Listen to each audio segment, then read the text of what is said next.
It's Jabke and Fay away best. Rakavalis tucked in behind. Then we've got Daniel Finlay and Mitch Arrow are also in the mix there. So Finlay started on the outside of the front row. A little bit of disadvantage there in the early laps. Or early lap. So Jabke's away comfortably.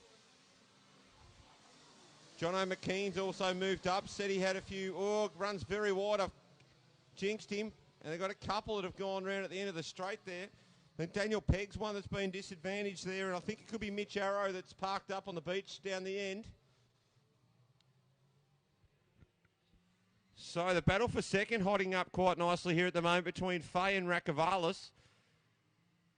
Behind them, Steve Malkin, Jono McKean, Daniel Finlay, Austin Warrnambool. Arrows in the beach up the end. Pegg, Dunmore and Dunmore. Currently your 11 kart field in this one. So Jabke's making every post a winner here in the early laps. Just as he did in Warrnambool. But the real pressure, Rakavalis now up beside Max Fay. They're going to go deep into the left-hand horseshoe down there. Fay manages to outbreak him there, but you feel like there's a move imminent there for second. Trying to tuck on the back there is Steve Malkin. Of course, the former Masters Series champion. Oh, big effort there from Rakavalis. Very squirmy down into Siberia. Comes through the kink onto the straight. So 1.2 seconds last time pass for Jabke. Margin comes in a little bit to just over a second. So those guys in the freight train for second actually putting together some nice laps and starting to chase Jabke down a little bit. They can't fight too much or that lead's going to disappear. Rakavalis in the inside. They're going to go side by side, but no, that's a done deal there for Jay Rakavalis. Malkin now attacks right on the back of Max Fay. Finlay's clear in the next position. Jono McKean next through with Austin Warrnambool tucked up behind.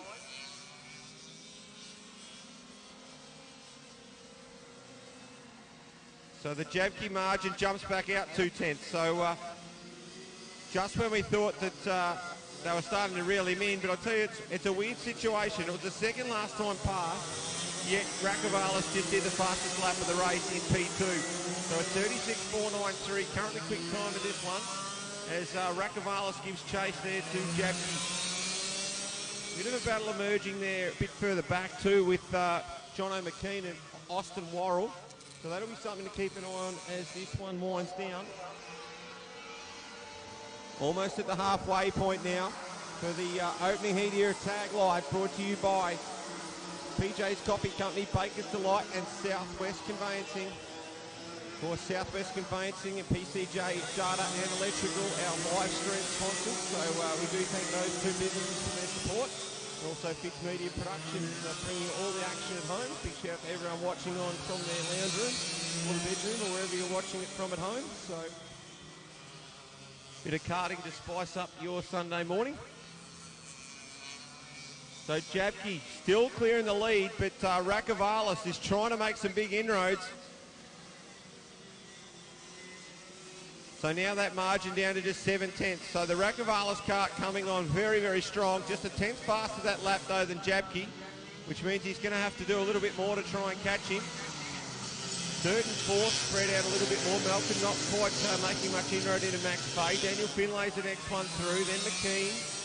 McKean had some engine ECU issues in the qualifying or the time practice yesterday, so probably not at his absolute maximum. Warrnambool tucked up behind.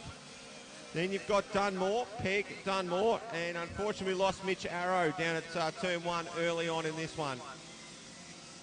So the margin has dramatically come down now for the lead. Rakavalis on fire here in Portland. Now the Jabke kart, very, very lackluster down the back chute that time. But Rakavalis, he made up 3/10 of the second, or actually made up 4/10 of the second last time by. So we'll see what happens on the straight this time for the Jabke kart, but it was very, very lackluster over the back chute. Seems okay there, so maybe it's an exit issue in the Our Creek corner that really allowed Rakavalis. I'll tell you, Rakavalis has been particularly strong. That's where he made the move on Max Fay before. So watch him just through this section here. Good drive off there. Here we go. It's on. Oh, big move across to the inside from Jabke. That was a bit, how you doing? So we'll watch that with interest and see what comes of that. So Jabsky leads Rakavalis. Down the straight they come. Last lap now. Rakavalis tries to chase Jabsky to the inside. This has almost bought Faye and Malkin a ticket to the party. So watch what happens down the back chute here, ladies and gentlemen. All eyes on the back straight. Jabsky goes inside, Rakavalis to the outside. Going to look for a two-shot here. Bit of bump and grind. He's still on the outside here. Don't know you're going to be able to go all the way around there, but Jabsky's going to have to defend down into the last corner, or you feel Rakavalis can have a big go here. So around the last corner they come onto the main straight. Rakavalis tucked right up behind Jabsky. But it's a checkered flag for Riley Jabsky. Second place goes to Rakavalis. Max Fay sits in P3. Steve Malkin owns the fastest lap of the race with a 36.219. Finlay, McKean, Worrell, Dunmore, Pegg and Dunmore rounds out your 10. Unfortunately, Mitch Arrow parked up on the beach at turn 1. That one brought to you by PJ's Coffee Company, Baker's Delight and Southwest Conveyancing.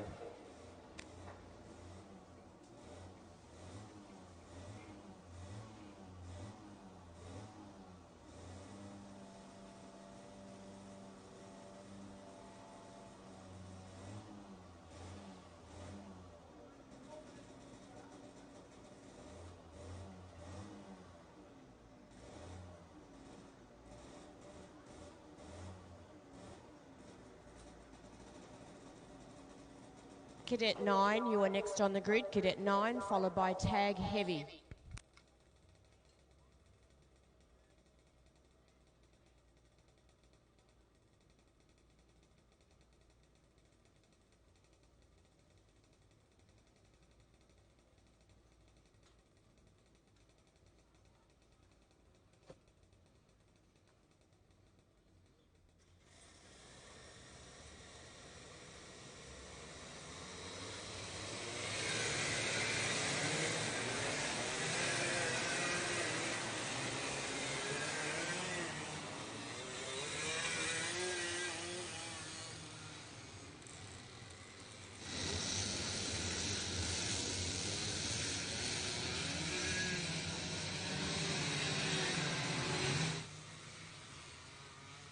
Okay, for Junior Live for Berry and White Surveyors and the Melbourne Kart Centre.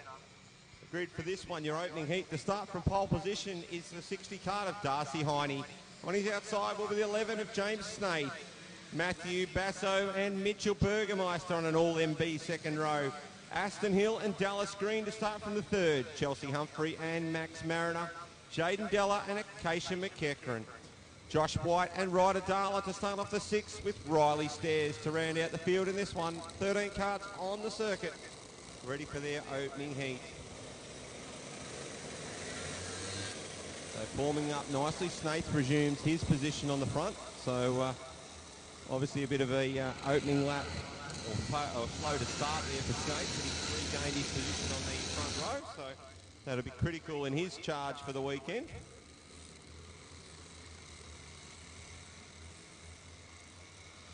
Of course, the Portland track always produces great action, but I think it's one of the best tracks in our series for providing just multiple passing opportunities. So there's as many passing opportunities here at Portland as you'll see at any of the other tracks. So a good opportunity if you are buried in the pack that you can make your way forward.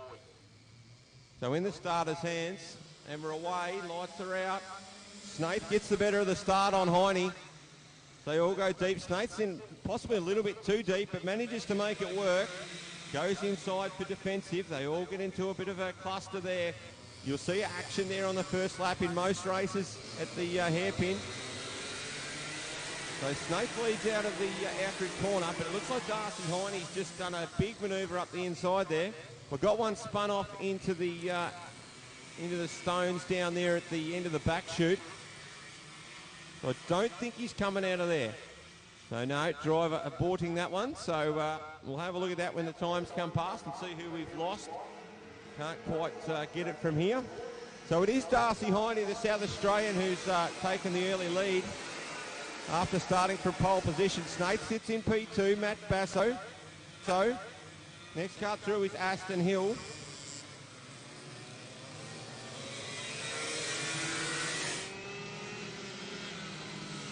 I'm not sure if that's the Burgermeister cart down there that's parked up. So unfortunately, it's unfortunate for Mitch, another South Australian who's had a tough start to this one. We also haven't got Dallas Green out there, which no, we have got another car parked up down at 1, which I think is Dallas Green. So we've lost a couple. So Heine making the most of it here. Fastest lap time of the race there at 39.757. So he's got a couple of tenths in hand. Snaith's going to come under fire from Basso, had a little bit of momentum. But Snaith drives very well off the out through gate corner.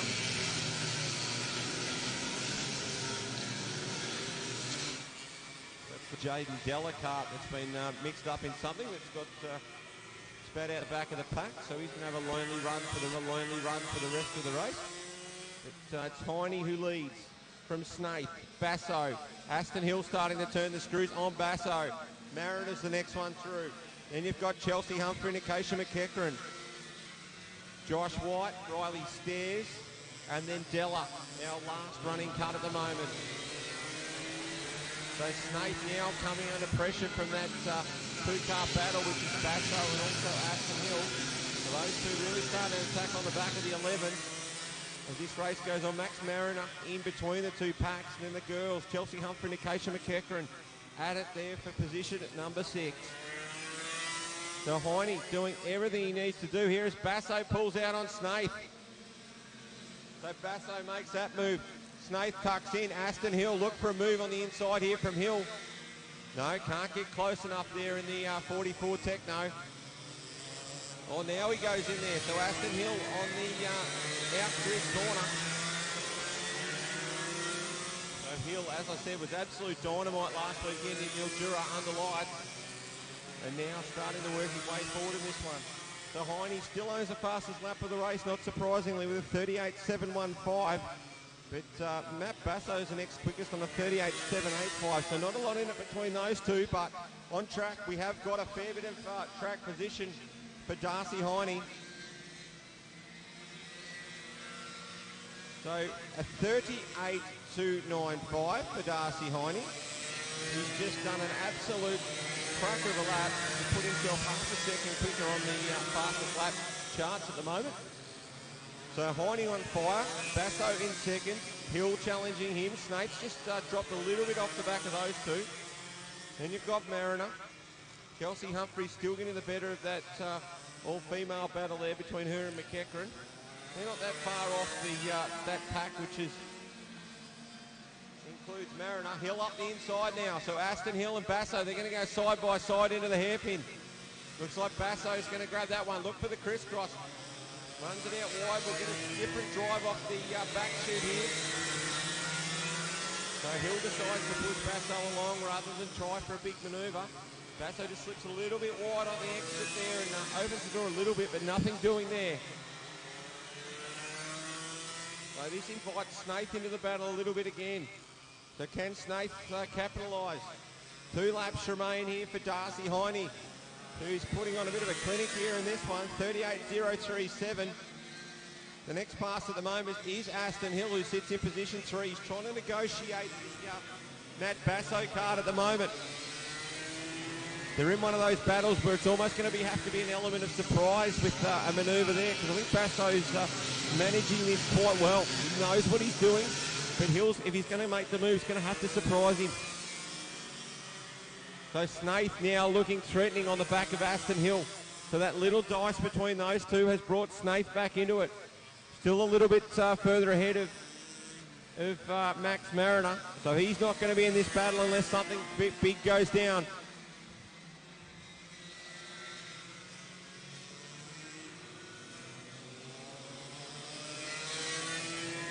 So Heine this time round will see the last lap board.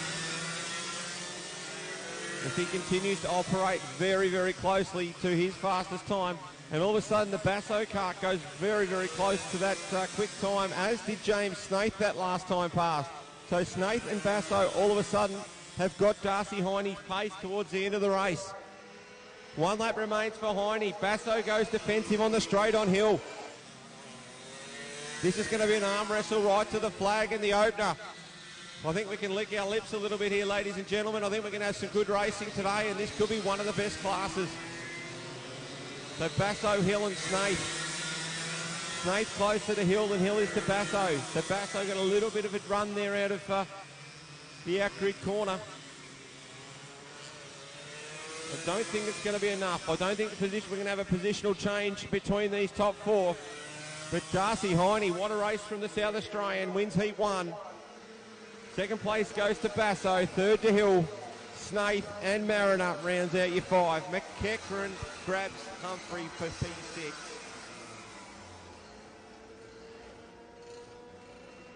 Josh White through next in P8. Riley Stairs and also Jaden Della, the last running karts in this field. Of course, brought to you by Berry and White Surveyors and the Melbourne Kart Centre. That was KA4 Junior Light. Tag heavy, you are on the grid now, followed by tag restricted medium.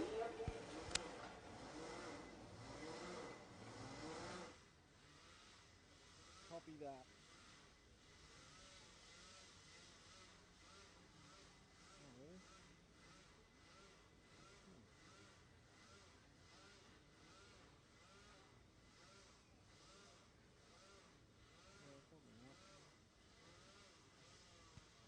So as we get set for Cadet 9, brought to you this weekend by Hitch Trailers, Chambers Portable Line Boring and Pro Karting.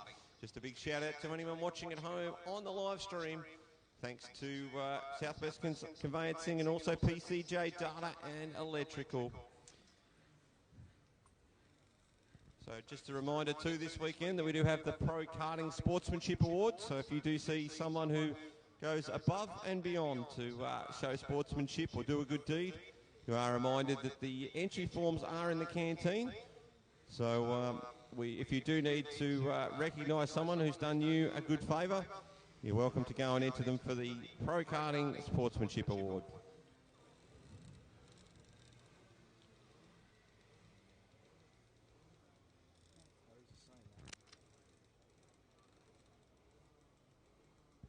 The VCS merch will also be available today in the canteen. I will confirm when that is open, so we'll get Johanna on the job. So the VCS merch will be available today. So if you do think you need a beanie or a hoodie or something else, you're welcome to support the series. So if you do have a bit of cash in your back pocket and you're feeling a bit chilly, it'd be a great opportunity to get yourself a bit of new gear.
KA4 Junior Light, Kart 11.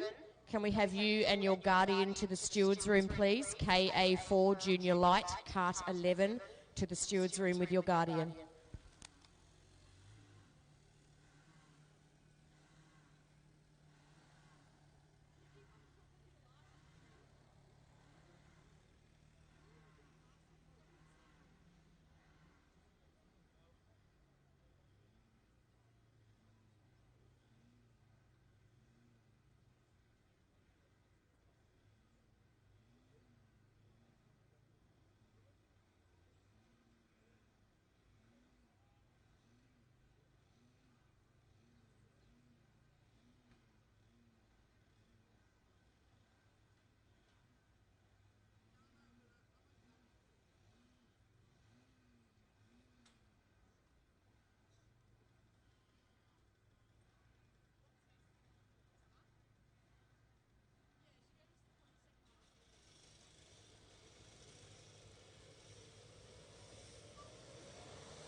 So Cadet 9 rolling out for their opener this weekend, brought to you by Hitch Trailers, Chambers Portable Line Mooring and Pro Karting.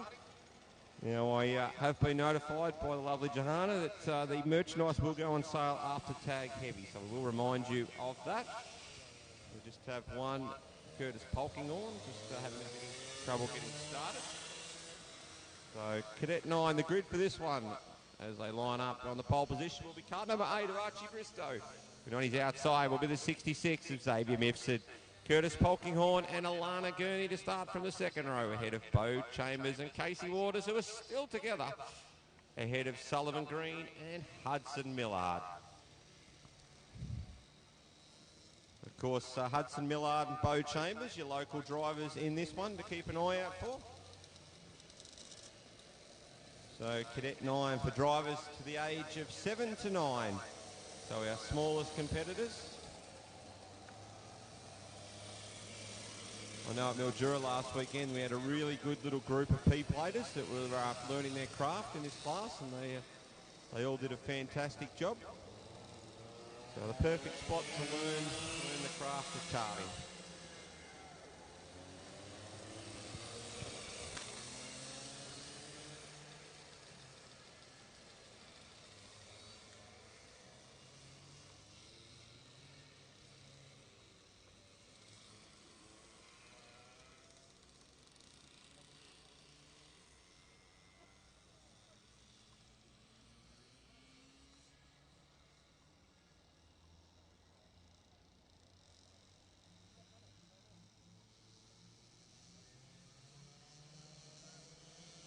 Okay, so Cadet 9's off, but a little bit mixed up there at the start. So it's Bristow, Polkinghorn, then Mifsud. We're going to spin there for Casey Waters at the hairpin. So Waters regains and rejoins.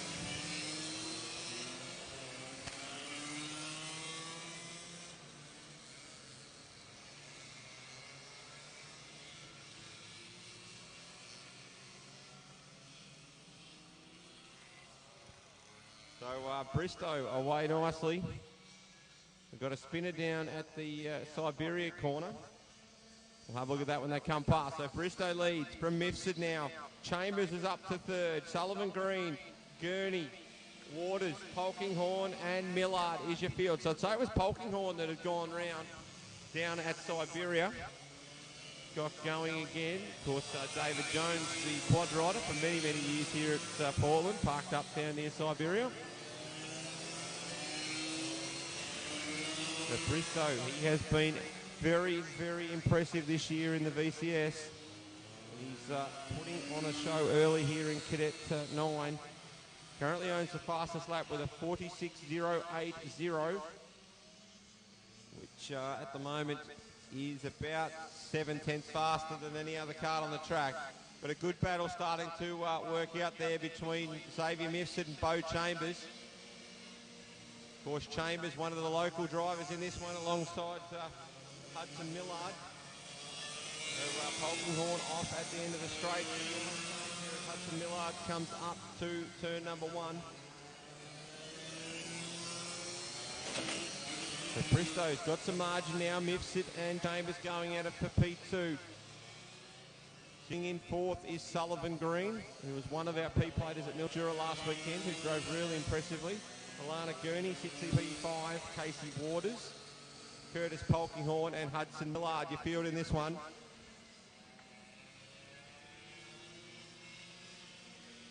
So Bristow has been on the podium at both of the earlier rounds. Oh, Chambers up the inside of Mifsud, didn't quite work there. So he's got some work to do. Young Bo Chambers to get back and now onto the back of Xavier Mifsud.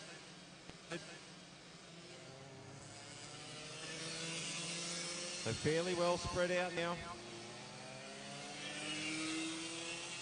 Going to be 6 laps remaining, so we're getting close to the halfway mark of this opening heat for Cadet 9. Which of course this weekend is brought to you by Hitch Trailers, Chambers Portable Line Boring and Pro Karting. That's Bristow in that number 8 Paralyn. doing an absolutely phenomenal job at the front of the field. Mifsud sits in P2. He's had to sustain a fairly good onslaught from Bo Chambers. Did so. Chambers coming back to have another crack now. Sullivan Green sits in P4. Ahead of Alana Gurney. Curtis Polkinghorne, who's had a few little dramas in this one, sits in P6. Hudson Millard at the moment in position number 7. And it looks like Casey Waters has...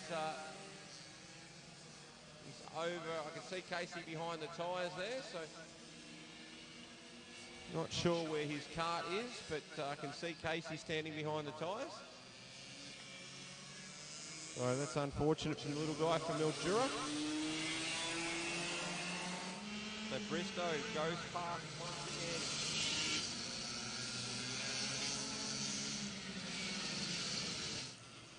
Well, actually makes the move now in the outside of the sweeper on Hudson Millard. The last time past Bristow set the fastest lap of the race once again with a 41.619. Next fastest in this field at the moment is Curtis Polkinghorne with a 41.986. But Polkinghorne's down in 6th position. Chambers has got a little bit of speed on Mifsud at the moment. Have a look as they go past. Evened out a little bit that time. So Mifsud goes past us. Hudson Millard has a little spin on the exit of the hairpin. Regains his composure and goes again.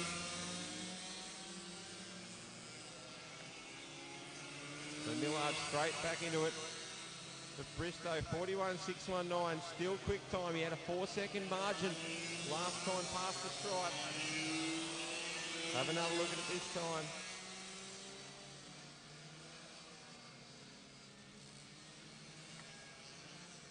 So Mifsud doing a great job too.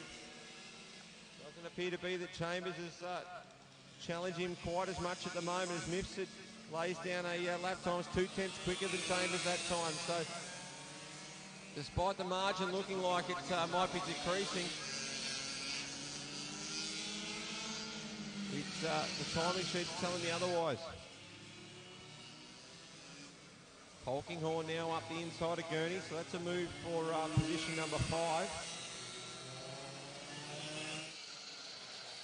So the next cart for Polkinghorne is going to be Sullivan Green. Well, Millard, bit of a sideways action there on the sweeper.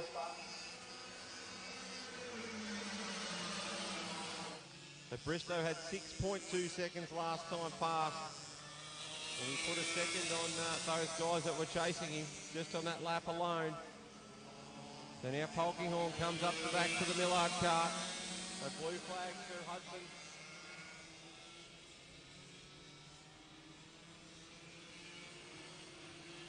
So Polkinghorne has grabbed Sullivan Green as well on that lap. So Hudson sees Polkinghorne and gets out of the way on that one. Thought better of it. Last lap now for Archie Bristow. Not many more describing words for this run. He has been sensational in the number 8. But Bristow, fastest lap of the race last time past too, so he's certainly not rolled out of it. He's still got the right foot very, very firmly planted. 41.090. So the closest cart to that time last time by was Curtis Polkinghorne, half a second off. But what a way to start the day for Archie Bristow, a commanding win in Heat 1. For Hitch Trailers, Chambers Portable Line Boring and Pro Karting. Second place is going to go to Xavier Mifsud. Third to Bo Chambers. Curtis Polkinghorne rounding the sweeper now. So major daylight between P3 and also P4. So Polkinghorne through the flip-flop for the last time. He's going to take position 4. So a decent recovery there for Curtis Polkinghorne. Had to endure a bit in that one, but manages to get back for P4. Sullivan Green in P5. Alana Gurney to come home in position number 6. And Hudson Millard will be in P7. Casey Waters, unfortunately, we lost. So looks like Hudson might not have made the finish there either, but we'll recover the carts of Hudson and Casey, and we'll go again for Tag Heavy next up on the circuit. Tag restricted medium, you are next on the grid, followed by X30 light.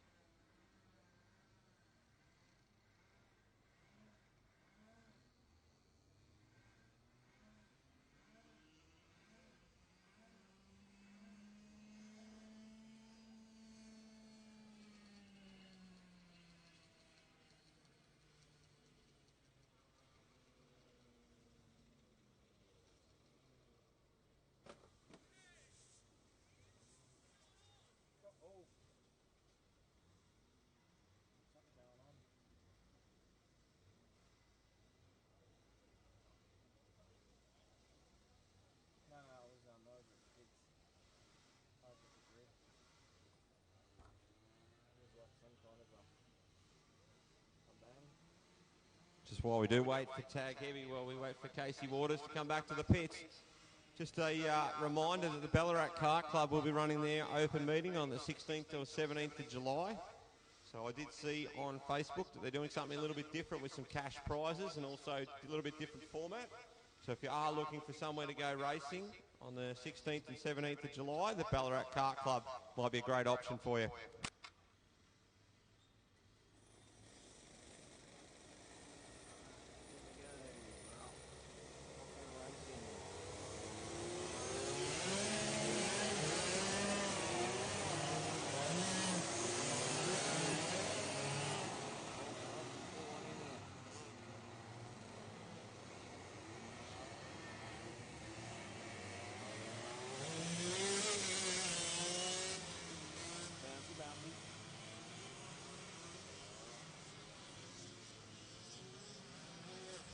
Tag Heavy for Wimmera Waste, All-Star Graphics and the 365 Apparel Company.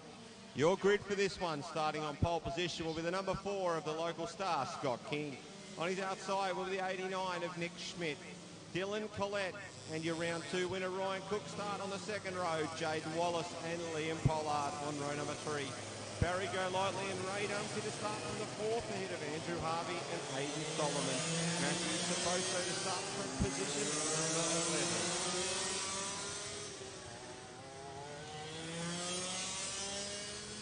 So King to lead them away on his home circuit here.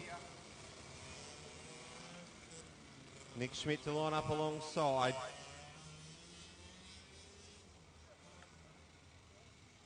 Oh, must have just made it before the cone.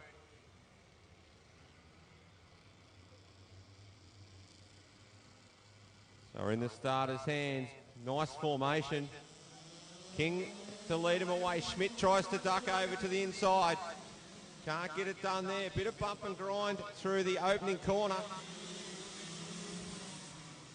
Oh, Schmidt's on the inside there of Wallace, who's made some big moves. Collette goes after Scott King at the moment. Oh, Collette tries to put a move on King on the inside, down into the horseshoe. So that's a move done. So Kingy won't be too stressed about that very early in this one. So Collette to lead the opening lap. King sits in second. Jaden Wallace is the next one through. Then you've got Nick Schmidt tucked up behind. Ryan Cook move now from Dumsney on Pollard. Solomon starting to do some work through there. So Schmidt now grabs Wallace. Oh, Harvey beside Go Lightly on the exit of the hairpin. Tries to crisscross, nothing going there. So Collette, your leader at the moment. Of course, as I said yesterday, I have seen Dylan Collette race, but it's some time ago. And he's doing a great job on his return here as he sits at the head of the order in Tag Heavy opening heat. Nick Schmidt's broken away from that next pack. Here comes Cook on the inside of Wallace.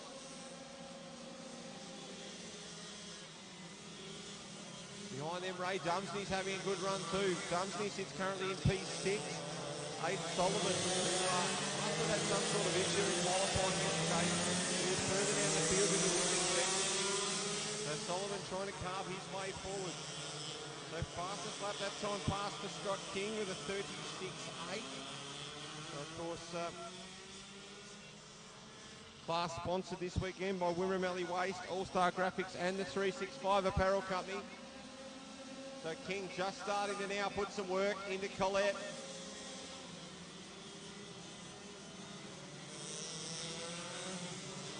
A lot of tyre screeching down into turn one, but it appears they're all still circulating.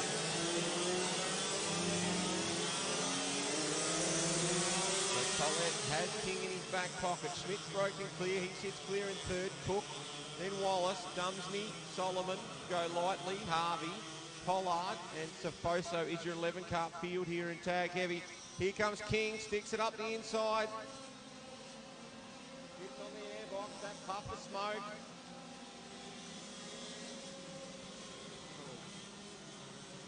So King now takes the lead. Nick Schmidt owns the fastest lap of the race now with a 36.440. So Schmidt's got pace in the 89.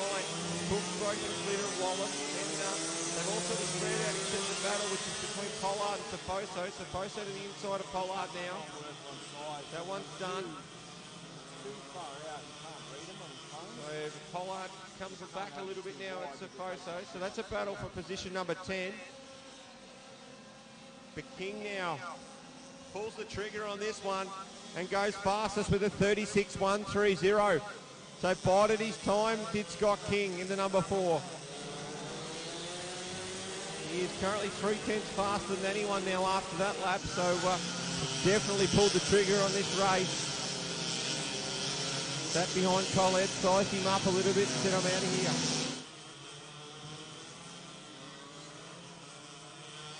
So King had half a second lead last time past the stripe. We'll tell you the margin as he goes past this time. So it's now out to 7, almost 8/10 of a second for Scott King. So the afterburners clearly on here in heat 1 for the number 4 car. Going to be 3 laps to go when he hits the start line this time by. Looks like Solomon and Go Lightly also in a good battle there. So Barry Go Lightly's doing a good job here in Tag Heavy. We've seen him race in the Masters and also the restricted medium, but certainly acquitting himself very well here in the Tag Heavy division.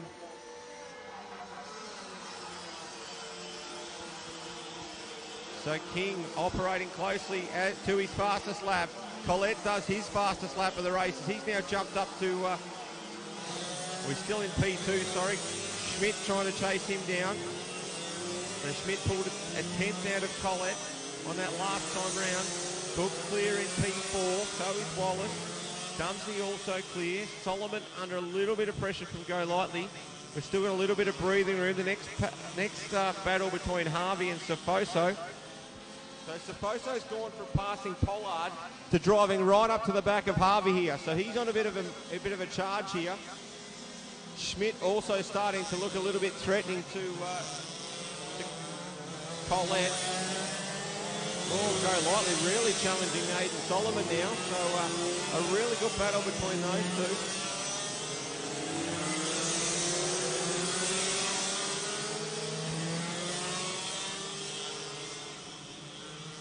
Now Harvey, he's also under pressure from Safoso.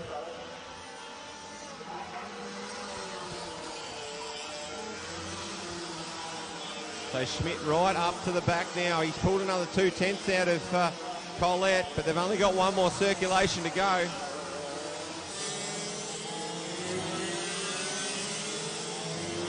So resume back to this battle between Go Lightly, who now goes up the inside of Solomon. It's a crossover. I can't help myself. It's on for young and old. So, but Solomon gets back past Go Lightly. Not going away easily, though. He's not going to go lightly at all. So King takes the opener in a commanding performance from Colette, Schmidt, Cook, Wallace. Dumsney next across the line in P6. Solomon and Go Lightly. That was a great battle. Harvey, Safoso and Pollard, you field in that one. Brought to you by Wimmera Waste and also All-Star Graphics and the 365 Apparel Company. So you will be able to get your VCS merchandise in about 10 to 15 minutes. So if you're looking for a new hoodie or a beanie, or you think you need a new shirt, the sun's going to come out, you're more than welcome to go and see Johanna in the club rooms and get yourself some new gear. X30 Light, you are next on the grid, followed by Tag Restricted Light.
on the circuit now for Bill Storer Motors and KFC. Start on the pole position in this one will be kart number 43 of Daniel Storer. On the outside will be the 91 of Jack Ryan. James Head and Bo Humphrey to start on the second. Nathan Rosenzweig and Angus Hollis to start from the third row. Rowan Tonkin and Reece Devlin to start from P7 and 8. Scott Evans and Jeremy Keensrod to start from P10. Corey McCullough, one to watch in this one, to start from P11 alongside Max Lumsden. Mark Shrub and Ben Peveril to start from P14. Micah Hill and Chris Wright ahead of Chris Gardner.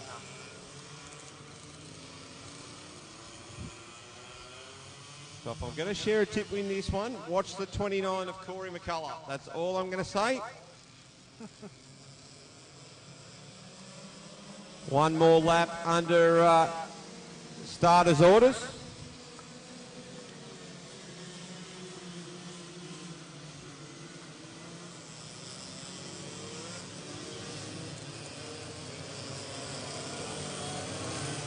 So Storer and Ryan to renew hostility in front of the order. Of course, Ryan was the last time out winner at Warrnambool. He was sensational over there, so we'll look for some big efforts here from Jack Ryan. Bo Humphrey won the Cobden round, so it's worth noting, as we said yesterday, the driver who started on pole so far this year in this class has won both rounds. So could that be an omen for Portland's Daniel Storer? For Storer, Hollis, your local drivers in this one are away.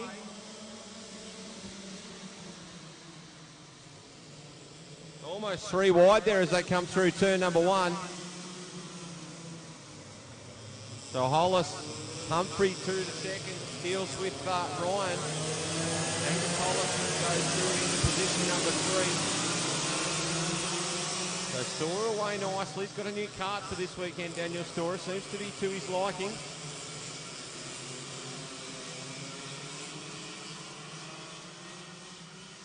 So on to the main straight for the first time. So Storer, Humphrey, Hollis, Jack Ryan, Rosenzweig, and James Head, the 71 of Reece Devlin right in there. Corey McCullough trying to make some inroads. Head of Keensrod. Next one through is Tonkin, Lumsden. Also in battle with Ruff on the podium in Cobden. Peveril, Wright, Gardner, Hill and Evans is your field in this one. So the battle for the lead tied it up now between Storer and also Humphrey.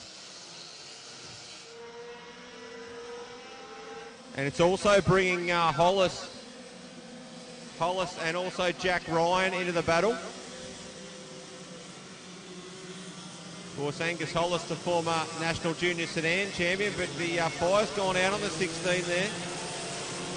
That was very dramatic for him. So, what a curse. Sorry if I did. But back at the front, it's still Daniel Storer who leads. Bo Humphrey really turning the screws on him. Jack Ryan sits in P3. Ryan owns the fastest lap at the right moment with a 38.323. Humphrey to the inside now. Takes the lead. Storer comes back at him. Ryan, he's just probably licking his lips at the thought of these two battling, thinking I can make a bit of a run at these two if they start dueling. Oh, big sideways action to the 10. So that's Peveril.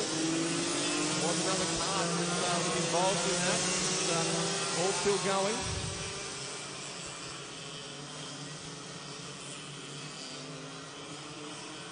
So Humphrey is your leader. No, he's not. It's been a repass to position with Storer. So another pass. Don't know what the signal was from Bo Humphrey, but I'd be getting on with it if I was him.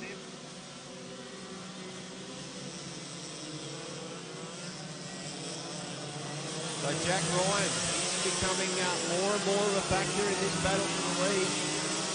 5 laps remain. He's just sitting on the back there. Is Ryan. Fastest lap of the race now goes to Corey McCullough, who's up to P5. So watch for McCullough to be a factor as this weekend goes on.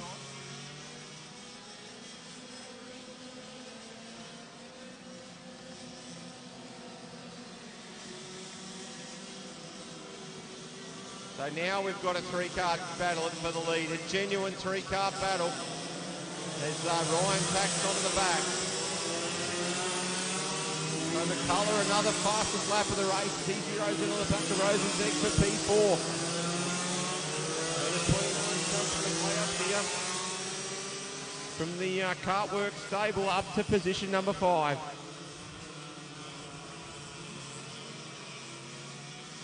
So Humphrey the leader from Storer and Ryan. They're packed in really, really tight. Here goes Storer on the inside. Makes a nice move there on Humphrey. They're going to go side by side into the out-grid corner. Look for the crisscross. But I'll tell you, Jack Ryan's got a ticket in this. Humphrey on the inside down into the sweeper. Side by side, they're going to come out. Side by side into the next bit too. So it's right on for a big battle in the opening heat of restricted medium. I'll tell you what, Bill Storer Motors and KFC, they're getting their money's worth in this one. So now Storer to the inside of Humphrey. So another lead change.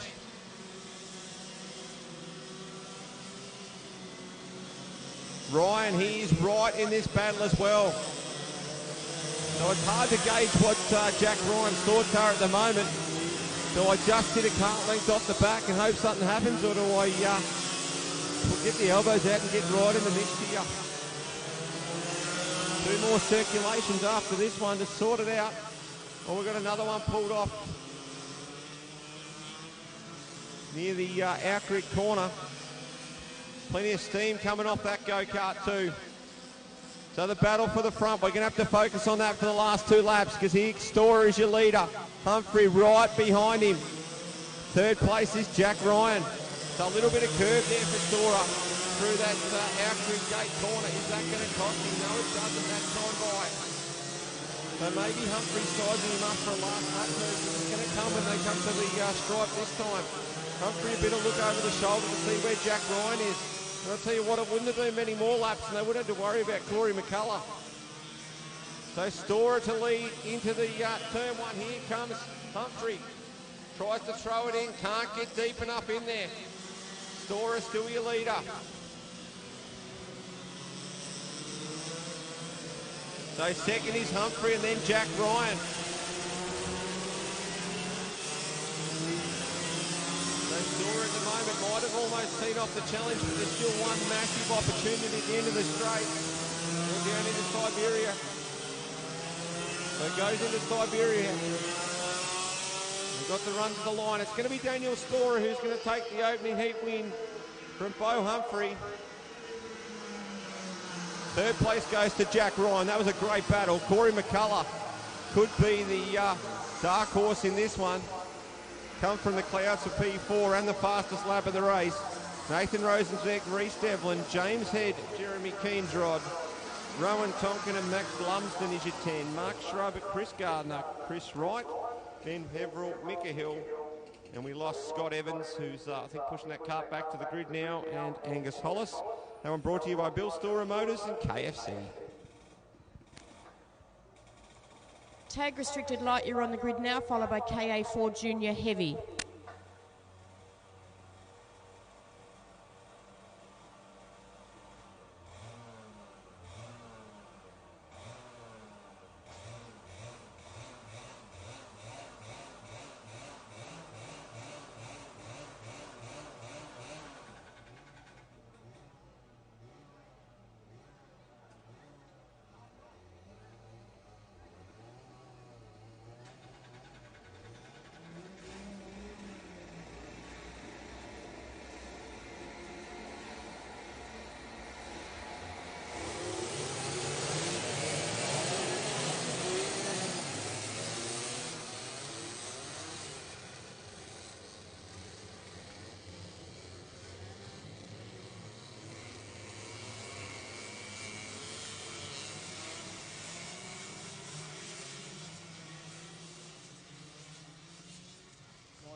X30 light on the circuit now for Southwest Conveyancing, Remo Racing and the IAMI X30 engine.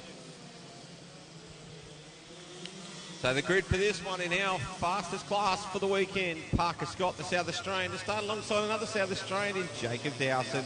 Jackson Johnson and Will Misson to start off the second row. Matthew Domichin and Matt Benson. Derek Rogers and Portland's Kobe Trigg to start from the fourth, ahead of Nick Ryan and Riley Japke. So, of course, the action brought to you on your live stream this weekend by Southwest Conveyancing and also PCJ Data and Electrical. Of course, Southwest Conveyancing, also one of the local track sponsors, along with our series sponsor, Remo Racing and Iami X30 engine. Also a shout out to Fitz Media Productions for their live stream, and a big hello and good morning to everyone watching on at home. Or wherever you are, even Luke Fong, I believe, could be watching on from Singapore, so good morning to you, Fong. So very steady roll around, as you'd expect, professional sort of start. We're away.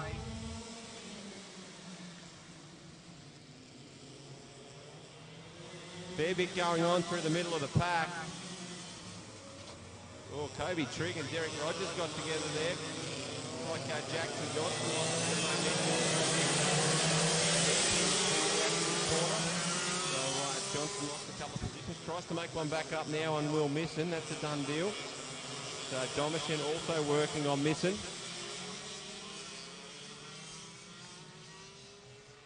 It looks like Jacob Dowson's the man who's done a runner here on the opening lap.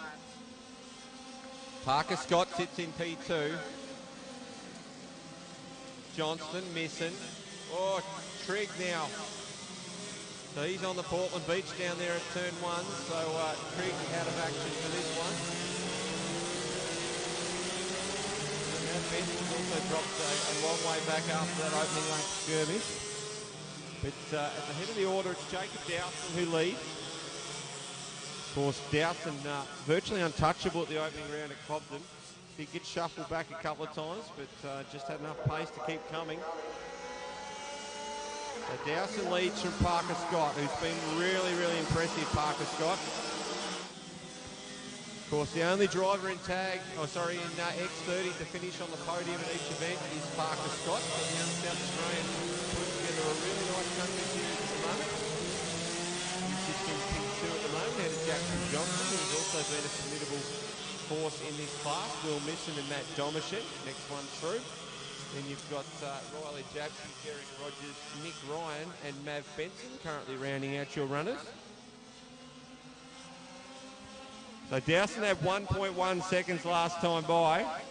Still has 1.1 seconds the margin, so not a lot in it. Jackson Johnson goes quick time that time by in the 33. So a bit of a stickler for second generation races and numbers and things. I know we've got a few second generation races this weekend, and Jackson Johnson's one of them, running the 33 that used to adorn his dad Andrew's kart. So good to see a lot of second generation drivers coming through. Of course, the Dowson family, long-time karters as well, so multiple generations. Parker Scott, very much a speedway background there in that family. So another second generation is Matt Domichin, who currently just makes a move on Will Misson. So generational talents here in these fields. So great to see the karting continues to be a real family sport. Domichin now makes that move on Misson. Has to remake that move on Misson. Those two are going hammer and tong. It's a great battle there.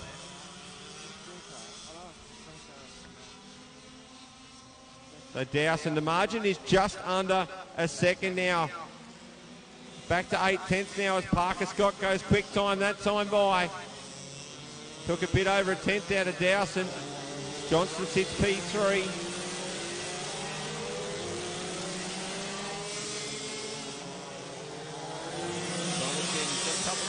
Now on Misson. Ryan is in the head of the next battle, which includes Japke and also Derek Rogers. Mav Benson making up some ground.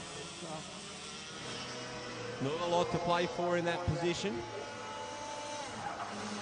So Dowson just having his lead whittled away by Parker Scott.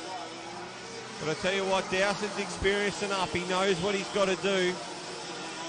And sometimes in these cases, the driver who's in second can really hurt his tyres trying to catch up to the leader who's cruising. So this could all play into the hands of Dowson later on if he's looking after his tyres. So Jackson Johnson owns the fastest lap of the race with a 35.380 last time passed. So check your margin this time. It was just under 7/10 last time. Just under 6 now as Parker Scott goes fastest with a 35.346.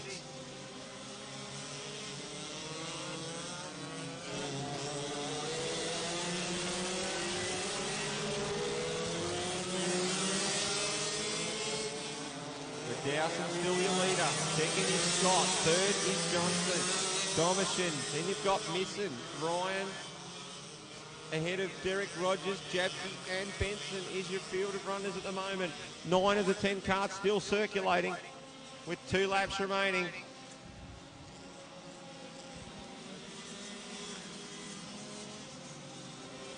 So very, very stable with the first 2 carts. Johnston was quicker than the leaders that time passed. Domishin has broken clear of Misson, and then Ryan has also broken clear of Rogers, who in turn has got a margin on Jabke with Benson still suffering from that opening lap. With just over half a second the margin. Last lap, you think that Jacob Dowson, experienced competitor, he'll do enough to put this one in the books here on this last lap.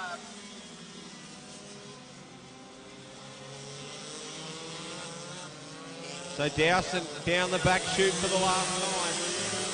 He's comfortable in this one. Not sitting in second in pole sitter. Third place Will Jackson Johnson. Rest of the field pretty spread out. I don't think we're going to see any positional changes on this last half a lap as Dowson comes to the flag. It's a Heat 1 win for the kart number 8 of Jacob Dowson. Second place to Parker Scott. Third to Jackson Johnson. Fourth is Matthew Domishin, Will Misson, Nick Ryan, Derek Rogers, Riley Jabke and Matt Benson. That one brought to you by Southwest Conveyancing, Remo Racing, the Army X30 engine.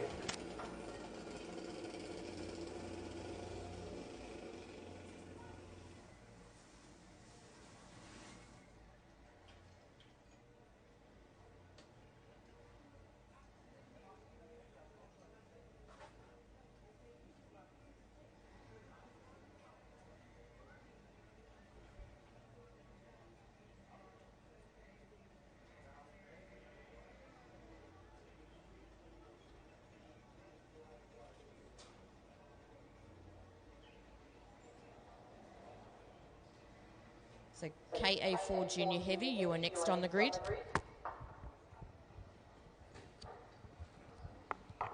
Followed by KA3 Senior Medium.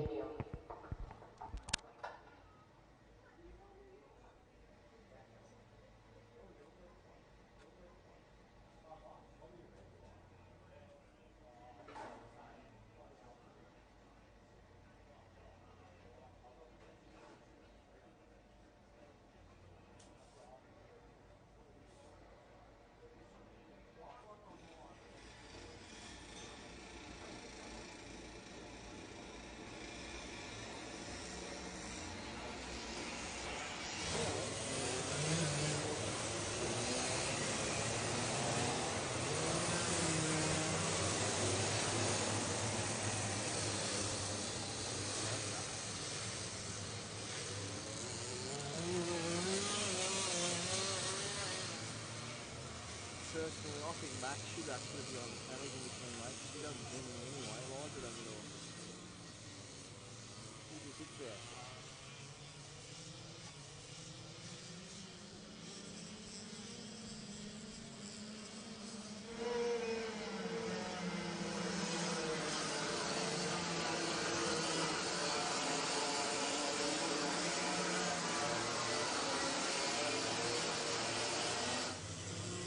Restricted light for heat number 1, brought to you by the Royal Hotel Portland and also DPE Kart Superstore, our Gold Series sponsor. Ready to rack on a stack of the grid for this one, Kiros Agnostopoulos. Shane Morland on the front row. Andrew Ray and Luke Walker to start off row number 2. Ross Stubbs and Luke Storer, ahead of Jacob Dowland and Matthew Elliott. Jaden Christensen and Daniel Golightly round out the 10, ahead of Paul Creevy, Shane Pennell, Lee Wilkinson, Oscar Maloney, One to watch, Tim Rankin off P15, Zach Feiget, and Andrew Hyatt around a 17 cart field. A few to watch out for in this one, Luke Storer, also Jaden Christensen, Paul Creevy and Andrew Ray, all affiliated with the Portland Car Club. So local drivers set to do battle in this one. Watch out for Spiros on the pole, hand up. But we're away, Ray sideways down into one. Manages to keep it on the black stuff. So Luke Storer, who's up to P3. So Storer's made some big moves there.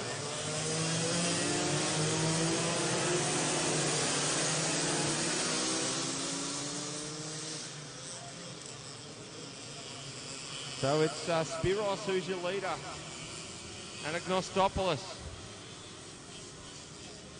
He's been a dominator in this class. Won both the rounds so far. And Paul at the Warrnambool round, he skipped away early. So Spiros leads Ray. Storer sits P3. Head of Luke Walker. Shane Morland trying to make his way back forward. Matthew Elliott. Jacob Dowling. Here comes Tim Rankin along ahead of Christensen. Well, Christensen gets together with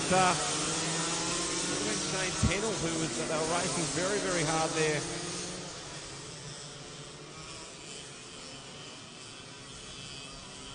Oscar Maloney in that Black Magic tribute cart there sits currently in P12.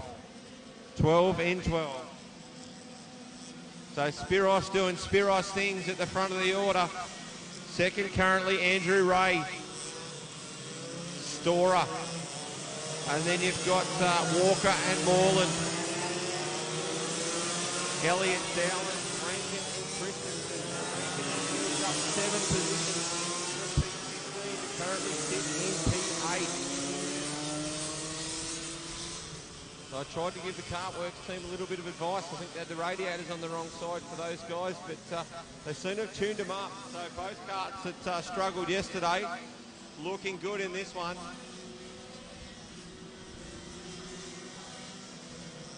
So Spiros still is the leader in this. Ray sits second. Storer, Walker and Morland is your lead pack. Although Spiros a little bit ahead. Then you've got Elliott and Dowling and Rankin, the next one through. Christensen, another one of the locals in the 10 ahead of Shane Pennell.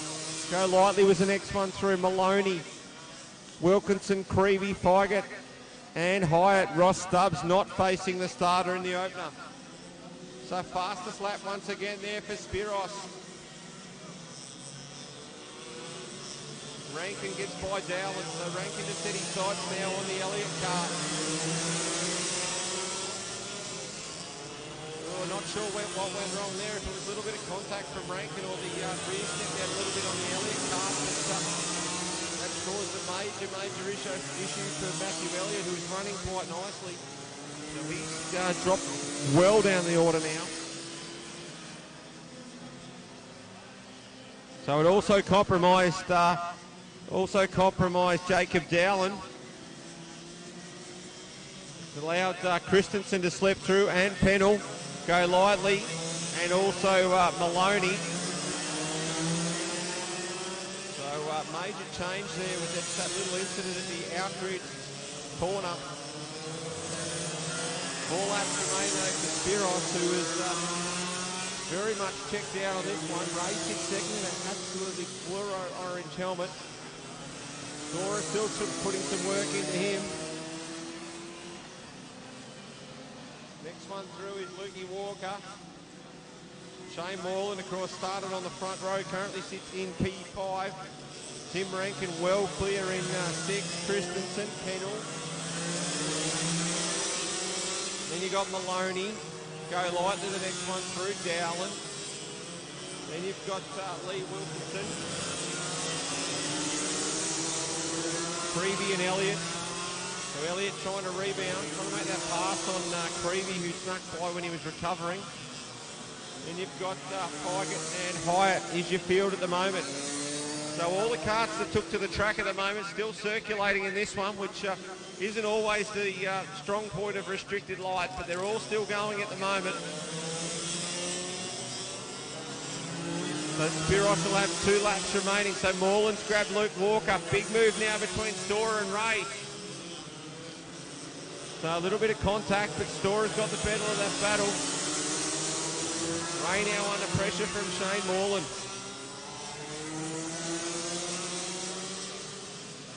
So Spiros through once again. Absolutely dominant at the moment as Moreland looks to the inside of Ray. Can't get up far enough, which invites Luke Walker in for a try. So Walker to the inside now of Moreland. So makes that move. Moreland to the inside of Walker. This is the kind of action that Portland provides. And it's on for young and old in this one. So Spiros, he had 3.3 seconds last time past the stripe. And I think that margin's only increased. And he's got one more lap until he seals the opening heat here in Portland. Of course, Restricted Live brought to you by the Royal Hotel Portland, DPE Kart Superstore. 3.5 seconds when he went past that time, Spiros. Doris in second from Ray, Moreland and Walker. They've even spread out now. Rankin not close enough to do anything in this one, but he's come from a long way back to be position 6, up 9 spots. One of the stars of this race has been Tim Rankin. So Spiros doing Spiros things, taking the opening heat. Second place is going to go to Luke Storer, Andrew Ray, Shane Moreland, Lukey Walker, Tim Rankin.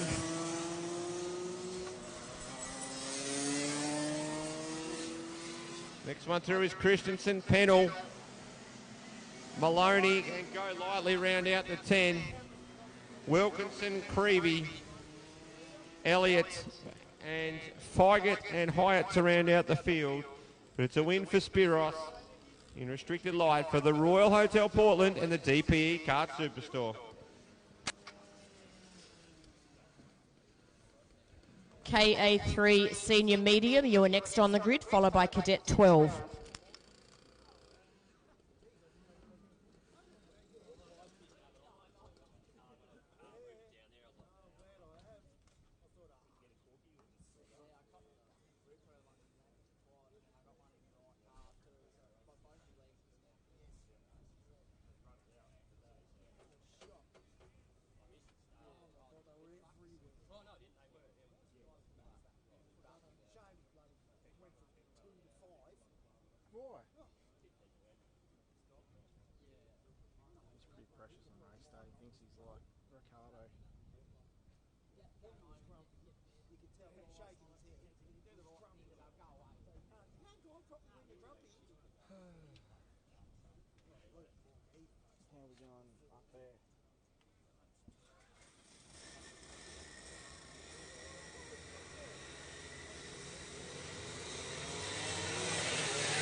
Okay, for Junior Heavy for Elijah Sports Power, Central Vic Karts apart, and the Bendigo Bank all set on the grid now. This one's a real tongue twister with Zach Finlay and Taylor McKinlay on the front row. Laura Fay and Fletcher Shaw to start on the second, ahead of Lachlan Sharp and Mia Mivsid. So Finlay, McKinlay and Fay, they never get far away in these KA4 junior races. They're set to line up on the first 3 positions in this.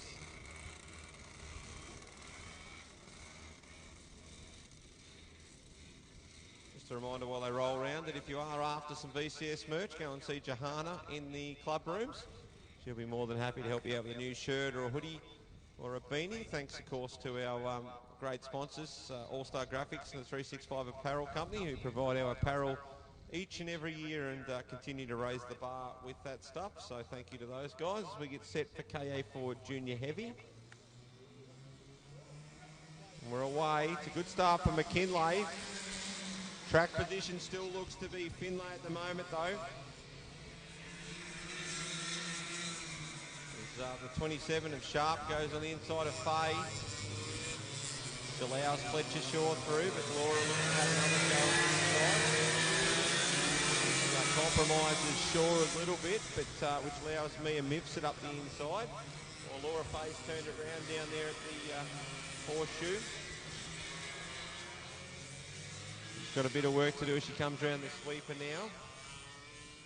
So Zach Finlay has made the most of this start after being challenged down into the opening corner. He's going to lead by, what have we got, a second. So a big lead after one lap there for Zach Finlay. Taylor McKinlay currently in P2. Lachlan Sharp, who made a great start, and really made some moves happen in that opener.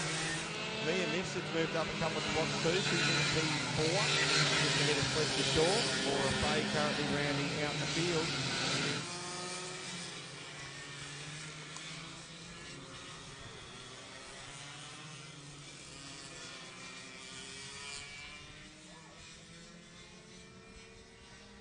So Finlay, who has also been quite prominent in the early rounds of this series. Of course, Fletcher Shaw won the opener down at Cobden. In some of the most extraordinary circumstances. That Finlay was the winner in Warrnambool. Laura Fay and Taylor McKinlay split the pole. Finlay's added his name to the list this weekend. So good to see a good spread of the qualifying times.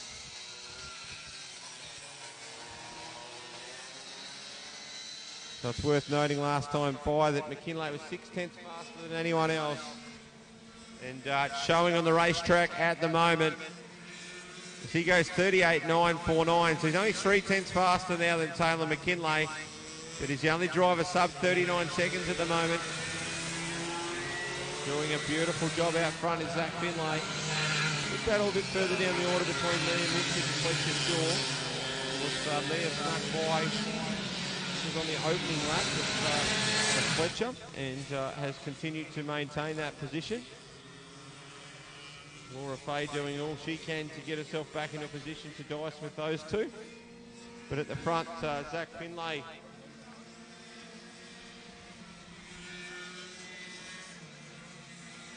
doing everything he needs to do. Ahead of McKinlay and then Sharp, Mia Mifsud and Fletcher Shaw with Laura Fay rounding out the field.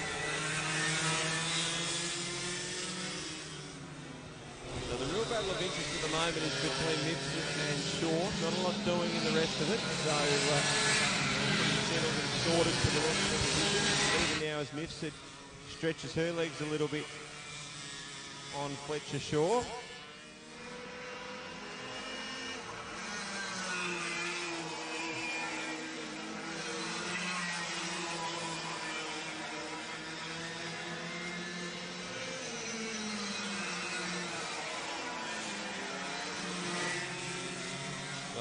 Down into the horseshoe on Finlay.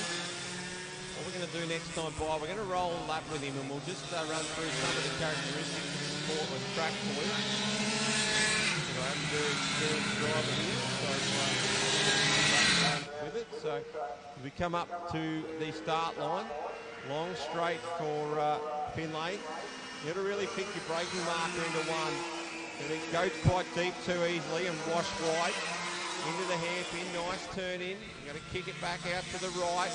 Try not to take too much curve or any curve on the inside. Use your run off on the exit. You can go deeper than you think down into the horseshoe. Got a nice camber. Going to slide it back around onto the sweeper. So the next one's a critical one. That's the Siberia corner. You can take too much speed through there, which causes you to understeer and compromises your run. So you've got to find the happy medium. But turn one's the one I want to talk about, because if you go too deep in there, you'll end up too wide. You need to sort of roll out and hug that inside line. Look after your tyres through there, because if any part of your lap here is going to kill your tyres, it's through turn one. So Finlay continues to push here in this one. 38.419 last time by, another fastest lap. at 4.5 seconds. So this one looks to be in the lead. Although position 2 and 3 might be just tightening up a little bit between McKinlay and Sharp. So Sharp definitely putting some work into McKinlay now, after McKinlay looked like he just sort of skipped away a little bit. So Sharp obviously got a good go-kart in their closing stages. 2 more laps to try and effect a move. So Laura Faye's also moved up to P4, so that's a good recovery for her. After starting P3, that little spin down into the horseshoe. Oh, now we've got a bit of bump and grind between battle for second place between McKinlay and also Sharp. So Sharp really pressing.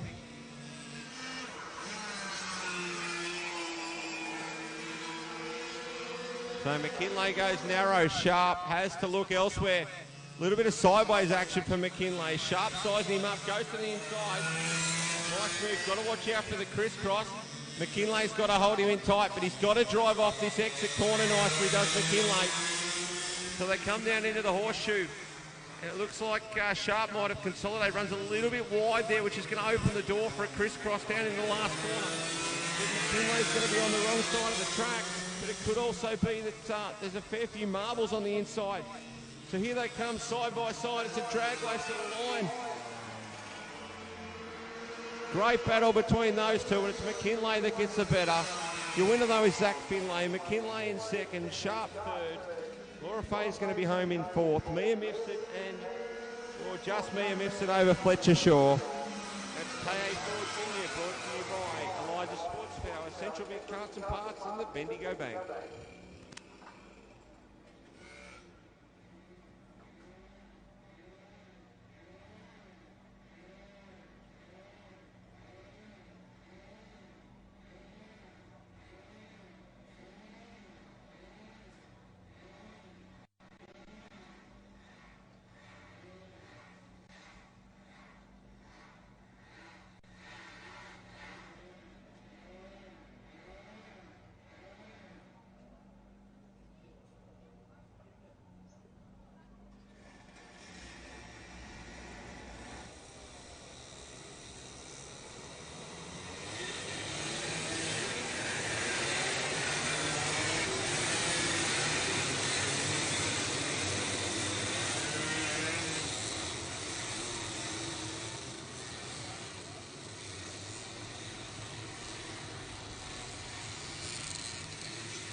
So Cadet 12, you were on the grid, followed by KA3 Junior.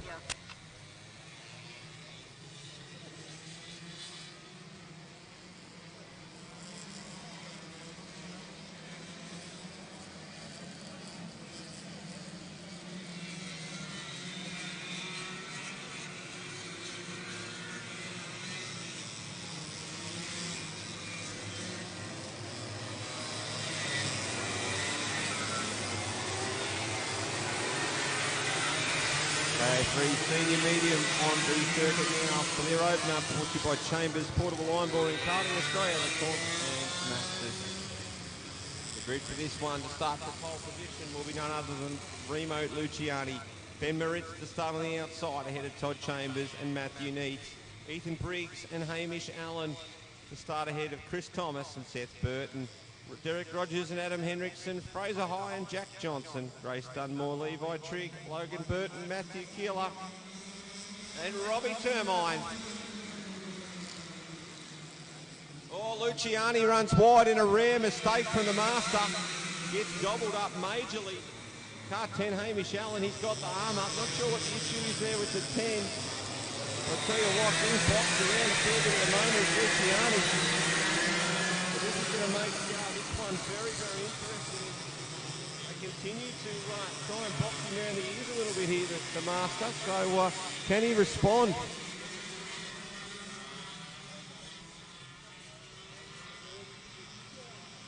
Well, that might have been, I see one car had two wheels on the grass down into the, I think that might have been Fraser High down into Siberia. So Chambers is at the head of the order. Ethan Briggs in second. Moritz, Neate, Thomas, and then Luciani. Derek Rogers doing a neat job. He's right up behind Luciani. Henriksen, Burton, High, Johnson. Everyone's in the mix there too. Then we've got Dunmore, Burton, Keeler. The Keeler got a different number on the go-kart to what the timing says. Levi Trigg and Hamish Allen. So here comes Ethan Briggs on Todd Chambers. Moritz has a bit of a nibble as well, as does Neitz. Oh, Chambers to the inside of Briggs again. Oh, feeds him a little bit there. Neitz up the inside now, Moritz. Tell you what, the action's on here in KA3 Senior Medium. Every time he races, 5% more depth, and I love it. So Chambers got a couple of kart lengths now on Briggs. So Briggs put a move on him, but Chambers just straight back into it. Matthew Neitz sits in P3. Of course, Neitz the pole position at Warrnambool and also on the podium at Cobden. Luciani now on the inside of Thomas. So look for Remo to start making his way back through this front pack.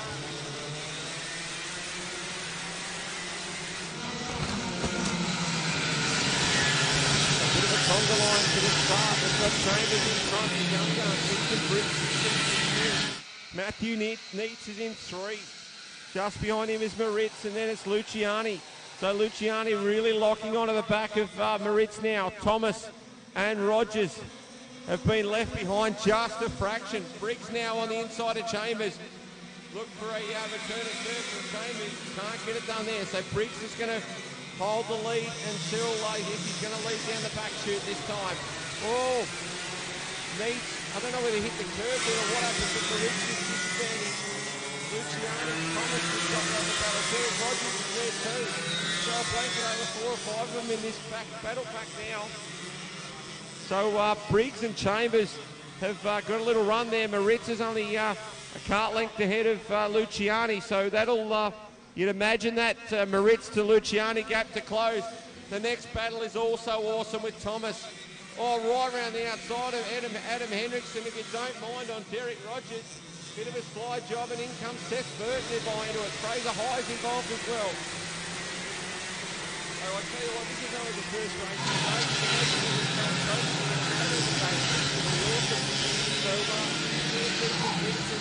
Luciani owns the fastest lap of the race. It was 37.254. Made some big ground getting back towards the front, Luciani, and then was caught in that incident over at the Alcree gate where it looked like Neitz hit the curb. And also unsettled Moritz.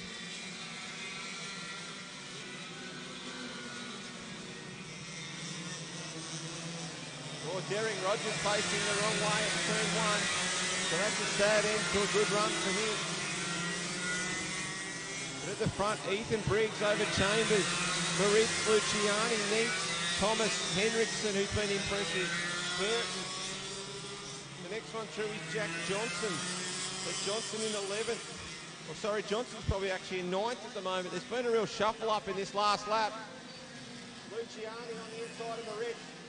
Oh, a bit of a bump and grind there from Moritz. Goes back on the outside, so look for a crisscross through the next part of the track.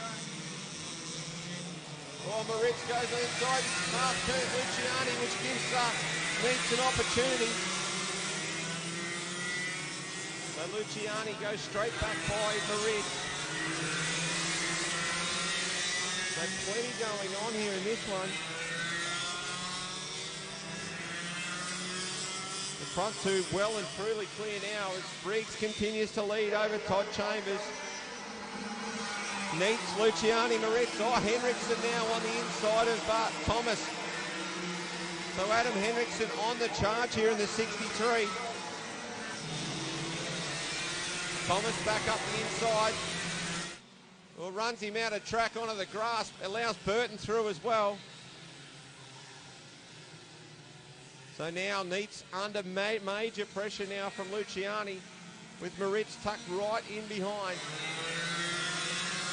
Thomas now is battling with Burton. Henriksen behind, and then Jack Johnson. So here comes Luciani. So Luciani into second. He's going to have to cover or no. Needs decides he thinks better of it.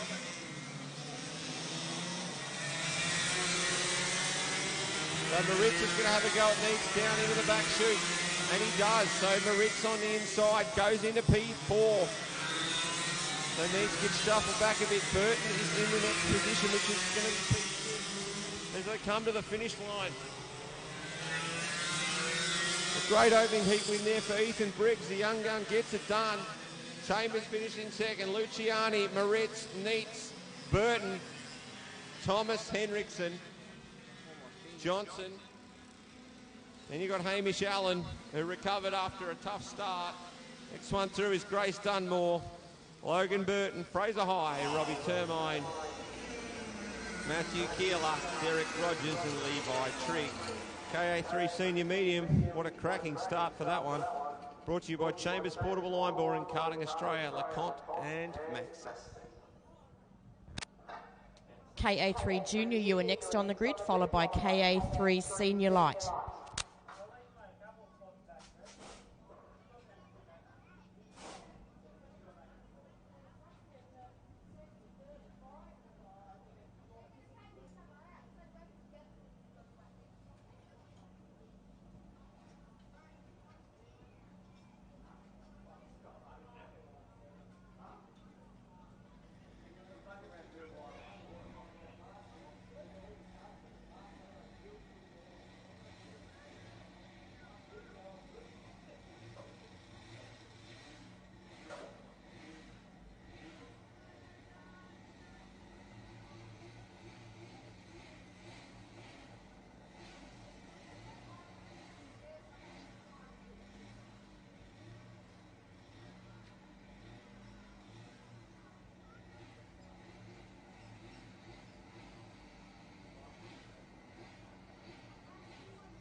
Cadet 12 for Anderson Karting, MJ Pressure Works and Techno Kart Victoria.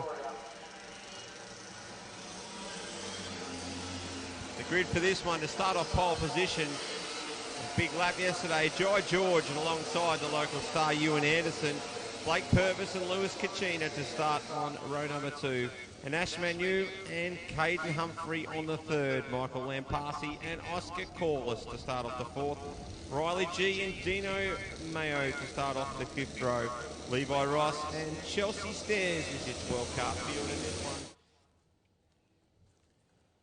So for the local fans, the driver to watch in this one is Ewan Anderson in the 86. Of course, another of the second generation races. They're rolling around nicely. So previously, Riley Harrison had been the winner of the opening 2 rounds. Ewan Anderson did take the pole position off him in Warrnambool. But no Riley this weekend. So also filling the podium, Blake Purvis, Austin McPherson in Cobden, and Ewan Anderson and Lewis Kachina in Warrnambool. So an opportunity this weekend for a new winner in Cadet 12. They're all lined up and set to jet. The starter's hands, and we're away. So a good start for George Kachina, though. He goes to the inside. Got one up really high on the outside there, which is 27 of Caden Humphrey, who comes in just to clash with Purvis. So plenty going on in the mid-pack there. But at the front, the 2 front row starters are away nicely. Jai George and also Ewan Anderson.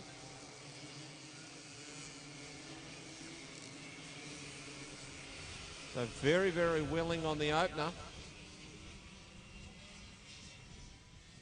But George is away nicely, as is Anderson. They've got a major lead, the 2 of them, so they're going to do battle at the front.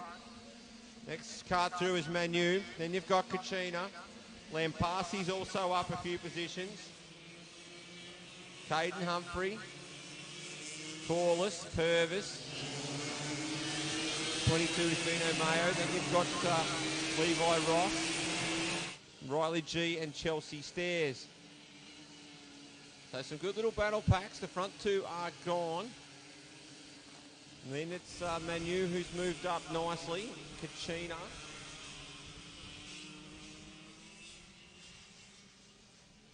Of course, Lewis drove really well in that final at Warrnambool to take third position. He's just ahead of Lampasi. Humphrey, the next one, so a good battle there between Purvis and also Corliss.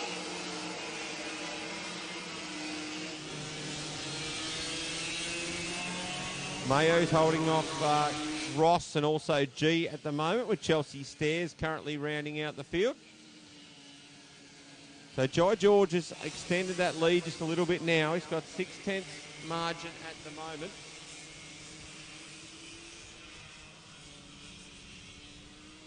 So George leads Anderson. Had 6/10 last time past, did Jai George.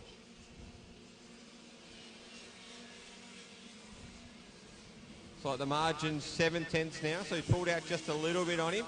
Good battle for third, though, at the moment with Kachina, who's grabbed Manu, and then we've got Lampasi, who's right in the mix as well. So behind is Humphrey, and then you've got the next card after Humphrey's Blake Purvis.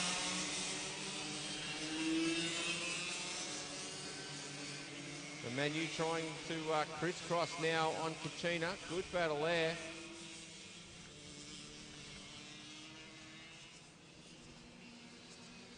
So front two look pretty settled at the moment. Kachina is the leader of the next pack. Lampasi now to the inside. So Lampasi makes that move on Manu. So that's for position number, Manu straight back up the inside. So a cracking battle between those two.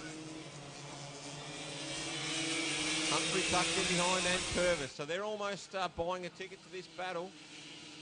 Corliss having a fairly lonely run in that next pack. That next cart between packs. Then you've got Mayo, Ross and G, and Stairs currently rounding the field. But out front, Jai George doing a sensational job as we reach the halfway mark of this race. He's pacing the field nicely. Ewan Anderson going with him every bit of the way. So Kachina's broken clear for third. Really great battle in the next pack, which is unfortunately Lampasi's been spat back a couple of positions in that battle. So Manu is the next one through in P4. And then Humphrey Purvis. Chelsea Stairs having some trouble keeping going through the infield section. Looks like she's going to maintain, so that's good news for Chelsea. The front two put another lap in the books. 4 laps remain. Kachina comfortable in third. And it's Manu, Humphrey, Purvis, and then Lampasi. So Purvis trying a book on the outside of Humphrey, nothing doing there. They come back right as the good battle between those three.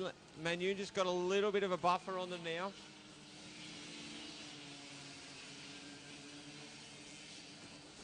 So Jai George to lead him to the stripe with 3 laps remaining. Margins open up just a little bit on Ewan Anderson. So Anderson's still a very comfortable second. Kachina, he's doing a great job too in P3. Manu and then Humphrey, Purvis and Lampasi. So a good little 4-cart pack. Corliss, he's trying to make some time up too. So Purvis now on the inside of Humphrey. Makes that one stick. Still very, very threatening though, Humphrey, as he looks at Purvis. Purvis now looking to go after the next card ahead, which is Manu.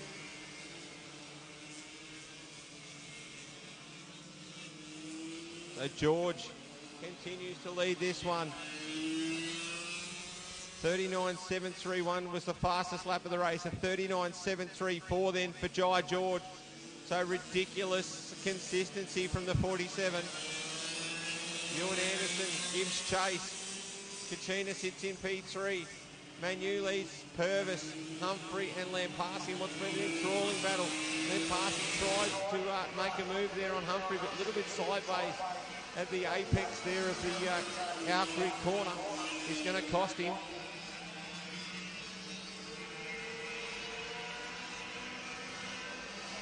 So 2 laps to go for Jai George.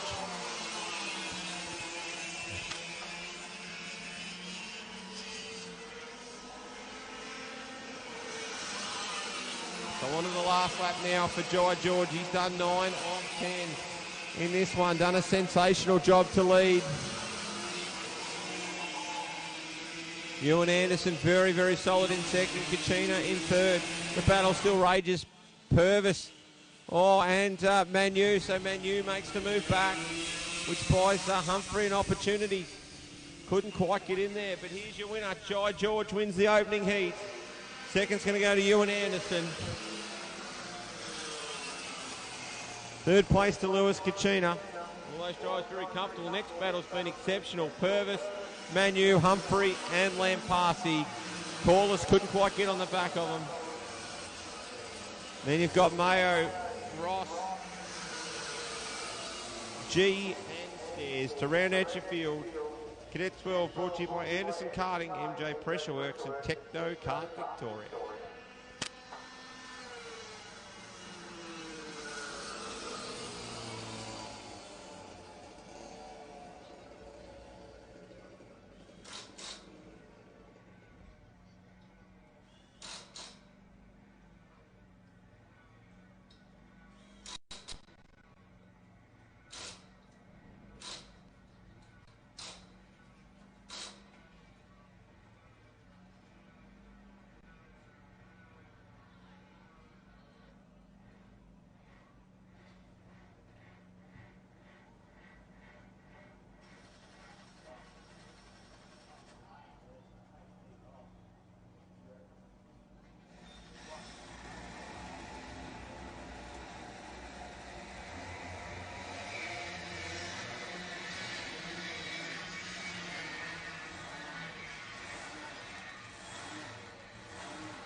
KA3 Senior Light, you were on the grid, followed by Victorian Combined Masters and Tag Restricted Heavy.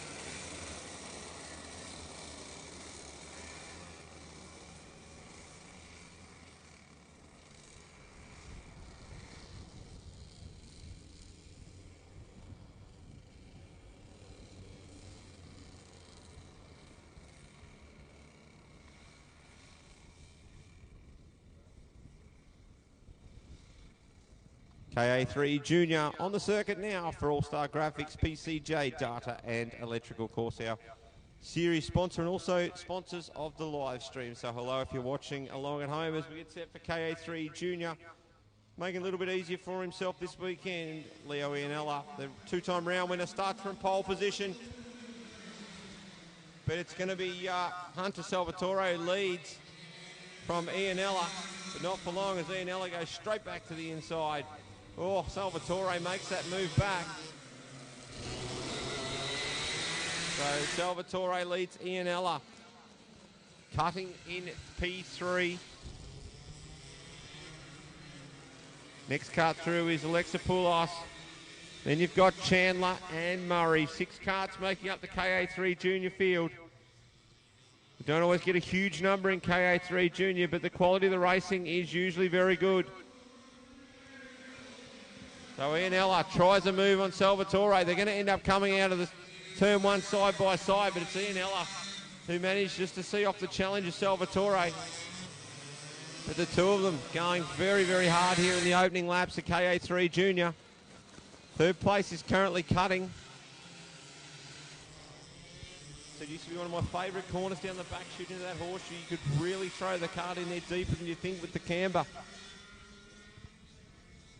So watch for some big moves down there later in the weekend.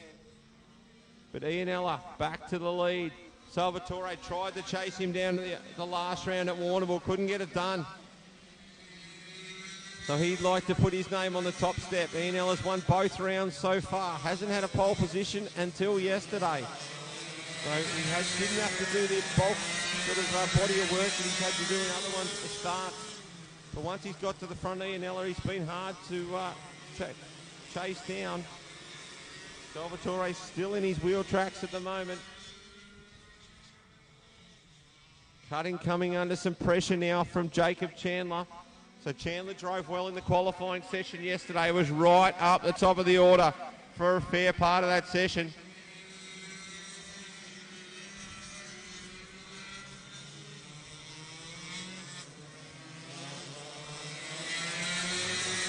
So a big battle at the moment between Chandler and also Karting. So Ianella had skipped away to nearly 4/10 of a second lead last time past, as he put a 1/10.5 into Salvatore. A good battle behind though for third at the moment as Chandler sizes up Karting, sizes him up and goes to the inside. So Chandler into P3. Karting looking for the response back to the inside. Look for the crisscross for Chandler and it comes. But Karting will get it another crisscross. And this is why we love Portland. This is the kind of racing you're going to get all day, ladies and gentlemen. So great driving there from Chandler and also Karting. What a great exchange that was for about 3 corners. Crisscrosses side by side. Good, clean, hard racing. So Ianella across the line to lead. Almost, well, we are at the halfway point now. But just over half a second on Salvatore. Fastest lap that time by for Ianella. So he's working into this one. Chandler has just a little bit of a margin now on Karting. Jay Murray, who was on the podium at Warrnambool, sits in position number 5 ahead of Chris Alexopoulos. Just a reminder that if I'm not pronouncing your name right, you're more than welcome to message the AHR Media Facebook page to clarify it. If you also have any other information that might be of benefit to this commentary, please do contact me on that Facebook page. But still Ianella just under 7/10 of a second now as he goes faster again with a 36.300. So Ianella doing everything he needs to do in this one. Salvatore sits comfortably in second. Chandler, who's moved forward, is in P3. Cutting the next one. Jay Murray starting to sort of zone in on the back of the Karting cart. And Alexa Poulos currently in P6.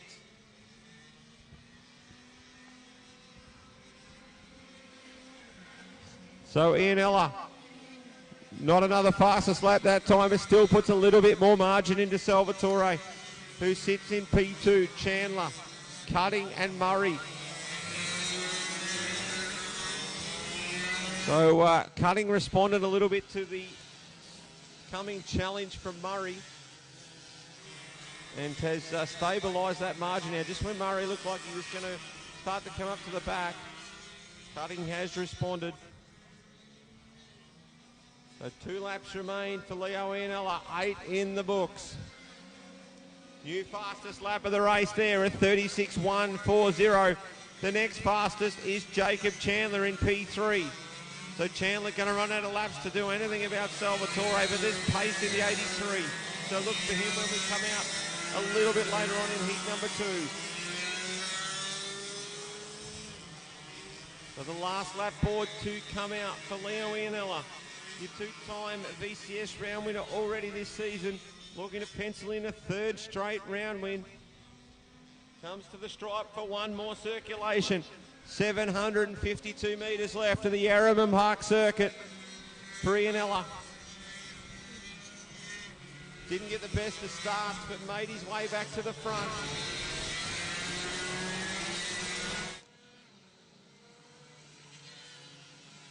So it's Ianella, then it is Salvatore, Chandler. So Chandler's broken well clear of the chasing pack, which is Karting and also Murray. with Alexa Poulos rounding your field in P6. But through the kink for the last time, it's Leo Iannella who's going to win the opening heat of KA3 Junior. Header Hunter Salvatore, Jacob Chandler, Lachlan Cutting, Jay Murray and Chris Alexopoulos.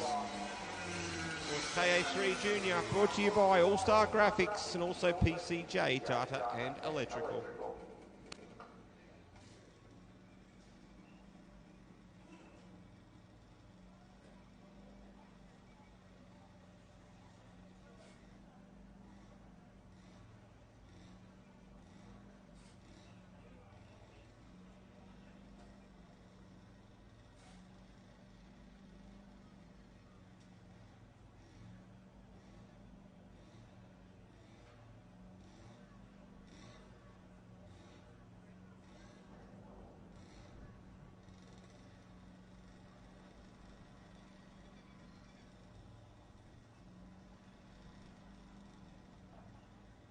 Victorian Combined Masters and Tag Restricted Heavy are next on the grid, followed by Tag Light for Heat 2.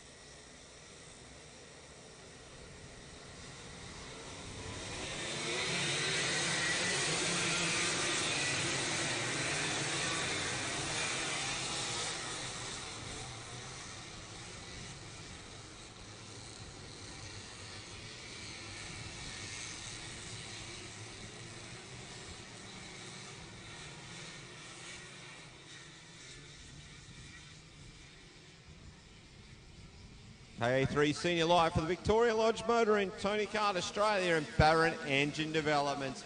The grid for this one to start on the front row. A couple of mates, Joel McPherson and Corey Herbertson. The second row, the multiple national champion James Sarah and Josh Elliston. Ethan Bray and Jason Douglas to start from the third. Jensen Telesity and Seth Burke up from row number 4. Jordan Malcolm and Brocklyn Parker from row 5. And Nicole and Riley George from row 6. Troy Morland and Mika Bottrell to start from the 7th row. Scott McEachran and Brock Fewens. Jet Buckley and Dominic Kachina. Of course, a few local drivers to look out for in this one. Brocklyn Parker in Kart 7. Mika Bottrell in Kart number 11. Corey Herbertson in 25. And that is your local competitors. So Herbertson, Parker, Bottrell to look out for from Portland. Great field of KA3 Senior Live, plenty of depth in this one. Lining up nicely behind McPherson and Herbertson. And it's a start, we're away.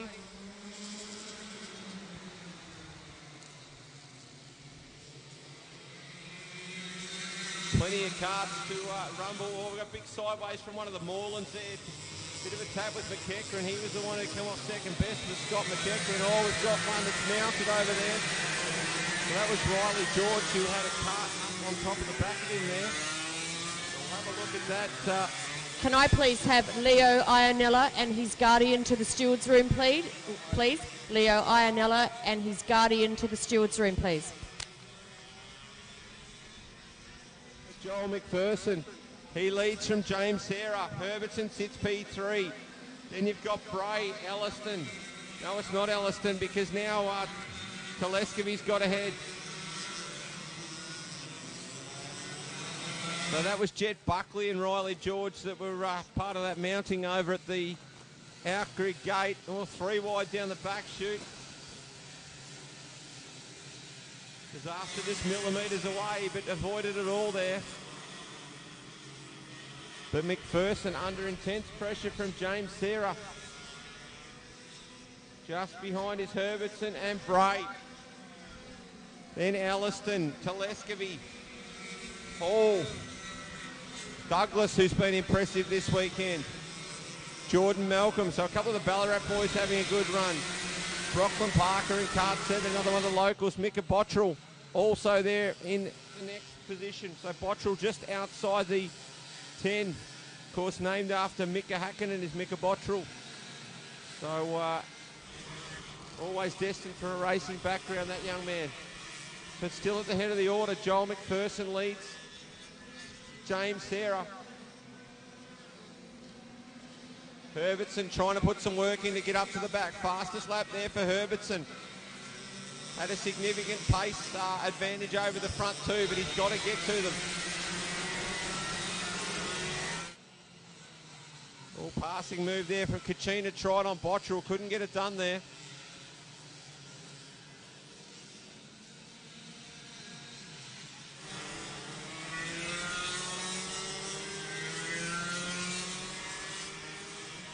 So again, McPherson comes by. Can I please have Hunter Salvador and his participant to the stewards room, please? Hunter Salvador and his participant. So the local driver hoping to put a show on for the local fans. Ethan Brake, 6P4. Elliston is the next one. Hall is under pressure from Telescovy and Jason Douglas. Brockland Parker and Jordan Malcolm round out the 10. So Mika Bottrell just outside the 10 in P11, holding off Kachina at the moment. Seth Burkhart's just behind as well. Jet Buckley, Moreland, McEachran, Fewens and George is your field in this one.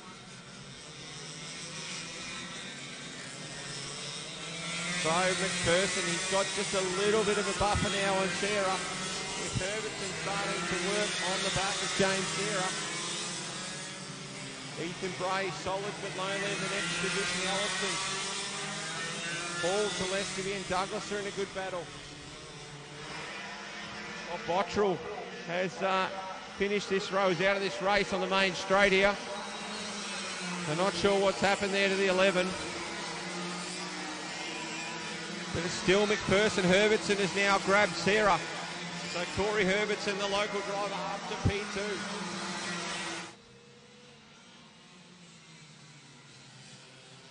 The move there from George on Fewens. So Riley George trying to make something out of this one.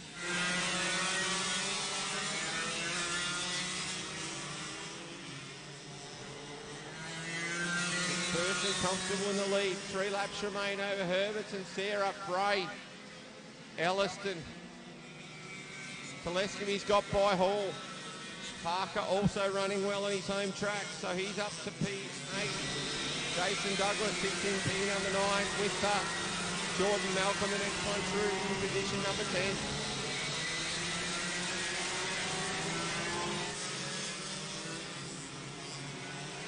Good battle just behind Malcolm, or a little bit back between Kachina and also Burkhardt. In behind then is Jet Buckley. There's Troy Moreland. McEachran, George and Fewens are the remaining running competitors. But up front, Joel McPherson done everything he needs to do in this one. Herbertson sits second. Third is Sarah, Bray, and then Elliston. Good battle with Telescovy and also Hall, Parker, Douglas. With Jordan Malcolm just not quite up to the back of them.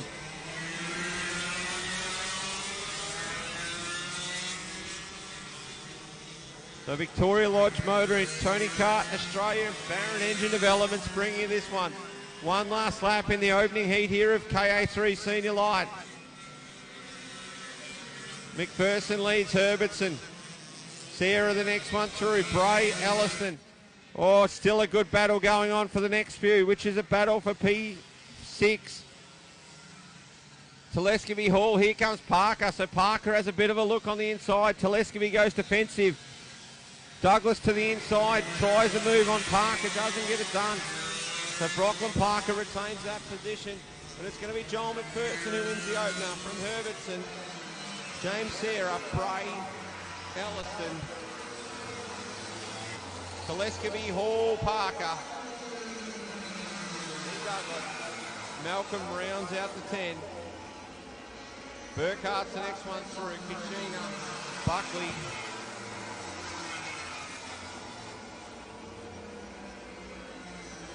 Moreland, McEachran, George and Fewens. Unfortunately lost Mika Bottrell. For Victoria Lodge Motor in Tony Kart Australia and Ballarat Engine Developments.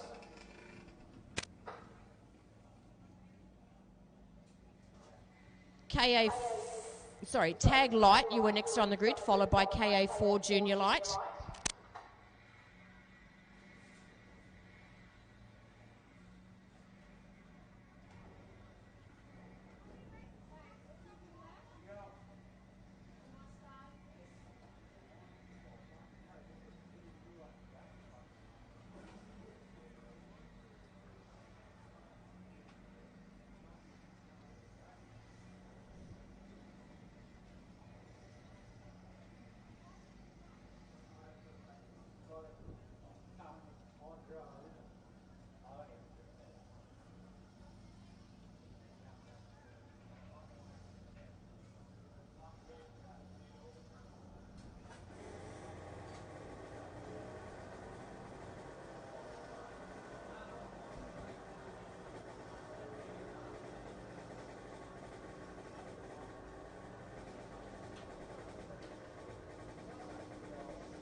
So we wait for Masters and also Restricted Heavy to come out. Just a reminder, the next round is on the 13th and 14th of August at the Wimmera Kart Racing Club. Now, I did stop in at the Wimmera Kart Racing Club last Friday and have a look at their new circuit, and I must say the pictures and videos do not do that place justice. It is absolutely phenomenal what the Wimmera Kart Club have done with their facility up there, so we all look forward to getting up there and trying out the new track, but absolutely amazing what they've done. So we look forward to getting up there and showcasing their works, and I'm sure it's going to be a great weekend. So to run you through the grids in this one, we'll start with the Masters because they will start ahead of the Restricted Heavies. On the pole position is the 89 of Anthony Pethbridge. On P2 is Ash Mitchell. On the second row, Phil Smith and Matty Crane. Daniel Reithus and Ronnie Taylor to start off the third row. John Page and Andrew Stubbs to start off the fourth. Campbell McMillan and Greg Ord. Shane Riding and Ben Shea with Hugh Wilson and Kevin Harvey to round out that 14 kart field. In the heavy, starting on the pole position, the local star, Revan Kevin Hitchcock. And on his outside will be Mick Angwin, Hayden Tucker and Bailey the Spud Train Petch will start off the second row. Adrian Matheson and the crowd pleaser Jason Kilcullen to start ahead of Alex Clode in position number 7.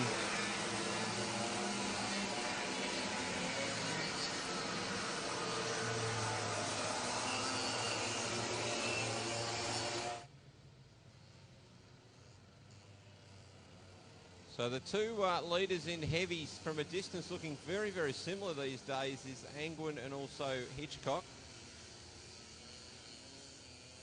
So I know officials were trying to get them to start very close to the back of the Masters, but that hasn't quite eventuated. So these classes sponsored by GC Reithus and Son Ag Contractors and also AHR Media and Darren's Photography. Of course, Darren, your official VCS photographer. So if you're after a happy snap, get on to Darren. You'll see him in the pink vest out in the middle there. So we're away in the Masters. Pethbridge, a great start. Mitchell's going to be a long way back in this one. So Mitchell back to the inside of Reithus. Page and Reithus, a little bit of wheel banging. Ronnie Taylor moves up on Crane. He's going to open the opportunity for... see who that was with. Might be Campbell McMillan to get by Matthew Crane. So Crane around the outside. Or Greg Ord facing the wrong way in the Masters. It looks like Nick Anglin's been your leader in the heavies. Bailey Petch is in P2. So a big start from the Spud train. Next one through is Tucker. So Hitchcock majorly disadvantaged there. Phil Smith straight to the front in the Masters. Peckbridge sits P2 with Ash Mitchell. Then you got Daniel Reethers, John Page, Ronnie Taylor.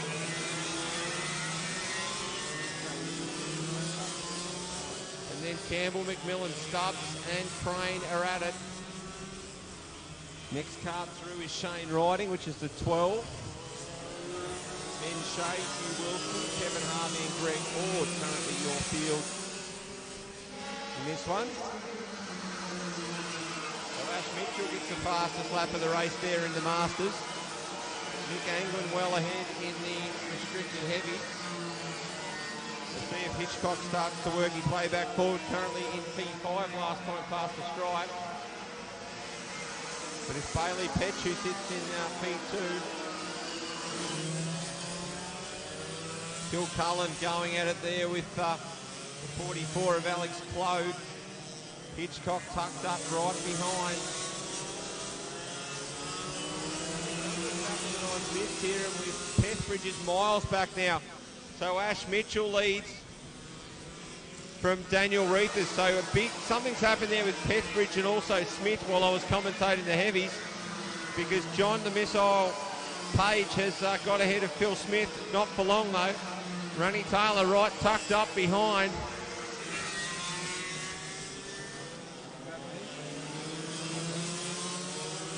Campbell McMillan, he's done a good job too. Still sitting ahead of Stubbs and also Crane.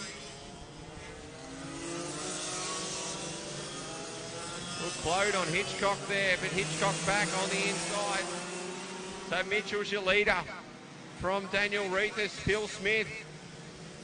And then it is John Page.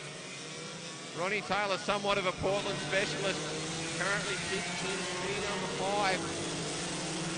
McMillan, Stubbs and Crane. 27 is Ben Shea. So Riding sits, sorry, that's Shane Riding in P9. So now Angwin has passed the last of the Masters cart. Bailey Petch sits P2. Oh, Taylor on Stubbs. That was a big move down at turn 1. So a couple of old fellas really going at it there between Taylor and Page. But Taylor's got the better of that battle at the moment. But here comes Pagey back on the inside. Can't get it done. So Taylor up to P4 now. So fastest lap in the heavies there for Hitchcock now. So not sure what went wrong at the start, but Hitchcock is starting to regain some ground. Got to try and catch the train next. Bailey Petch.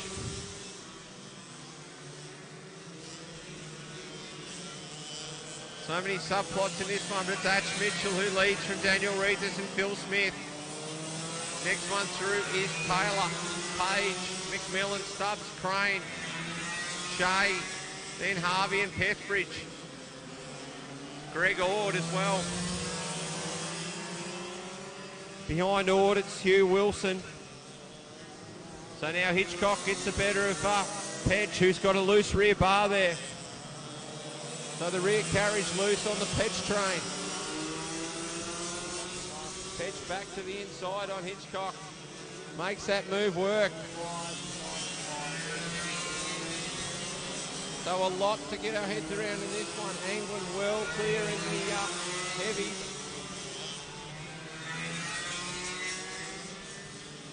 As Hitchcock and Petch come along. Kart 70 is Matheson, so Matheson's trying to make a move on Petch now as well. Here comes Matheson, makes that move, which also allows Clode up into the picture. So the Petch train's been derailed. Comes back on the inside there, but there's a lot going on here. So Mitchell continues to lead Masters. Daniel Reith is second, but under intense pressure now from Phil Smith. Ronnie Taylor, the next one, is Jack Pagey a little bit. Stubbs has got by McMillan. Crane has a look up the inside.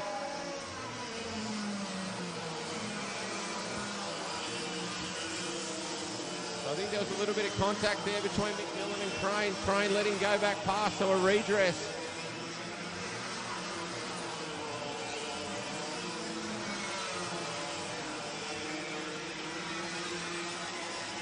So they're coming around, they're all on the last lap now, barring these last couple of carts to come through. The Masters. Mitchell's going to catch the back of some of the heavies here.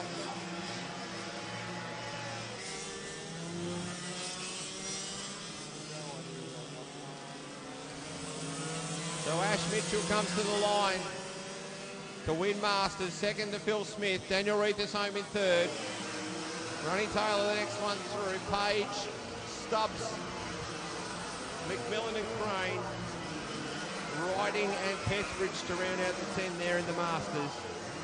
Greg Ord, Kevin Harvey, Ben Shea and Hugh Wilson to round out the Masters field. Mick Anglin's going to come through now to win the heavy class. Second place is going to go to Kevin Hitchcock with a slow start but come back nicely. Owned the fastest lap there. Third place for Matheson, Claude, Petch, Kilcullen and Tucker. For GC Regis and Son Ag Contractors, AHR Media and Darren's Sportography.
KO4 Junior Light, you are next on the grid,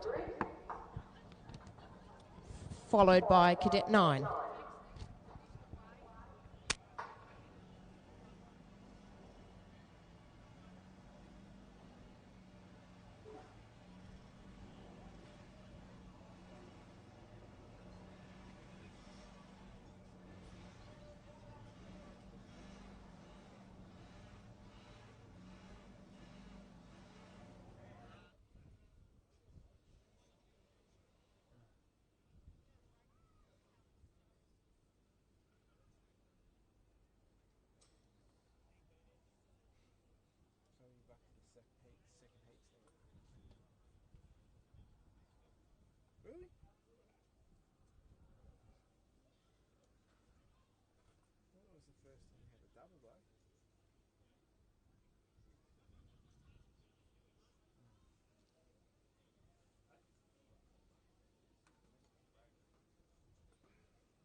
So tag light rolling out for heat number 2. Sponsored by PJ's Coffee Company, Baker's Delight and Southwest Conveyancing. The grid for this one, starting on the pole position, will be Riley Jabke. On his outside will be Jay Rakavalis, Max Fay and Stephen Malcolm to start on the second, with Daniel Finlay and Jono McKean on the third row. Austin Worrell and Ella Dunmore to start off row number 4. Daniel Pegg and Greg Dunmore and Mitch Arrow. So the field almost set. Of course, PJ's Coffee Company, Baker's Delight and Southwest Conveyancing. Or Southwest Conveyancing and PCJ Data and Electrical are the live stream sponsors. So hello to Alistair McKean if he's watching from home, because I know that I saw a post earlier in the week he wasn't going to be here to watch Jono. He hasn't missed many of his races, but he wasn't going to be here this week. Oh, big issue there with the Finlay kart, which has set back a lot of the field there. So it's Jabke who leads away with Fay and McKean. So McKean in P3, Rakavalis. Oh, Malcolm having a bit of a sniff up the inside, nothing doing there.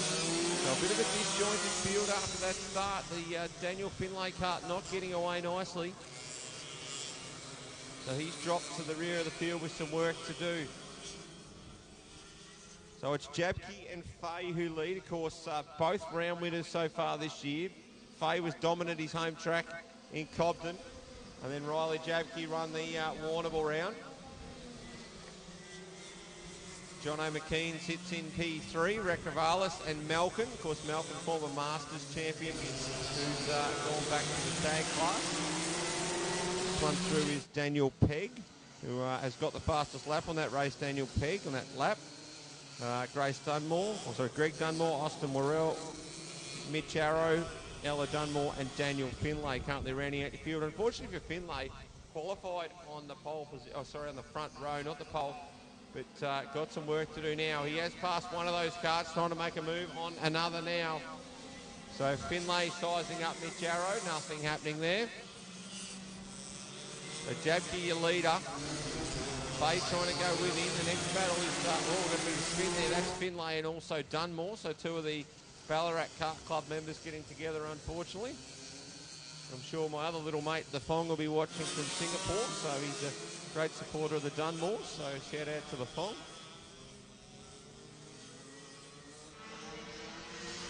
But it's Jabke who leads Fay. McKean's got a little bit of a gap now on Rakavalis as Malcolm now goes to the inside of Rakavalis at the end of the straight. Pegg currently sits in position number 6. Yellow flags are on at the hairpin, but nothing to be seen there at the moment.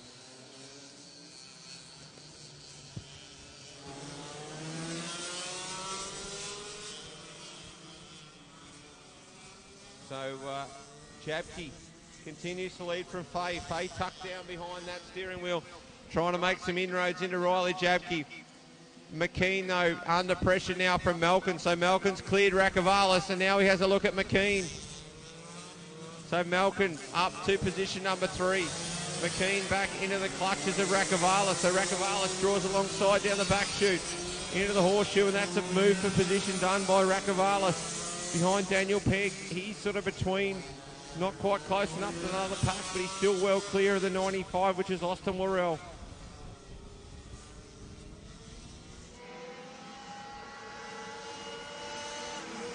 So behind Worrell, Mitch Arrow is the next kart through. Ahead of Dunmore and Finlay, with Dunmore rounding out your field. So it's Greg Dunmore ahead of Ella at this point in time.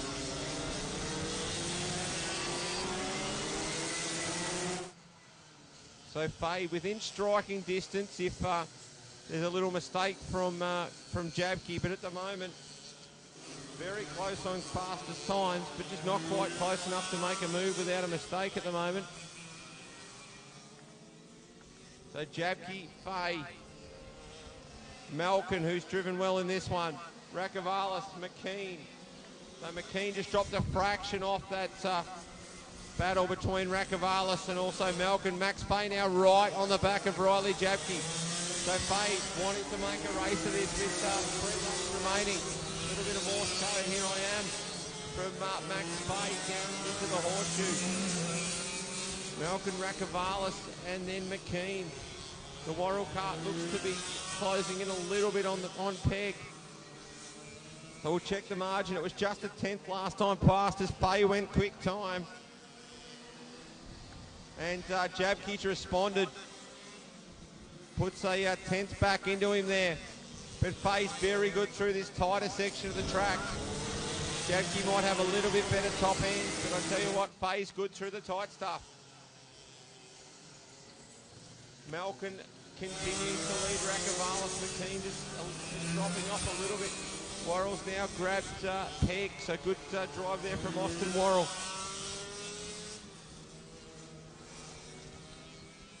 So Jabke leads down into turn 1.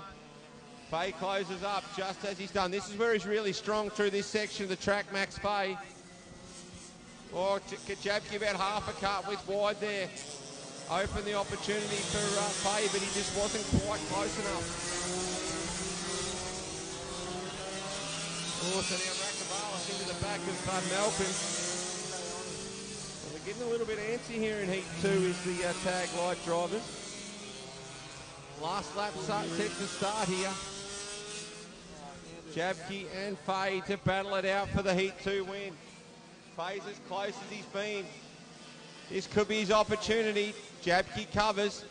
Here comes Faye. He's got a little bit better drive out of there. Can't quite get up. So Faye and Jabke, a little bit of a hit, which has cost Faye. Jabke goes across to the inside, back to the outside.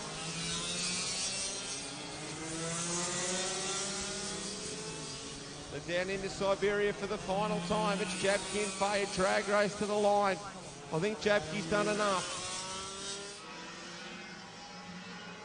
And he has. He wins from Max Faye. Malcolm home in P3. Rakavalis, McKean, Worrell, Peg, Finlay, Arrow, Dunmore and Dunmore to round out the field in this one. Tag light brought to you by PJ's Coffee Company, Baker's Delight and Southwest Conveyancing.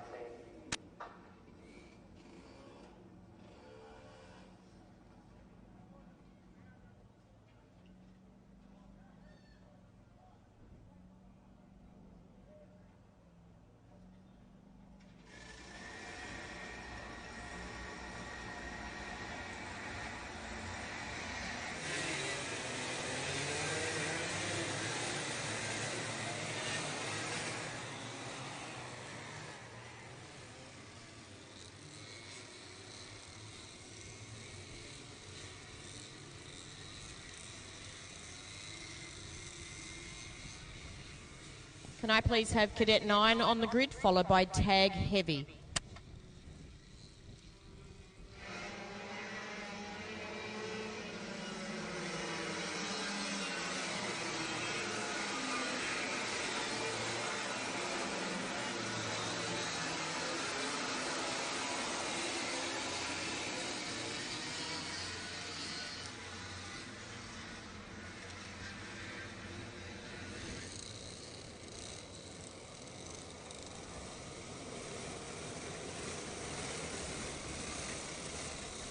Okay, for Junior Light, Barbarian White Surveyors in the Melbourne Kart Centre.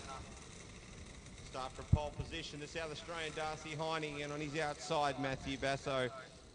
Aston Hill and Max Mariner to start from the second, Acacia McEachran and Chelsea Humphrey in an all-female third row ahead of James Snaith and Josh White. Riley Stairs and Jaden Della to start from the fifth ahead of Mitchell Burgermeister and Dallas Green. Ryder Dala to round out this 13-kart field. KA4 Junior Light for Berry and White Surveyors in the Melbourne Kart Centre. So we're in the starters' hands now. They're lining up quite nicely to come through the kink. Up to the start. They spread well. And we're away. So Mariner ducks out and goes straight through the middle of the lead pack. So it's Heine that leads. Mariner. I believe that's Chelsea Humphrey who's up on the outside there. Going to sit in P3 on the exit of the hairpin.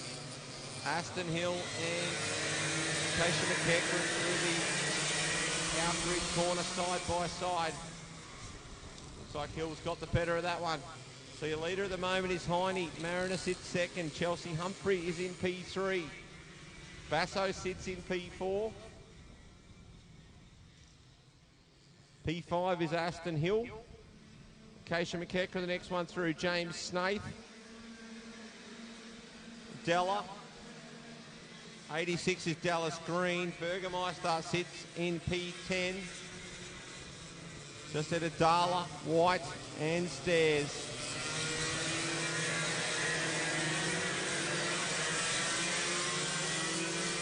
So Heine has made the most of that start. Mariner also.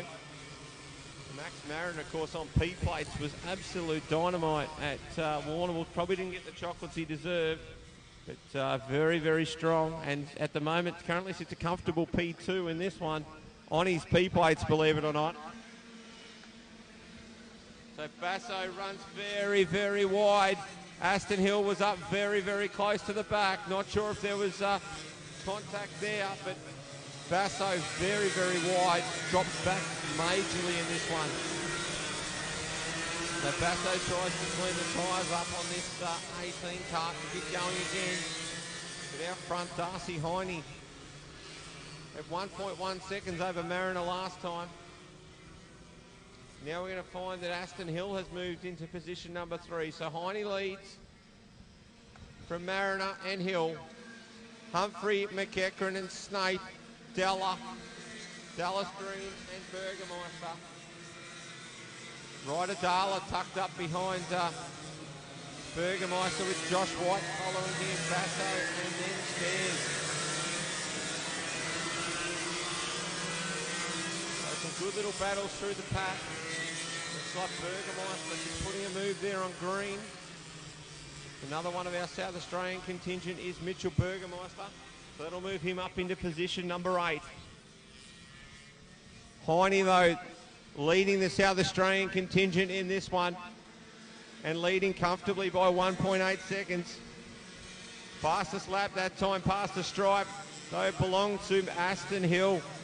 So Hill now challenging Mariner for P3 after he goes on the fastest lap of the race last time by.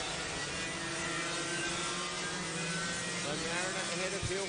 Humphrey under pressure from McEachran and Snaith. The next one through Della. And then Burgermeister is still battling hard with Dallas Green. So Green's got back ahead of Burgermeister.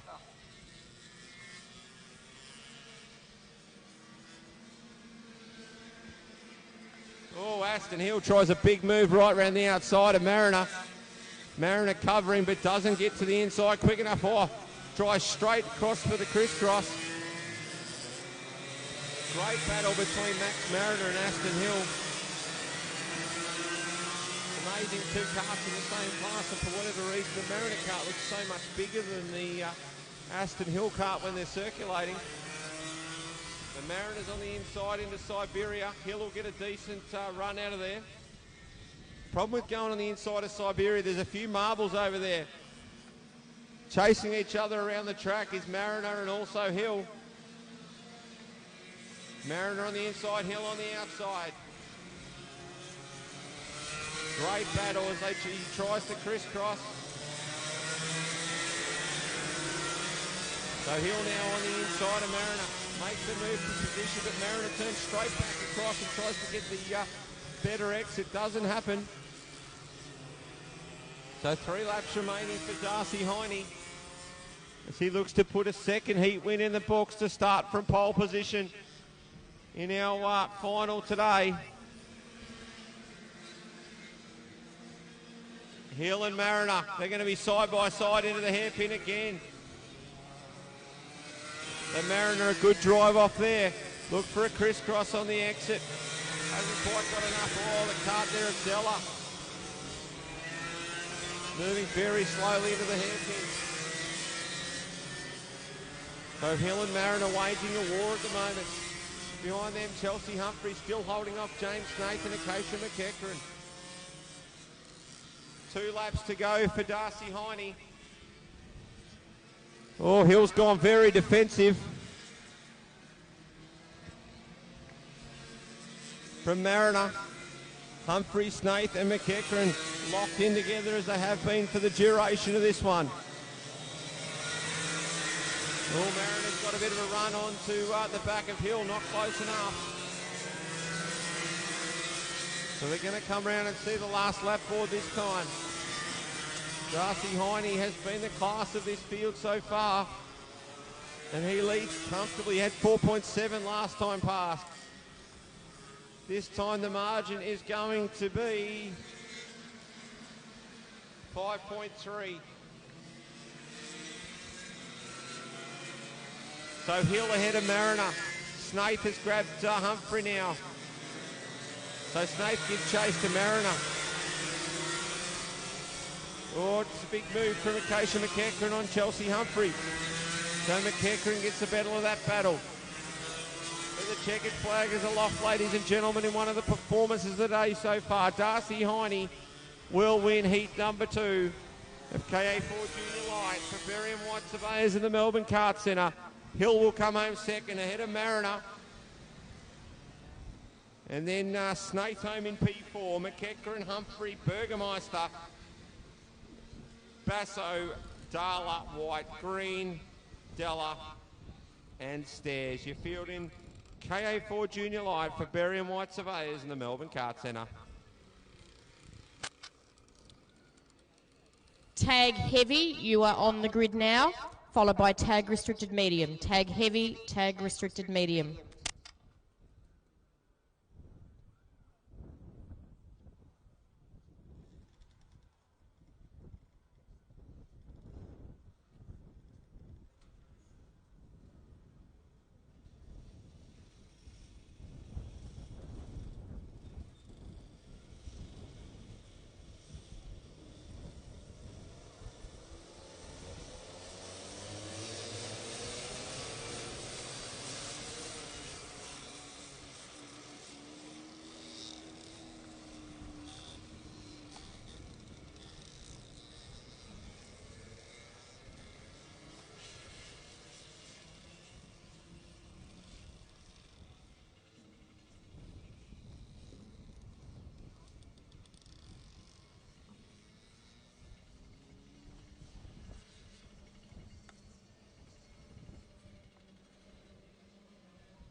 Cadet 9 for hitch trailers, Chambers, portable line boring and pro karting. The grid for this one on the front row, Archie Bristow and Xavier Mifsud. Bo Chambers and Curtis Polkinghorn to start from row number 2. Sullivan Green and Alana Gurney to start from the third row ahead of Hudson Millard and Casey Waters. Looks like Sullivan Green might be out of this one. Kart failing to start over there. Casey Waters might be a bit inspired in this one after seeing Cam put the Monster Mustang on pole position for race 17. So a bit of excitement in the Waters camp.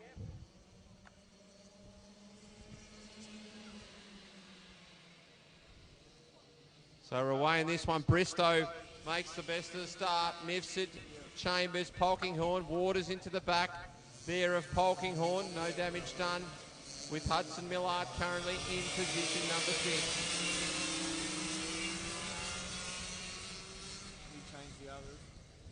Oh, Chambers very wide there too.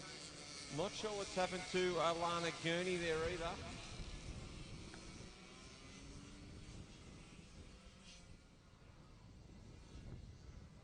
So Alana Gurney was rolling around before the start and hasn't taken the start, so not sure what's happened to the number 4.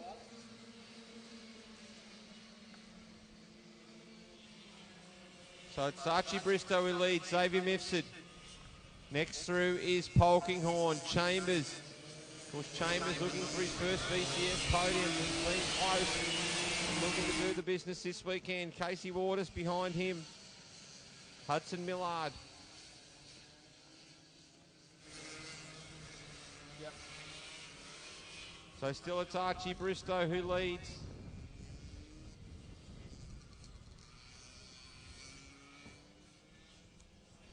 So Bristow leads, but it's Mifsud who's under major pressure here from Polkinghorne.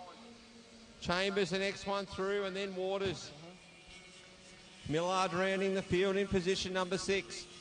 So Polkinghorne and also Mifsud going at it there for P2, with Chambers making his way up closer and closer to that battle all the time. All Waters off the track, exiting the Our Creek Gate corner. So rejoins again.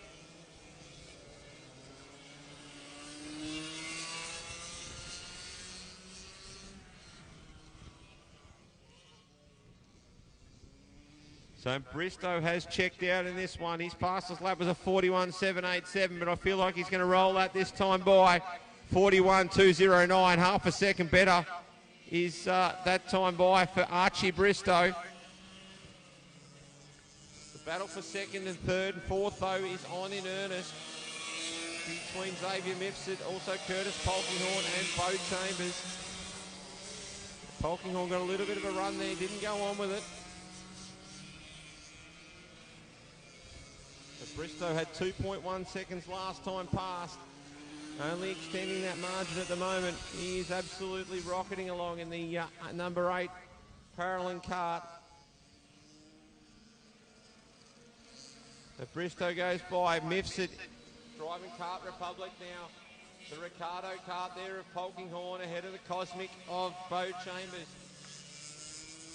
Casey Waters in an FA, and then Hudson Millard ran in the field in the Energy Kart.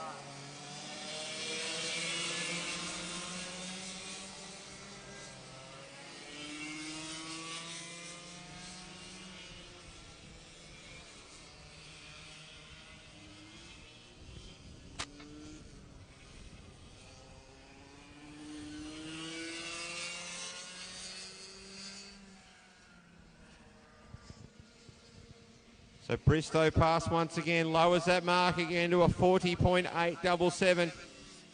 Next quickest that lap by was Curtis Polkinghorne, who sits right on the back of Xavier Mifsud. Not a lot in it between the two of them though. A 41.320 as opposed to a 41.376 for Mifsud.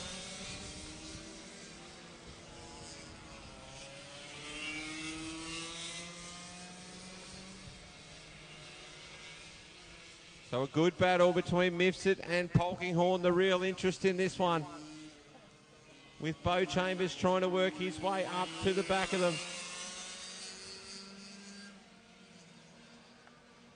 Another fastest lap there for Bristow with a 40.828. So the Bristow kart just getting faster and faster as we get past the halfway point.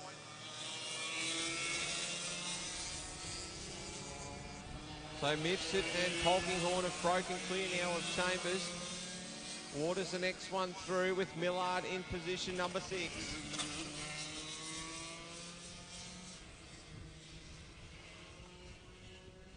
So Mifsud now has put a couple of kart lengths into Polkinghorne.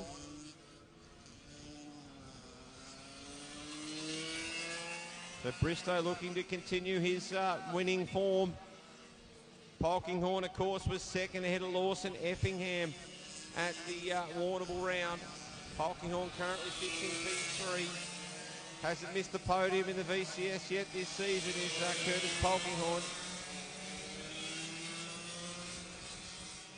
They've certainly turned the speed up a little bit, and Bo Chambers just hasn't quite had enough to hang on the back of them.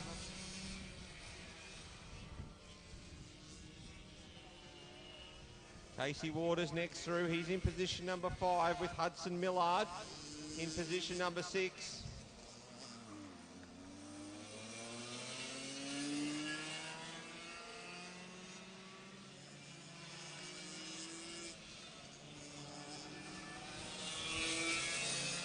So Bristow well and truly clear.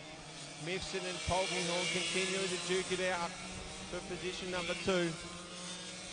They're going to come around and get the last lap board this time. Is Archie Bristow.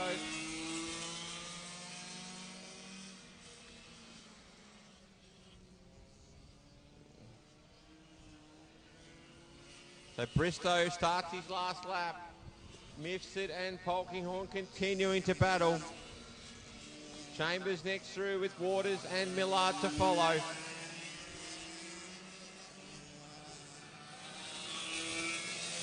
So Bristow down the back chute into the horseshoe. Nice canvas through there onto the sweeper. He's done everything right, Archie Bristow. And this run continues even from Warrnambool. Did a fantastic job. So Hudson Millard comes through to start his last lap. But it's going to be Archie Bristow that is your winner here in Heat 2 of the Cadet Nines. Second place goes to Xavier Mifsud with Curtis Polkinghorn in third. Bo Chambers, next one through in position number 4. Casey Waters comes through to take P5 with Hudson Millard to round out your Cadet 9 field there, brought to you by Hitch Trailers, Chambers Portable Line Boring and Pro Karting.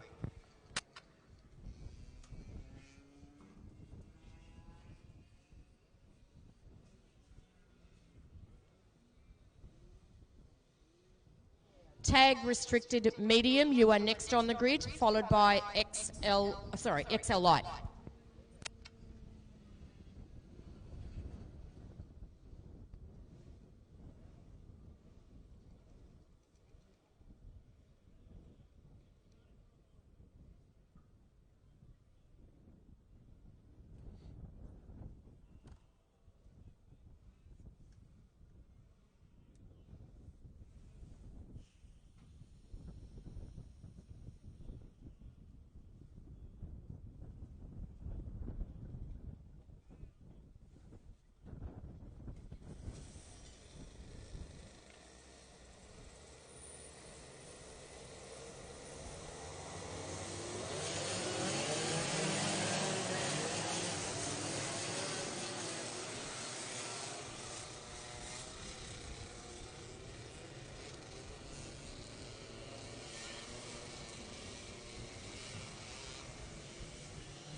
Tag heavy for Wimmera at Mallee Waste and also All-Star Graphics in the 365 Apparel Company.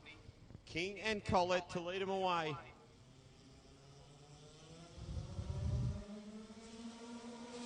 A good start.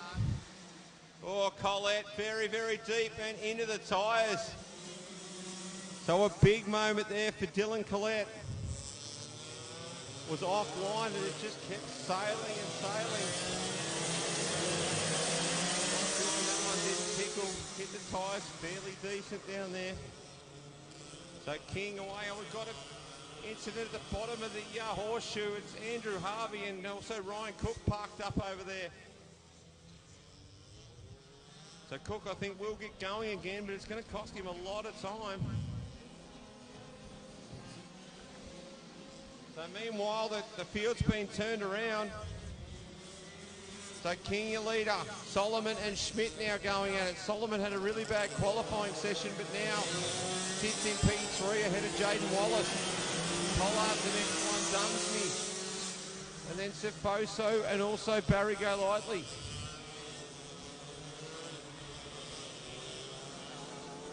Meanwhile, Andrew Harvey and Ryan Cook are way down the order. And Dylan Collett parked up down at turn 1. So King doing everything he's needed to do.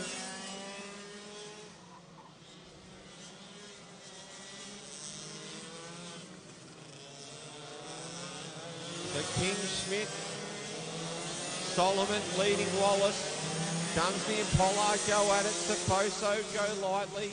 Harvey and Cook is your field in this one.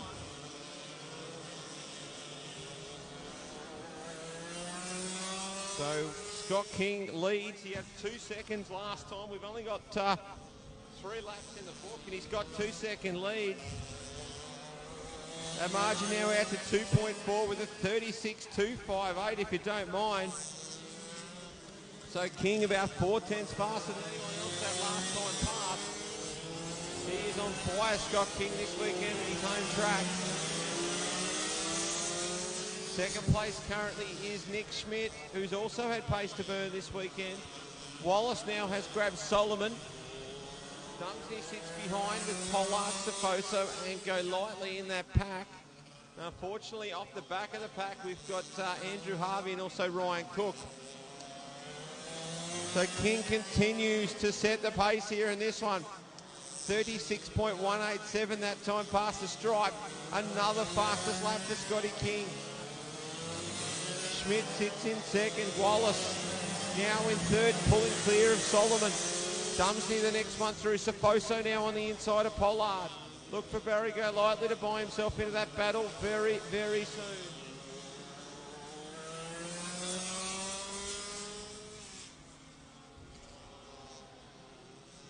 So King looking after everything. Little pat on the airbox down into turn one. Schmidt well clear. Wallace.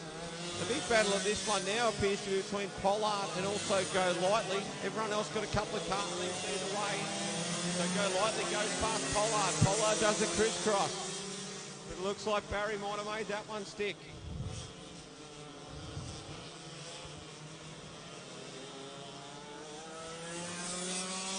So King driving away now from more, as he has done right from the start in this one. 36.222 that time by. Puts another 4 tenths into his competitors. He's out over 3 seconds now. Dumsley on Solomon. So Solomon and Dumsley throwing the kitchen sink at each other down through the hairpin. It looks like Dumsley's got the better of that battle.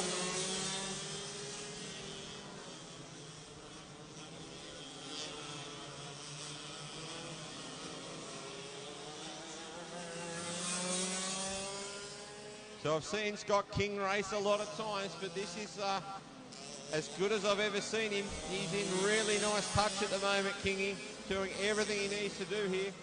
Oh, now we've got Go Lightly and Safoso. So Go Lightly stuck it up the inside at the end of the straight, but nothing doing. He's going to have to work a bit harder than that to get past Matt Safoso. It's good, clean racing actually down the end of the straight.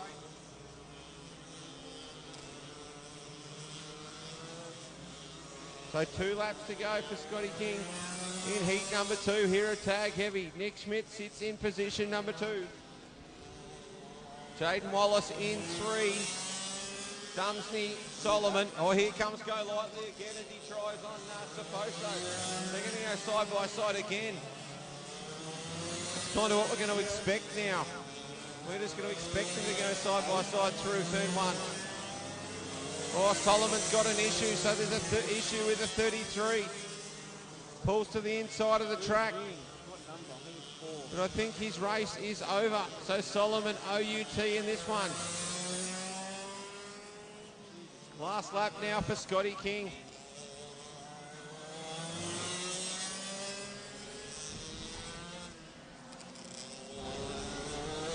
So Nick Schmidt, he's driven very well to be clear of the field as well. Wallace sits in 3. Dumsney is the next one. Safoso and Go Lightly. Wasn't watching him at the end of the straight, but I just expect they'll be side by side, those two. They're having an absolute cracker. Here goes Go Lightly, has a nibble, can't get it done. But the checkered flags aloft, and it's going to be Scotty King who wins heat number 2 of Tag Heavy, brought to you by Wimmera Waste and also All-Star Graphics and the 365 Apparel Company. Nick Schmidt home in P2. Jaden Wallace, Ray Dumsney, Matthew Safoso is now been overhauled there by Go Lightly. So Barry Go Lightly home in 5th. Safoso, Pollard, Harvey, Cook, We lost Solomon, and of course that opening lap for Dylan Collette, who's generously fixing the tyres down there at turn 1. So might be a contender for the Pro Karting Sportsmanship Award. There, repairing the tyres for the club. So if you've got any nominations for that Pro Karting Sportsmanship Award, please do go and grab a form. Someone who's done the right thing and shown outstanding sportsmanship. So if you've been on the receiving end, please recognise those people and fill out a form in the club rooms. The tag heavy now in the books for Heat 2 for Wimmera Waste and All-Star Graphics and the 365 Apparel Company. X30 light, you are next on the grid, followed by tag restricted light.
So restricted medium on the circuit now for their second heat.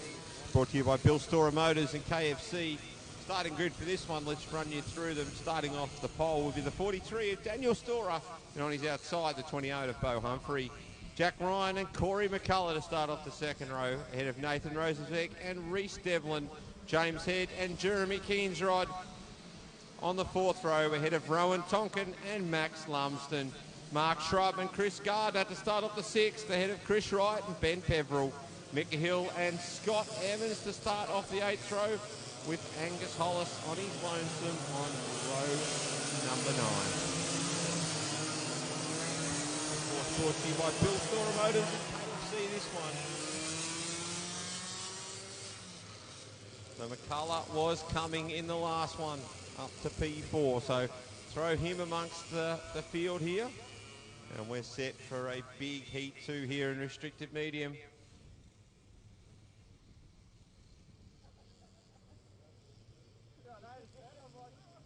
Chilly start to the day here in Portland, but hopefully a bit of sunshine this afternoon. We're away. Storer and Humphrey. Ryan's up the inside well. So Storer, Ryan, and then it's Humphrey, Rosenberg and McCullough. Big cluster of carts after. So now McCullough up the inside of Rosenberg. Just behind him is, it might be James Head and then Reece Devlin. Kingsrod's also up a couple. Hollis has moved through incredibly. So have a look when we come past. Angus Hollis started off position number 17. I reckon he's up at least 5 or 6. So Storer leads from Ryan, Humphrey, McCullough. So Hollis is up to 9. So Angus Hollis up 8 positions in one lap, ladies and gentlemen. So the former National Junior Sedan champion, 8 positions up in one lap. So keep an eye on cart number 16. Made some huge gains from the back row. But still now at the moment it's Storer who leads from Jack Ryan, Humphrey and then McCullough. Rosensbeck sits in P5. Ahead of James Head and Reece Devlin, Kingsrod, Hollis and Shrub is your 10 at the moment.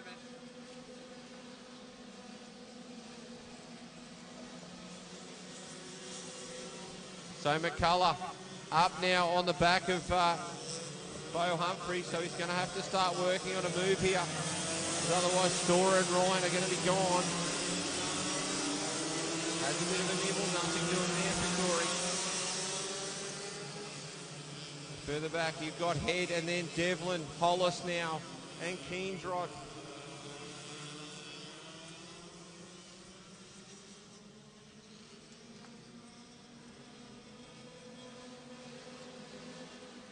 Further back down the order, Kingsrod, Shrub, Lumsden, Tonkin,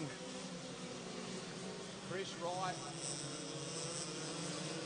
Then you've got Peveril, Gardner, Evans and Hill.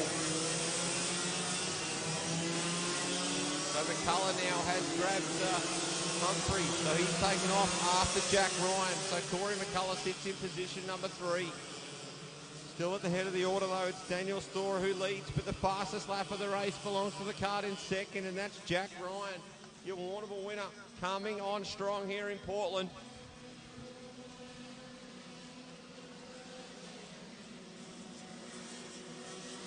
So now Storer goes fastest, and with a little bit of margin too, so just under 0.6 of a second is the lead for Daniel Storer. Second still Jack Ryan, McCullough, Humphrey. I tell you, Rosensbeck's doing a very good job as well. He sits in position number 5, chasing down Bo Humphrey. James Head's the next one through, Devlin, and then Hollis. Kingsrod.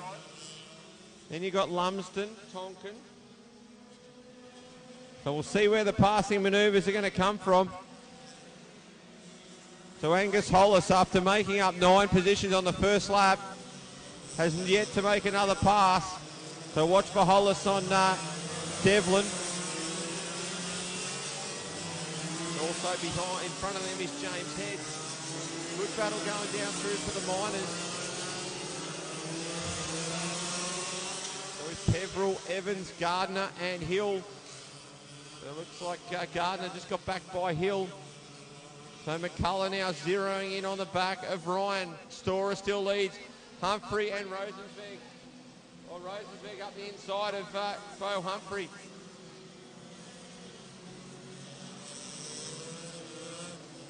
Hollis now gets by Devlin. Devlin crisscrosses, nice conversion back for Reece Devlin in the 71.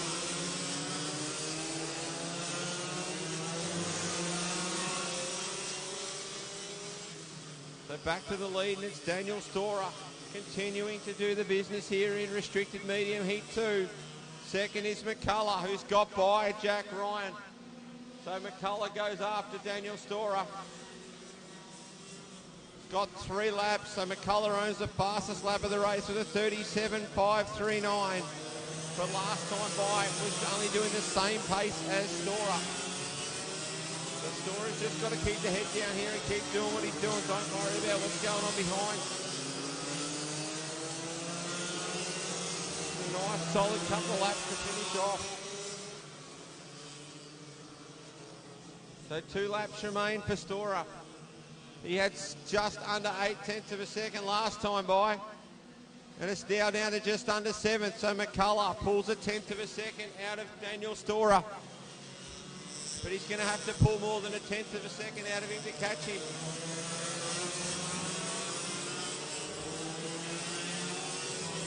So Hollis and Devlin are still at it. The irony of the South Australian P plate not lost on me either for Reece Devlin. You can see the red with the white P, but we've got the opposite out of South Australia. So Storer leads McCullough. 1 lap remaining, fastest lap again for Corey McCullough. Still just that half a second off. Down the back chute they go once again, into the horseshoe. Back onto the sweeper, Daniel Storer's just got it. Dot the I and cross the T and he's got it done. But McCullough's coming and it's going to be an ominous sign for the rest of the field come final time. So Storer drives through the flip-flop for this last time and he's going to win heat 2. Second place for McCullough. Third for Ryan, Humphrey, Rosenzweig, James Head. Reece Devlin gets the better of Angus Hollis in a great battle there. Then Tonkin and Keensrod after the line. Lumsden, Shrub, Wright, Evans, Gardner, Hill and Peveril. That was restricted medium now in the books for Bill Storer Motors and Kate.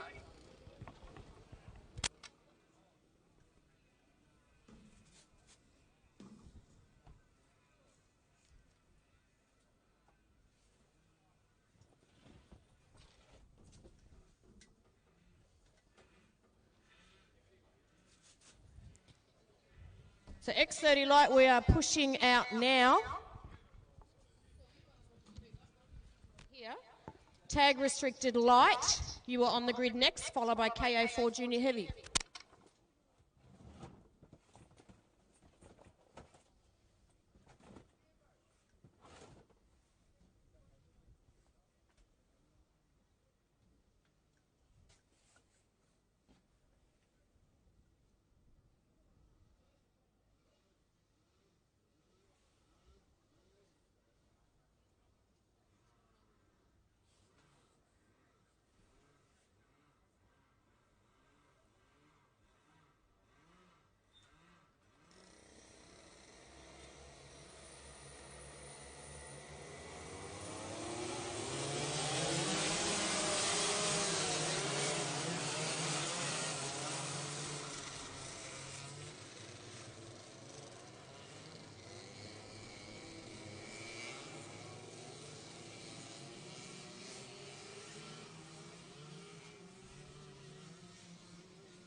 X30 on track now for Southwest Conveyancing, Remo Racing, the Army X30 engine.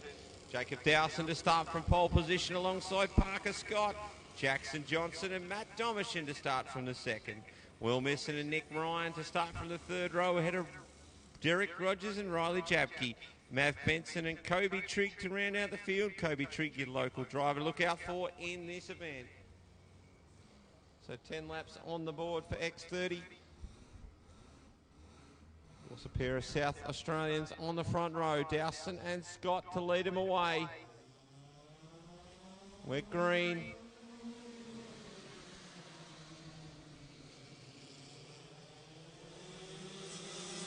But plenty going on round into the hairpin for the first time. Rogers into the back of Ryan. A little bit of a love tap there, but it's Dowson who's away. Johnson sits in second. Head of Parker Scott, Matt Domishen tucked in behind, Nick Ryan, then Misson, Rogers, Benson and Trigg.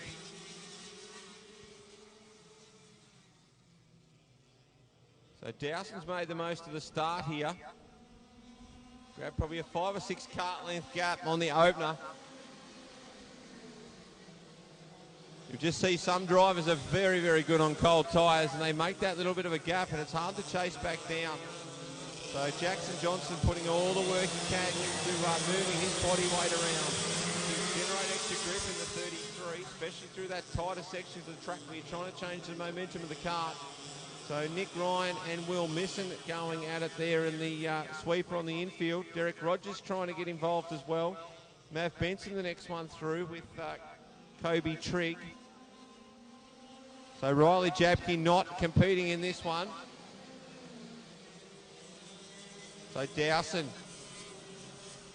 got just under 0.6 of a second, but Jackson Johnson puts down the fastest lap of the race on lap number 2. So a 36.181 as opposed to a 36.198, so not a lot in it. He's going to have to chip a little bit more off to get to the back of him. But you can sort of see now that it's visually shrinking that margin between Dowson and Johnston. Parker Scott sits in P3. Of course, Parker Scott, the only driver to sit on the podium at both events so far this season. He currently sits in position number 3. Domishen sits in 4. One of the most decorated junior drivers in recent times in the BCS. That's Domishen. He sits in position 4 ahead of Will Misson, Derek Rogers and Nick Ryan, Mav Benson and it's Kobe Trigg. So it was 0.4 of a second last time past for the lead for Dowson. And Johnson takes another 10th out on him. So a 35.591 for Jackson Johnston as he goes after Jacob Dowson. Parker Scott trying to go with him. Domishen back a little bit, but clear of Misson. Rogers and Ryan still very close. Benson and Trigg rounding out the 9-car field in this one. So this event brought to you by your broadcast sponsor, which is Southwest Conveyancing being the local sponsor, and Remo Racing and the iArmy X30 engine. So Dowson just over 0.3 as this margin keeps getting whittled away by Jackson Johnston. And Parker Scott wants a piece of the action. He goes quick time in this one. So the top 3, 35.563 for Dowson, 35.507 for Johnston, 35.500 for Parker Scott. Nothing in it. The next 2 were separated by nothing as well, which is Domishen and also Misson. So it's very, very tight at the top as Dowson responds and puts a 10th back into Johnston. In 3rd place, Parker Scott goes quick time that time at 35.381. So he takes a couple of tenths out of the cars ahead of him. But there's a lot to be said about track position at the moment. He hasn't got it, Parker Scott. So it's Jacob Dowson who leads.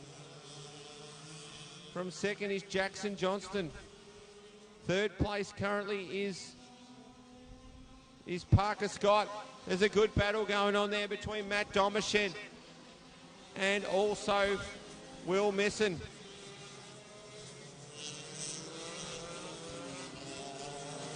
So Rogers leads Ryan, and then Benson and Trigg also battling it out behind them. So still the fastest lap of the race belongs to Parker Scott with a 35.381.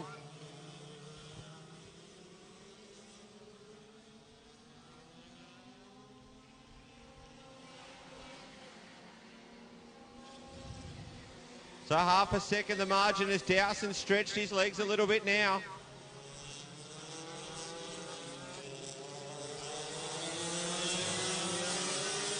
And continues to lead this one from Jackson Johnson and Parker Scott. So the last lap board to come out this time by for Dowson. The main heat in this one seems to be between Domashent and also Misson. Little bit between Benson and Trigg to round out the field, but it's Dowson who leads. Just under 7/10 of a second now and grabs the fastest lap of the race. So was Dowson just playing a little bit of the game there? He let the others catch up and then got on the gas again and drove away. Oh, Misson now makes that move on Domashent. So Misson up a spot into position number 4. But as they run to the line, it's going to be Jacob Dowson to take the win in Heat 2 ahead of Jackson Johnson, Parker Scott, Misson and Domashent in a good battle. Rogers and Ryan, Benson and Trigg. Rounds out the field in that one for Southwest Conveyancing, Remo Racing and the Iami X30 engine. KA4 Junior Heavy, you are next on the grid, followed by KA3 Senior Medium.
So restricted light out for their second heat. Just a reminder to Micah Hill and also Angus Hollis, you do have unclaimed prizes in the canteen. So restricted light for the Royal Hotel Portland and also DPE Kart Superstore.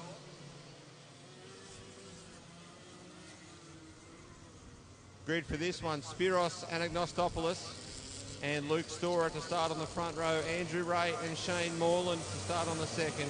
Luke Walker and Tim Rankin to start from the third row. Jaden Christensen and Shane Pennell from the fourth. Oscar Maloney and Daniel Golightly to start on row number 5. Jacob Dowland and Lee Wilkinson to start from the 6th.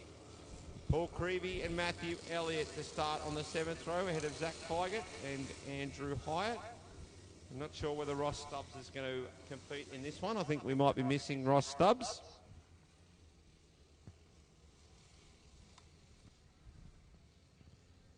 So has anyone got anything for Spiros? At the moment he's been untouchable. Won both rounds, won the opening heat. But the challenges will keep coming. For away, good start for Luke Storer.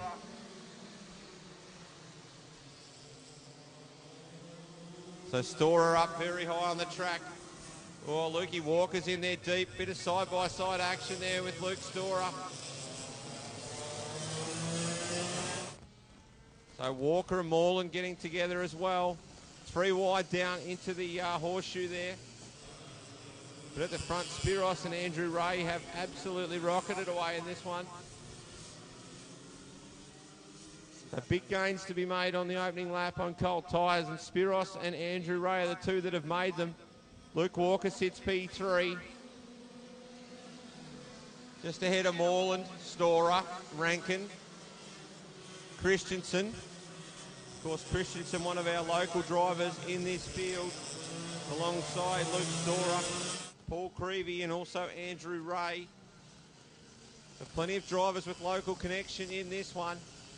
As Moreland goes by Walker. Storer also looking to put some work into Walker as well. Spiros has just pulled a little bit clear of Andrew Ray. Moreland leads the next pack, which is Luke Walker very sideways in the 74. Next one through is Storer. Then you've got Rankin, Christensen, Elliott, then Pennell. Jacob Dowland's trying to make his way back through the field.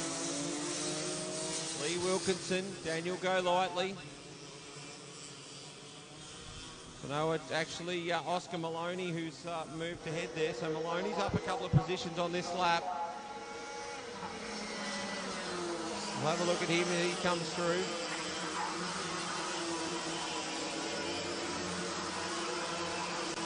So Maloney's up to P12. So Golightly's dropped down. We've got one pulled up. I think that's Jaden Christensen, I believe, who might be pulled up coming through the kink onto the straight.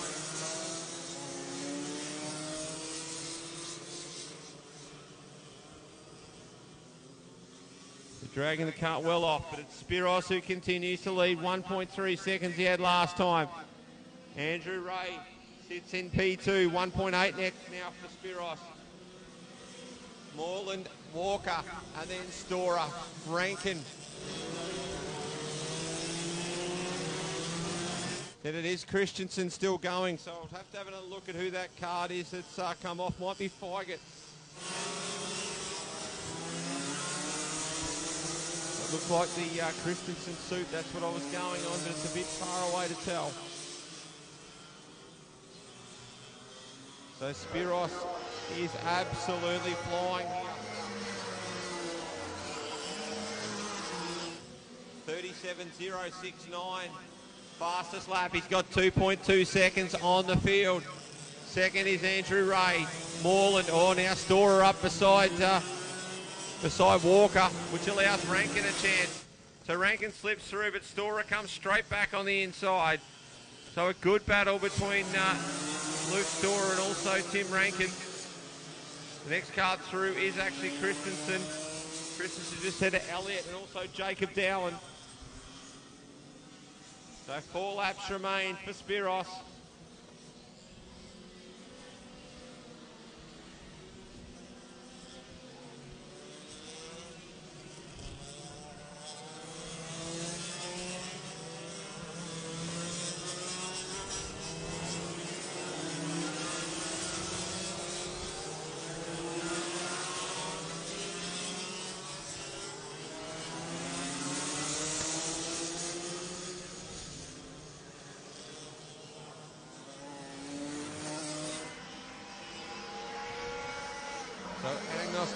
Goes through. Ray second.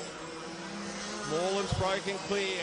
The next car through is Luke Walker, Storer, and then Rankin, Christensen, Elliott, and Dowland. Behind them is Pennell. Next car through is Oscar Maloney. So Maloney sits P12. Just ahead of Wilkinson and Golightly. Creevy, the next car through, another of the Portland drivers, with Andrew Hite currently rounding out the field in position number 15.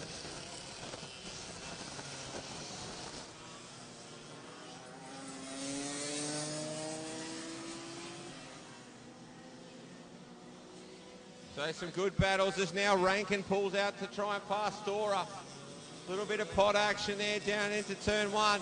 They're still side by side into the hairpin. Well, Rankin's going to go around the outside of the hairpin. That's not something you see every day, ladies and gentlemen. So some good hard racing there between Rankin and Storer. Christensen, another one of the Portland drivers currently in P7.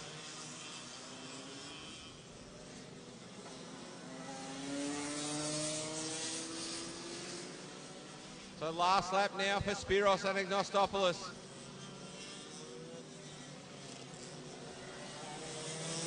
Driven superbly. to lead by the length of the back chute there.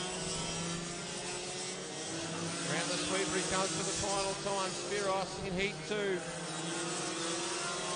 said he stamped his dog. Got a big spin there on the infield for Creevy, I think it is. Spiros has stamped his name on this class so far this year and wins heat number 2 here at Portland. Andrew Ray sits in P2. Moreland through in 3rd. Walker, Rankin and Storer. Christensen.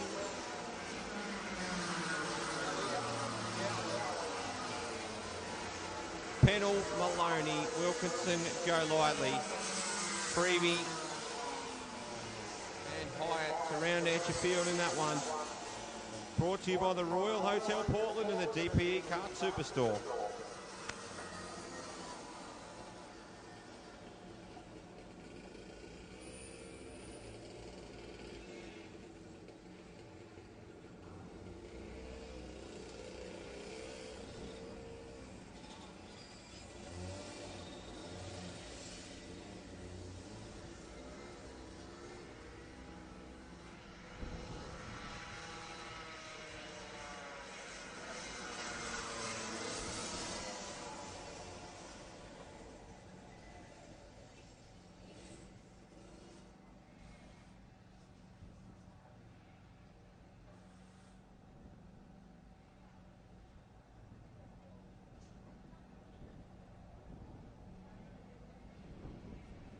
KA3 Senior Medium, you were next on the grid, followed by Cadet 12.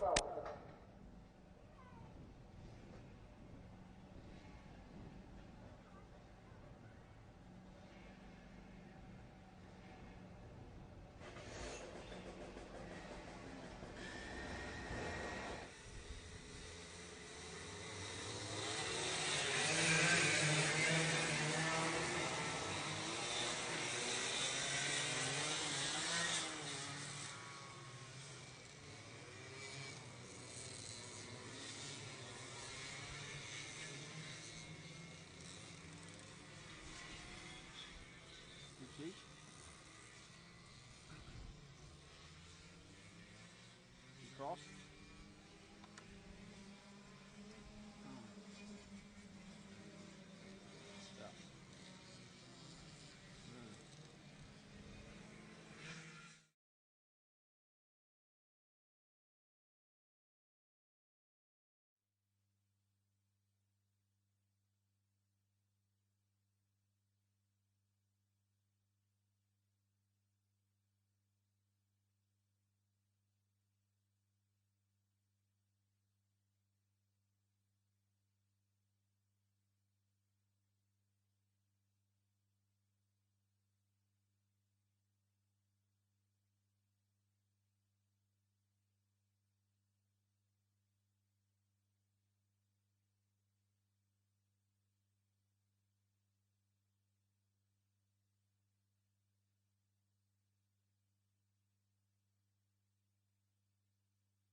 Max should be up here fluent, so I can, get sit down and have a crack.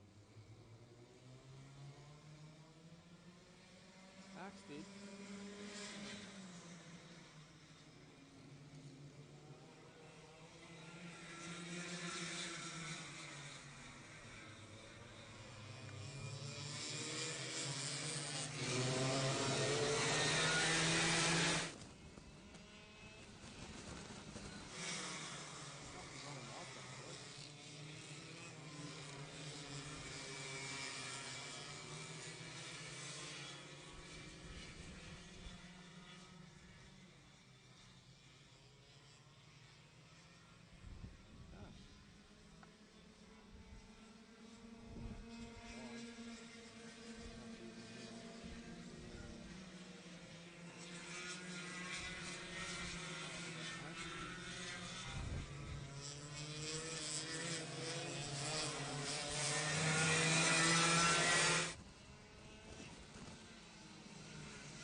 So KA4 Junior Heavy for Elijah Sports Power, Central Vic Karts and Parts and the Bendigo Bank.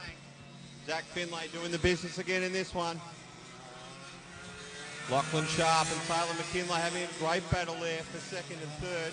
Laura Fay 654, Peter Fletcher Shaw and Mia Mifsud.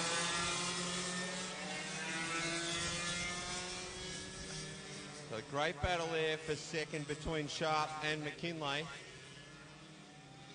Side by side last time down into Siberia.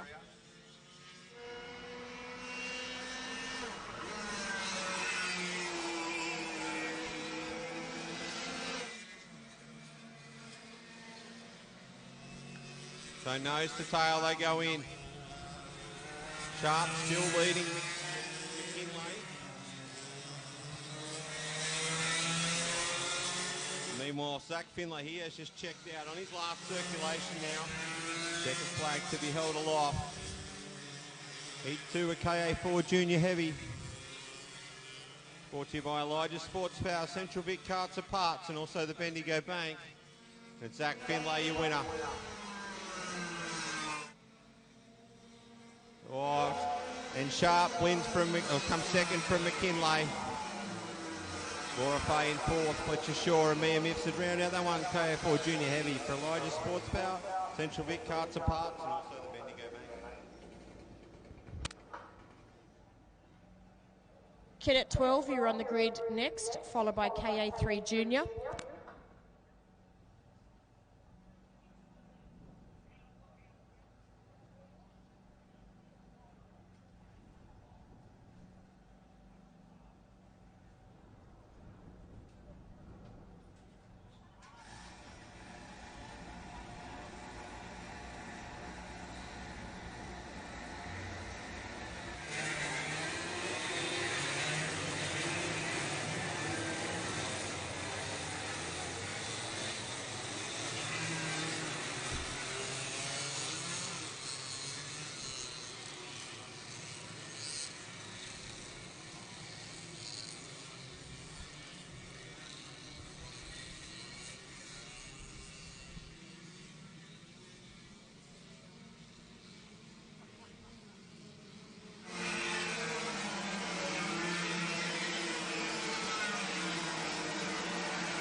KA3 Senior Medium to be led to the line by Ethan Briggs and Todd Chambers.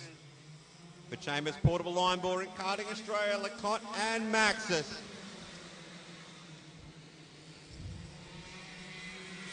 So Luciani straight across to the inside and a big manoeuvre. Bit of side-by-side action. There's something going on with the Chambers kart. Looks like he's kept going as Briggs now has another look at Luciani. Oh, three wide down into the horseshoe. Massive invitation for drama going three wide down there. We've got one of the Dunmores pulled up over there without a nose cone.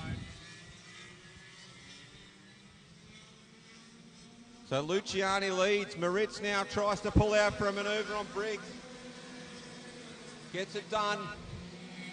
So it's quite obvious that Luciani meant business as they come round the end of the straight, into turn, into the hairpin for the first time. Oh, Briggs, oh, we've got a major bend on the side pod there for Fraser High. So I hadn't seen that. I don't know if that was a result of that incident or what happened, but he was facing the wrong way in the hairpin. So it's action-packed early. So Luciani leads. Moritz is clear. Chambers, Meek, Briggs, Henriksen, who's been good so far. Next car through is Hamish Allen, Seth Burton, Chris Thomas, Robbie Termine, Derek Rogers.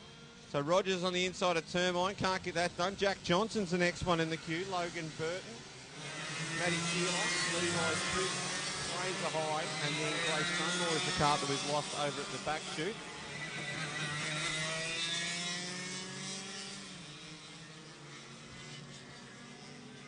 So Luciani comes past, still leading Moritz. Next car through, Briggs and Chambers. Like Briggs has got that one done. Chambers throws it back in. So there's a fairly spicy duel going on between those two at this stage. Henriksen's the one who's benefited. He's going to have a crack at Chambers on the inside at the horseshoe. Chambers turns down a little bit of wriggle on the steering wheel there from Henriksen, trying to make some room. Couldn't get it done there. So Luciani has comfortably cleared out in this one. Marissa's also very comfortable in second, as is Neitz in third. Chambers is the one under fire from Henriksen. Now Hamish Allen has a look at Briggs at the end of the straight. Nothing doing there. Might open the door for Seth Burton. Burton looks at the inside of the hairpin. Gets that move done. So Seth Burton, the Warrnambool driver, starting to move through the field a little bit here. Chambers representing the Portland club in this class, along with Matt Keeler and also Levi Tripp. So they've got a few local representatives in this event. So Luciani meant business from the first lap, and he's been all business in this one. Moritz sits second, then Neitz. Chambers still holding down P4, but under pressure from Henriksen. Your opening heat winner was Ethan Briggs. He currently sits in position number 6. Seth Burton behind him, then Hamish Allen and Chris Thomas. Derek Rogers rounds out your 10. Just outside the 10 is Jack Johnson and Robbie Termine. Just ahead of Logan Burton and Matthew Keeler. And after them it's Levi Trigg and also Fraser High with that badly damaged left side pod.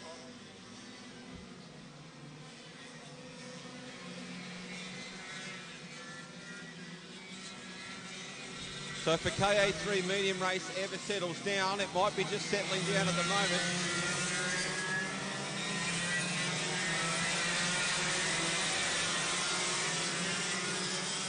So Luciani continues to lead from Moritz.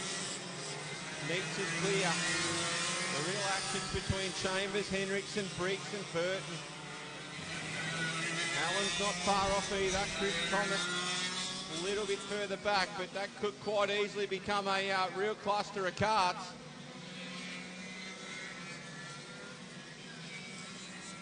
So 2 laps remain for the master from Horsham, Remo Luciani.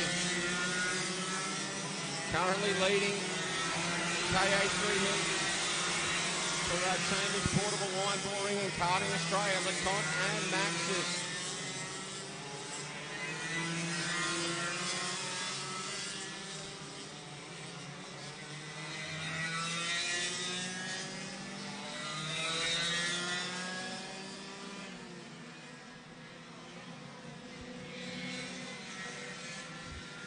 So all sort of settling in a position now.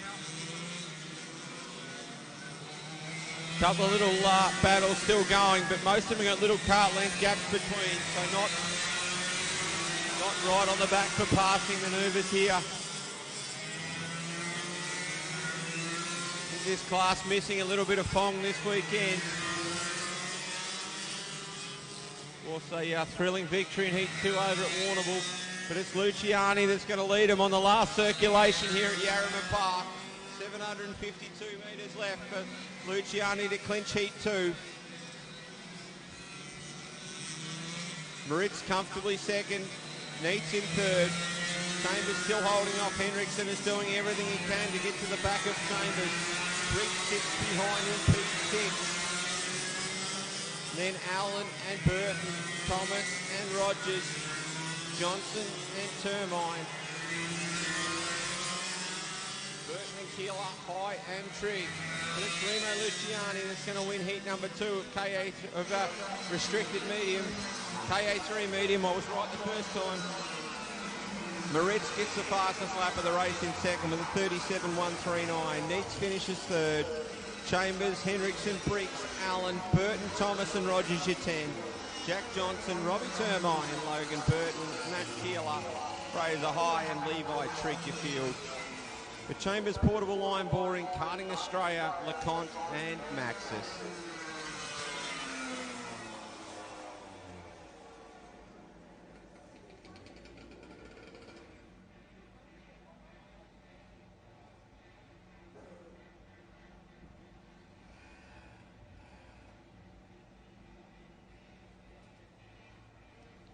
KA3 Junior, you were next on the grid, followed by KA3 Senior Light.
Cadet 12 for Anderson Karting, MJ Pressure Works and Techno Kart Victoria.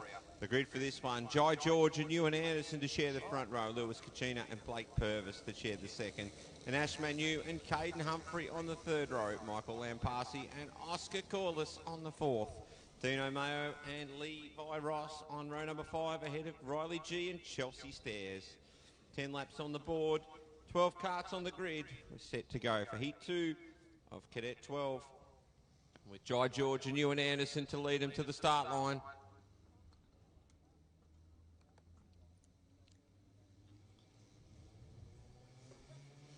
We're away, lights are out. Good even start. Kachina looks to the inside again, nothing doing. But he's got right up beside Anderson, but it's Jai George who leads.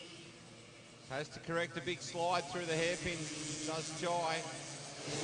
Anderson, Kachina up the inside of, I think that's Purvis.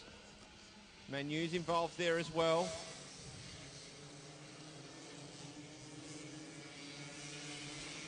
Also Caden Humphrey making the move there on Manu, so plenty of action on the opening lap here of Cadet 12.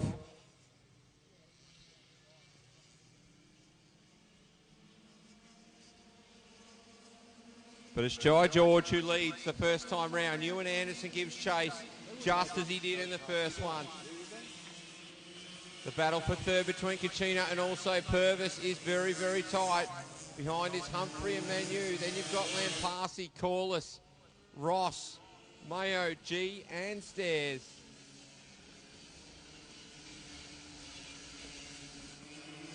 So Ewan doing everything he can to hold onto the back of Jai here in the opening few laps. We saw Jai stretch his legs in the opener.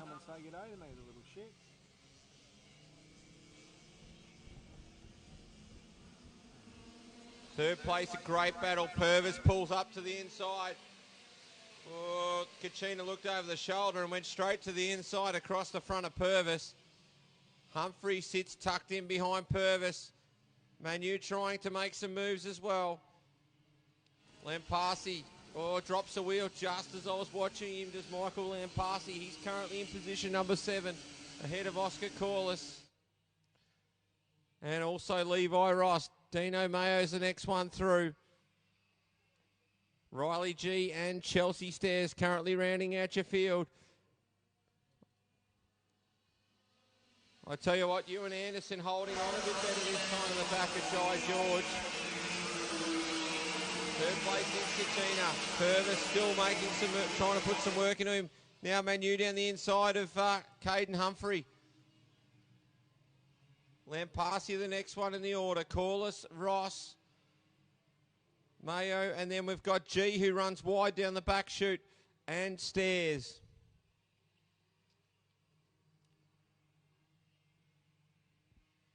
So the front two, not a lot in it. Ewan Anderson currently owns the fastest lap of this race. But he's got to chase down Jai George. George has a bit of a look over the shoulder.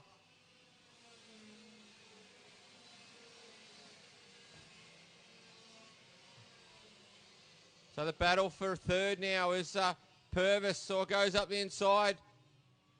And Kachina, loser's going to lose bulk positions here.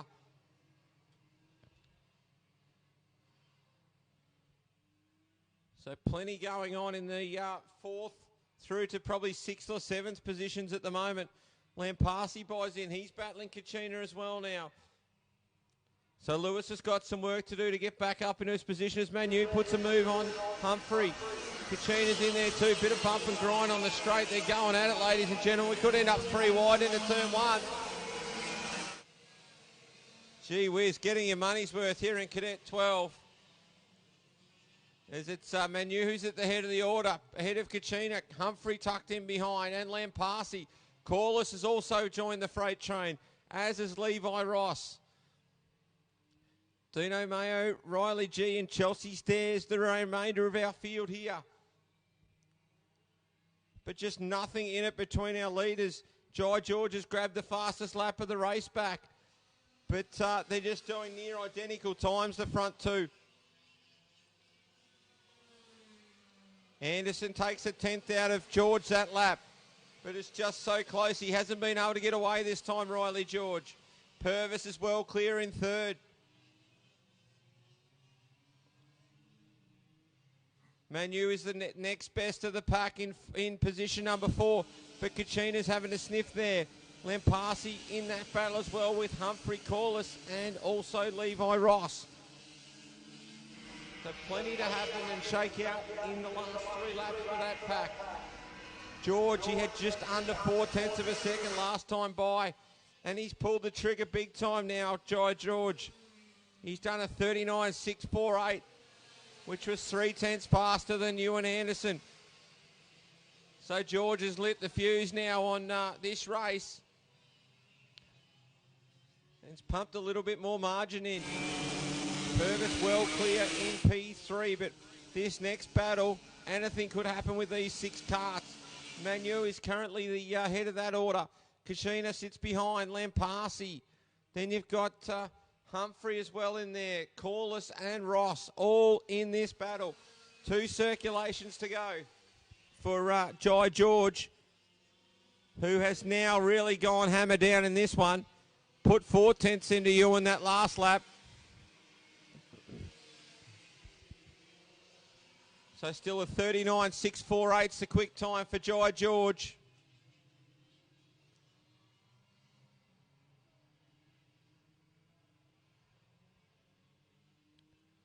Well, Kachina tries a big move around the outside there on Manu. Nothing doing there. They're tightening up even further, just in case you think they couldn't get any closer.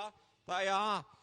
Really narrow run down the inside there for Manu, which is going to allow Kachina a big run up the inside. They come to the kink side by side. You could throw a blanket over them. We could go 4 wide here, but it's going to be 2 wide, 2 rows of 2. Oh, Manu, they've had it shunt and come together. Manu and Kachina both parked up at turn 1, which has opened the door for Caden Humphrey to move up into position number 4. Lampasi still in the battle, as is Corliss and Ross. But coming out of the last turn through the kink and to win his 2nd consecutive heat, it's going to be Jai George. So George wins heat 2. Ewan Anderson home in 2nd position.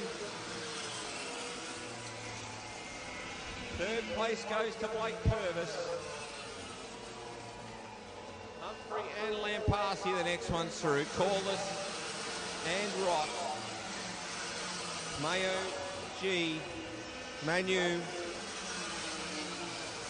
Stairs and Kachina, the order for that one. Cadet 12 brought to you by Anderson Karting, MJ Pressure Works and Techno Kart Victoria.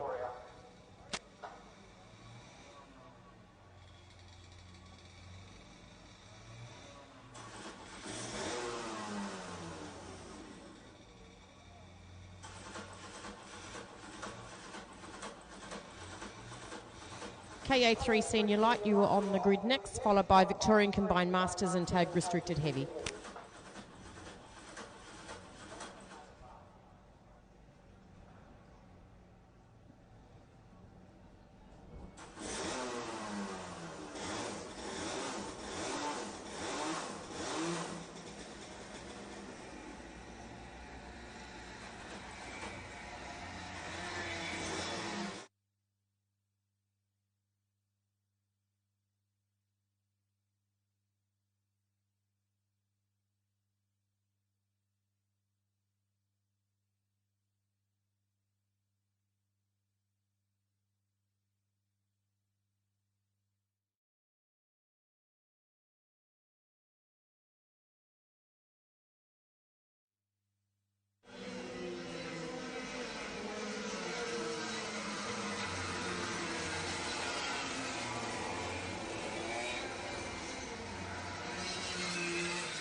So KA3 Junior Alpha Heat 2, sponsored by All-Star Graphics and PCJ Data and Electrical. Now, the spicy sauce has been poured on KA3 Junior.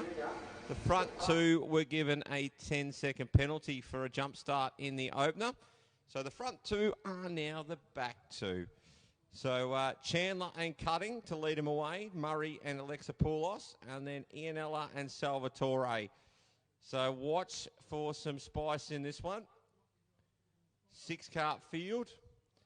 The 2 fastest guys to start from the rear of the field. So this will be interesting for All-Star Graphics and PCJ Data and Electrical. So thank you to PCJ Data and Electrical for their sponsorship of the live stream. And a shout out to anyone who may be watching either at home or away today. Welcome to round 3 of the DPE Kart Superstore Victorian Country Series. We're away, and it is Chandler who comes down to turn 1. Oh, major push and shove. And Ian Ella's gone from the back row to second in one corner. That could be to the lead. So Ian Ella now has a good run down into the back chute, into the horseshoe, and he goes to the lead. So Ian Ella to the lead, Chandler and Murray. Salvatore sits in position number 4.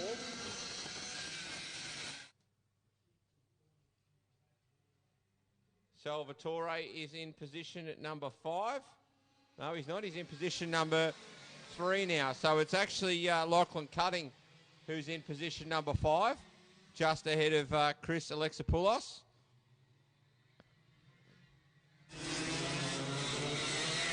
So Ianella straight to the lead.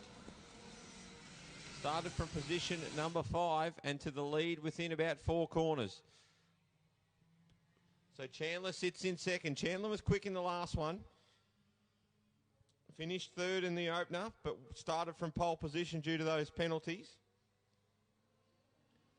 So Ianella leads Chandler. Chandler going with him as Cutting now makes a move on Jay Murray.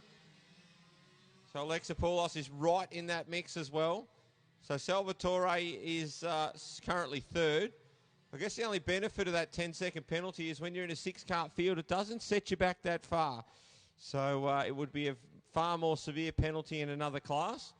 So Ianella is your leader. Chandler going with him as well.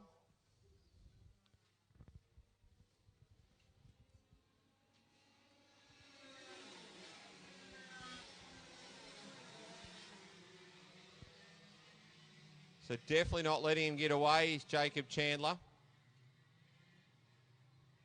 3rd place Salvatore has also reasserted himself into the top bunch. So bit of daylight between he and Chandler, but definitely a clear 3rd. Cutting sits in P4, Murray and Alexopoulos. So currently the quick time belongs to Leo Ianella, 36.764, which was last time passed. Chandler very close, not only on the time sheets, but also on the track, as Chandler now grabs the fastest lap of the race with a 36.367. So Jacob Chandler is very much in contention here for the KA3 win. Of course, Chandler was awarded the Encouragement Award at the last round of the VCS for his efforts. So, and here he is challenging Leo Ianella for a Heat 2 win in KA3. Of course, brought to you this weekend by All-Star Graphics, PCJ Data and Electrical. So he continues to shadow him, does Jacob Chandler. Pulled another little bit of margin. There's only a 1/10.5 in it. Not that I need to tell you that. It's pretty close to the eye. From there back, it's Salvatore. And then Cutting, Murray and Alexopoulos. They're all pretty spread out. The main battle is whether Chandler can try and topple Ianella here. The margin was just under a 1/10.5. We'll have a look at it this time. Margin now out to 2/10. So Leo put a little bit of margin back into him that time. But not enough to get worried that we're going to lose this battle.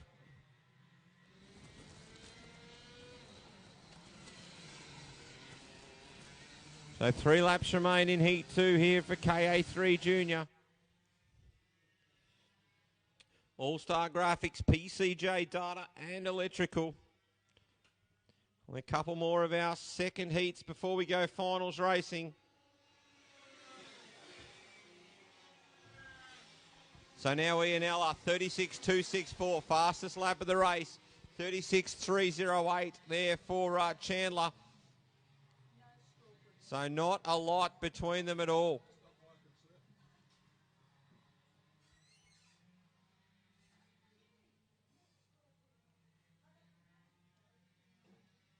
So down into Siberia they come. Well, 2 laps remaining. So will Ianella just have a sneak peek? He does. Goes over the right shoulder, interestingly. So they come into the hairpin. Next time round, they're going to be on the last lap.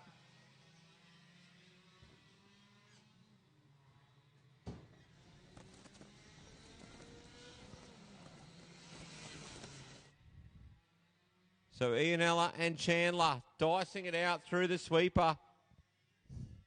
Down into Siberia. They're going to face one more lap to go. Chandler, I reckon, is as close as he's been here to Ianella. He's right in his shadow here. And he pulls out for the move, does Jacob Chandler. Ianella tries to get a crisscross. Bit of Morse code on the back bar there. So, but Chandler's done pretty well out of this so far. Ianella's going to look for better drive down the back chute. Looks around to see where he is. Ianella dives to the inside, takes that position back.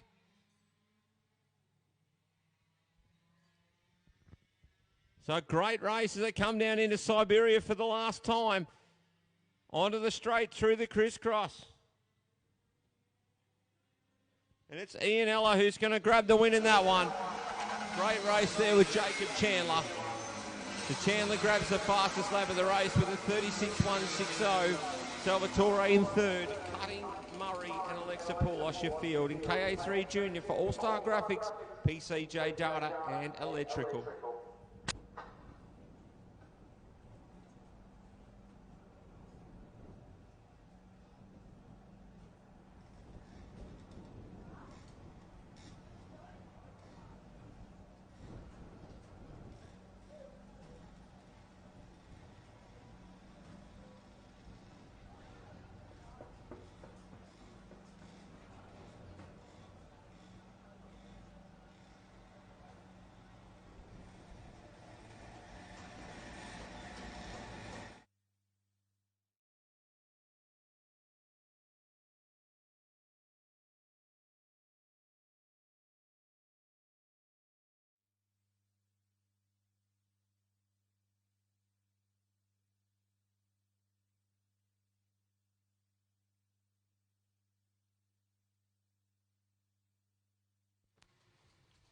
Victorian Combined Masters, tag restricted heavy, you are on the grid, followed by tag light for your final. On the track now, sponsored by the Victorian Lodge Motor Inn, Tony Kart Australia and Ballarat Engine Development.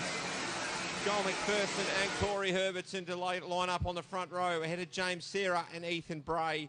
Josh Elliston and Jensen Telescovy on row number 3, Angus Hall, and Brocklyn Parker on row number 4, Jason Douglas and Jordan Malcolm on row number 5, ahead of Seth Burkhartz and Dominic Kachina on row number 6, Jet Buckley and Troy Morland, Scott McEachran and Riley George, Brock Fewens and Mika Bottrell. So this is the penultimate Heat 2 of the day. Penultimate, a word I learnt off F1 on PlayStation. So my school teachers are impressed many years ago with that. So amazing what you can learn playing video games. So we're set for KA3 Senior Light for Victoria Lodge Motor Inn, Tony Kart Australia and Ballarat Engine Developments. They come up slowly to the line and they're launched.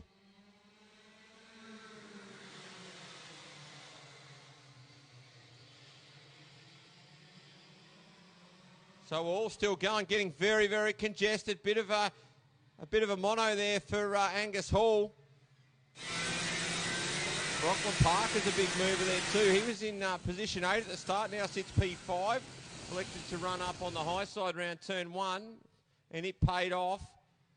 So Hall dropped back after that launch in the middle of the hairpin. But at the front it's McPherson who leads from Sarah. So Sarah gives chase to McPherson. Herbertson's got some work to do, but he did chase Sarah down in the last one. Ethan Bray sits in P4, just ahead of Brocklyn Parker, another of your local drivers in this race. So we have got Brocklyn Parker, Corey Herbertson and Mika Bottrell is your local drivers in this event. But it's McPherson who currently leads. From Sarah. Then Herbertson, Bray, Parker, Elliston. Riley George has moved through the field quite well. He sits in P8 after being right at the tail end of the field, just behind Angus Hall. Oh, Elliston now tries a move on Parker. Down into the horseshoe. Looks like he's going to get that done. They went side by side for a long time. Could probably cost themselves both in the long run. Long run.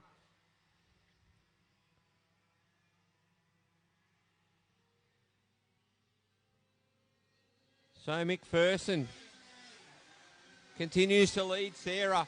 Oh, George now on the inside of Angus Hall. So Riley George, a big mover in this field. Hall goes back to the inside and gets that position back. George drives the crisscross. I think he's going to be out of position for a run down the back chute this time. Has a look, not quite close enough. So the cart behind them as well, which is Jensen Telescovy, buys in a little bit to that.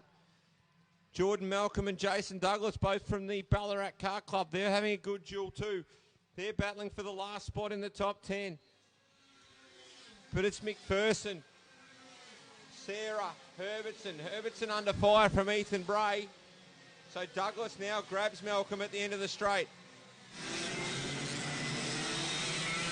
Bottrell also making up some positions. He's just behind the 45 there of Troy Moreland. So Mika Bottrell also from Portland making some positions in this race.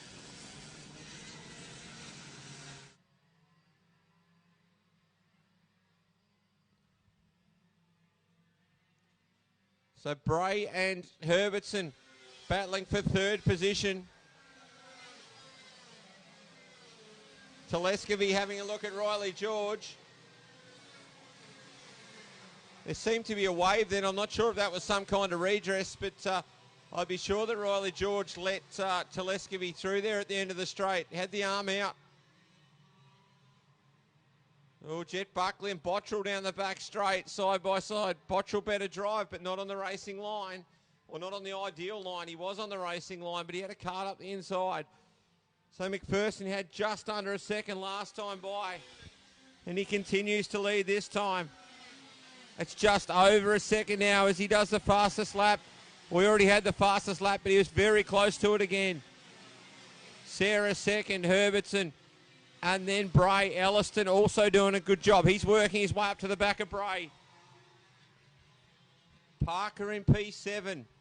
7 in 7 at the moment. Then you've got Hall, Telescovy, George, Douglas, Malcolm, Kachina. Then Moreland. Burkhardt, Buckley, Bottrell, and McKeckeren.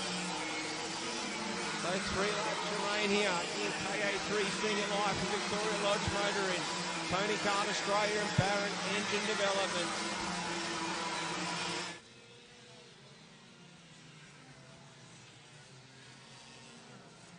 Oh, now Elliston. So Bray and Elliston have both grabbed Herbertson on that lap. So Herbertson relegated down to P5. So the local got some work to do in this one. 2 laps remain for Joel McPherson as he runs ahead of James Sarah. Oh, Bray and Elliston. So now Elliston's moved up to P3. Bray up very high. Now Herbertson on the inside. Gets by Bray. And makes sure of it too.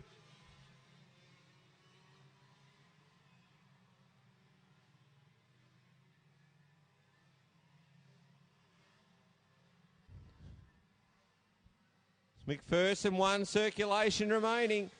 Ahead of James Sarah, the multiple national champion. Elliston's driven superbly up to 3rd. Herbertson next in the order from Bray. And then Parker.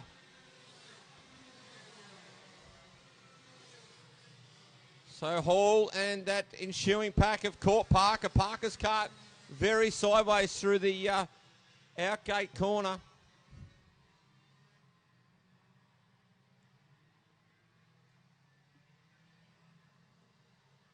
But it's going to be Joel McPherson, your winner.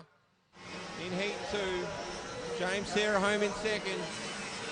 Elliston third. Herbertson, Bray, Parker and Hall. Close between Parker and Hall. But they'll finish that way. Telescovy, George, Douglas, Malcolm, Kachina, Morland, Burkhardt, Buckley, Bottrell, Hewins and McEachran.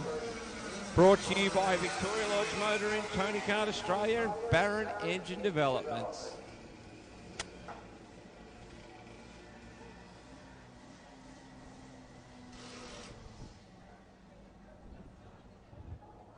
Tag Light, you are next on the grid for your final, followed by KA4 Junior Light.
So Victorian Combined Masters and Restricted Heavy on the circuit now.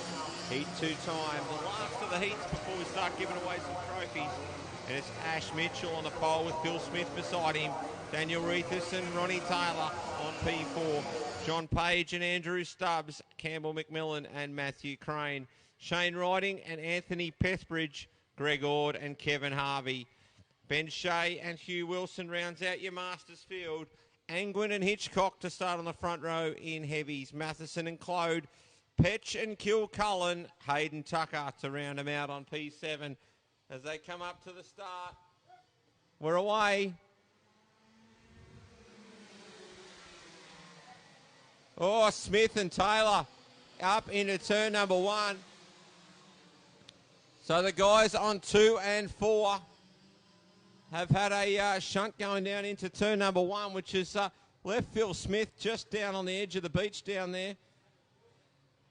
So Smith is OUT in this one. So what a start to this. Kevin Harvey also facing the wrong way at the out-grid corner. They've all got a bit willing here. Hayden Tucker very wide down into, no, it's actually Kilcullen. Very wide into the horseshoe. But it's Mitchell, Reithus, Page. Petbridge now making the move on Stubbs. Crane the next one through.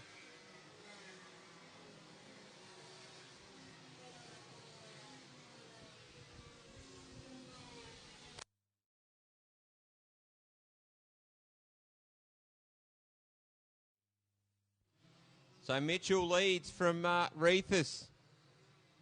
Page, Pethbridge on a charge. So Taylor is still going after that turn 1 incident, but dropped drastically down through the field. So not sure what the go is with the Kevin Hitchcock card either, because he's been really fast in patches, but once again very slow to get going. So I'm not sure about the 95. Angwin is a long way up the road. Alex Clode's in second. Tucker. Petch. Hitchcock now goes past this lap of the race, but he's got no track position. So Hitchcock got a lot of work to do. He needs to plump himself beside Angwin on the front row for the final, but he's going to have to do some work to get back there. So Mitchell leads Reithus. Pethbridge has got by Page as well now. Crane on the inside of Stubbs. So Matt Crane starting to move forward. Campbell McMillan. He currently sits in P7, riding Ord and then Taylor. Shea is the next car through. Hugh Wilson, Harvey, and we've lost Phil Smith. In the heavies, it's Angwin from Clode. Tucker, Petch, Hitchcock. So another fastest lap for Hitchcock. Matheson and Kilcullen is your field. So we need to keep a keen eye on Kevin Hitchcock because he needs to pass a few more of these go-karts to make his way further forward to start the final. Taylor now makes the move on Ord.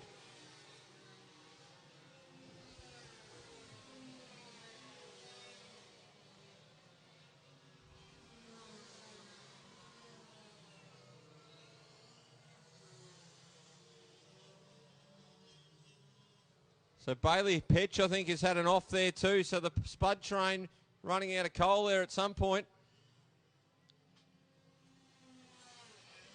But he's dropped down the order from where he was. But it's Ash Mitchell who leads from Daniel Reithus. Anthony Pethbridge in third, and absolutely on a charge is Pethbridge. He owns the fastest lap of the race with a 37.396. He's matching pace with Ash Mitchell. Got a little bit of speed on Daniel Reithus as we see now. He comes up to the back now, Pethbridge of Reithus. So very experienced at his home track, Daniel Reithus, so he'll make that 50 kart hard to pass. Doesn't have a lot to worry about there as Pethbridge goes straight by.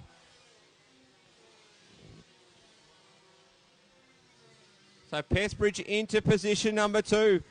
Another fastest lap at 37.234 if you don't mind. So he took 3/10 out of Ash Mitchell on that last one. But he also had to pass Daniel Reithus. The top four and 5 is Page and Crane at the moment in the Masters. Hitchcock's back to P3 in heavies, but he's making very hard work of it with these slow starts.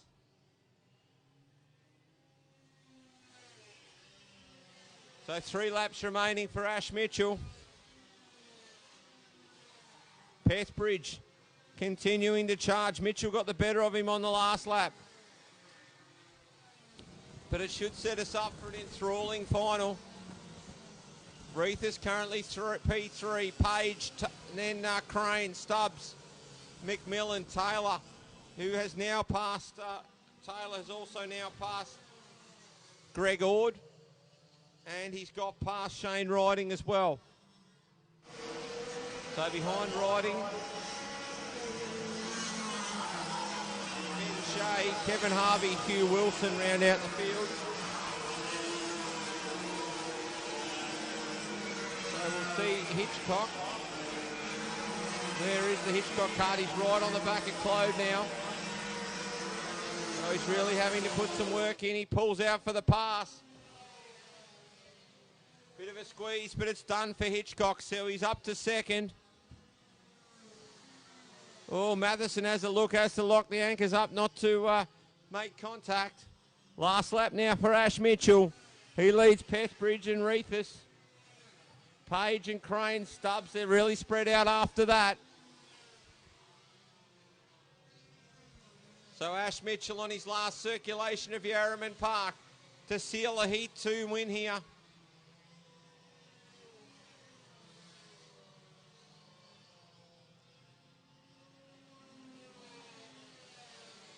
So down into Siberia. Runs to the line. Heat 2 win there for Ash Mitchell in combined masters. Second place for Pethbridge. Reithus in third. Johnny Page home in fourth. Crane, Stubbs, McMillan. McMillan's having a really strong run this weekend. Taylor, and then Shea. I was riding, sorry, Ord and then Shea. Kevin Harvey and Hugh Wilson. Mick Angwin home first in the heavies. Kevin Hitchcock owned the fastest lap and also finished in second position. Alex Clode, Adrian Matheson, Hayden Tucker, Jace Kilcullen and Bailey Petch rounds out your heavy field. That one brought to you by GC Reithus & Son, Ag Contractors, AHR Media and Darren's Photography. KA4 Junior Light, you were next on the grid, followed by Cadet 9.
So Tag Light, the first class to roll out for finals. It's PJ's Coffee Company, Baker's Delight, Southwest Conveyancing bringing you this one. Let's run you through the grid to start on the pole position. Will be car 44 of Riley Japke. On his outside, the 71 of Max Fay. Jay Rakavalis and Steve Malkin to start on the second. Ahead of John O'McKean and Daniel Finlay. Austin Worrell and Daniel Pegg to start off the fourth. Ella Dunmore and Greg Dunmore. And at all Dunmore fifth row, Mitch Arrow rounds out your 11 car field in Tag Light. So 16 laps on the board here. So long finals here at the Yarraman Park, all 752 metres. So plenty of intrigue leading into this one. Of course, Fay and Japke, your two front row starters, previous winners in this class this season. So can someone else add their name, or will someone double up? All will be revealed in 16 laps time. Starter has got them, and we're away. Good start for Max Fay. Pulls it straight across to the inside. And Malkin. So Malkin's made a big move there in turn one. Oh, gets very crossed up and he's going to undo all his good work, Stephen Malkin. So Jono McKean up the inside. Oh, Finlay, we've gone one right over the top there. So Jono McKean, hopefully that shoulder and arms are right because that cart went straight over the top.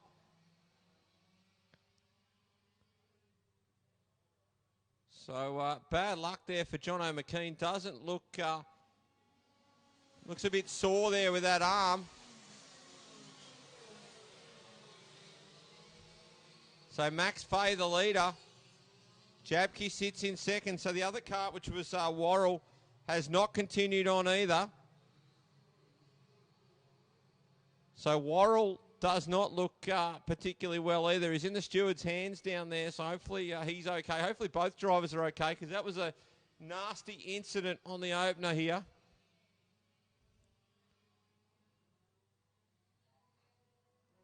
So Fay is your leader from Jabke, Malkin and Rakavalis, Finlay, Pegg, Arrow, Dunmore and Dunmore.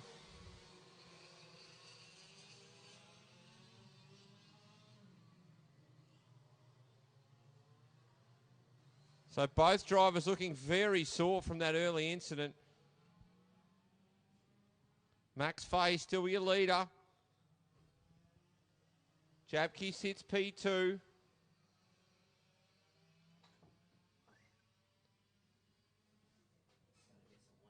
Malkin in P3. Rakavalis, Finlay. And Arrow.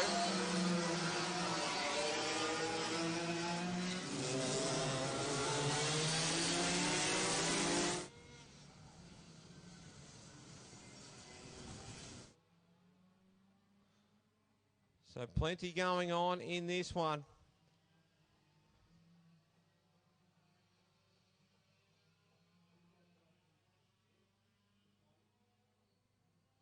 So Jono McKean, they're going to escort him across the track to seek attention for that hand. So it's currently Max Fay who leads Jabke. Third is Malkin, Rakavalis, Finlay, Pegg, Arrow, Dunmore and Dunmore.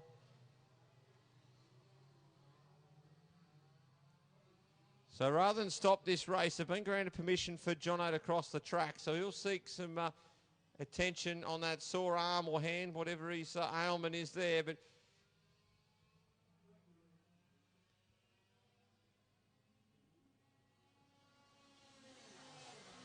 it's Fay still leading. 11 laps left on the board. These are going to be long races today. So Jabke still second, Malkin. A little battle going on now between Pegg and Mitch Arrow. So they're at it further down the order. And then the two Dunmores duking it out. So currently the fastest lap of the race belongs to Daniel Finlay. 36.252 is the quick time at the moment. So that was on the last lap. So look for Finlay to come through. He's very quick in qualifying. So Fay just stretching that lead just a little bit. Malkin seems to be pressing on Jabke.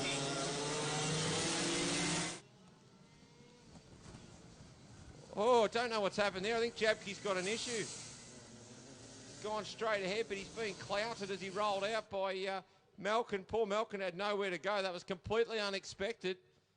And Jabke parked up on the stones at the horseshoe. So Fay leads Malkin. Third place now belongs to Jay Rakavalis and Daniel Finlay, who has got pace at the moment. Could Finlay make the podium here?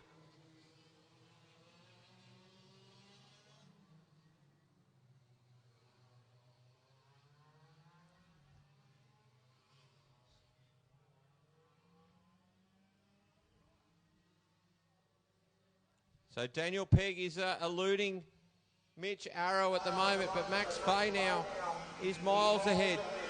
Malkin's got some work to do. He's going to catch him. Rakavalis is coming under pressure now. coming under pressure from Daniel Finlay. Peg and Arrow, the next one through, and the two Dunmores still in formation in position 7 and 8. So Greg at the moment having the better of Ella in that family battle.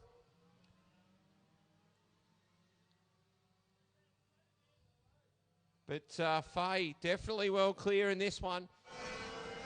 Just got to make the 71 car go the distance from here. Malcolm sits in P2. Rakavalis under pressure from Finlay. So Rakavalis has got the bit between the teeth now and actually taking some margin out of Malcolm. So we could be on for a grandstand finish to fill the bottom spots on the podium here. With 6 laps on the board.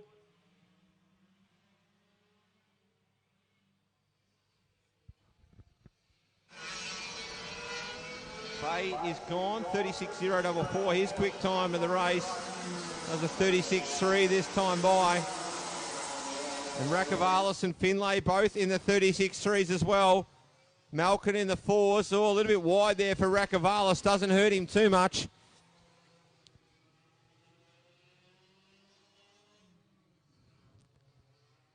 So now Arrow on the inside of Peg down the back chute. A big, deep braking battle. Peg does enough to hold on. So we'll see the margin was 2.3 seconds for Max Faye last time past. Malkin's regrouped a little bit in relation to the carts behind him.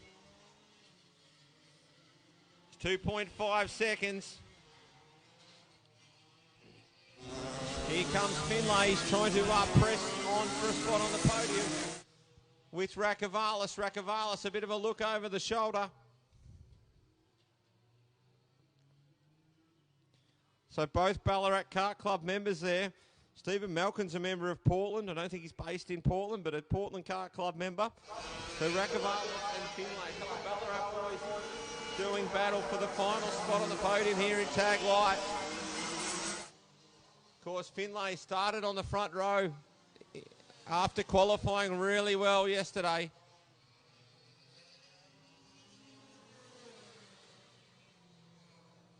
So who's going to get the better of this battle?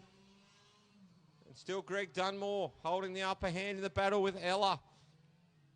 So Finlay and Rakavalis are so close now, there's nothing in it.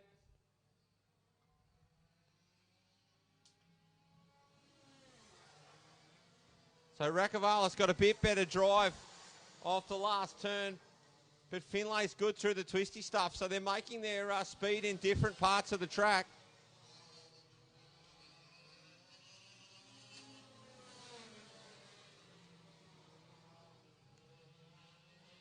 So down into the horseshoe, Malkin sits just in front of these two. And still that battle with Peg and Arrow continues. Greg Dunmore's put a little bit of margin now into Ella in their battle. But Max Faye continues to dominate this one.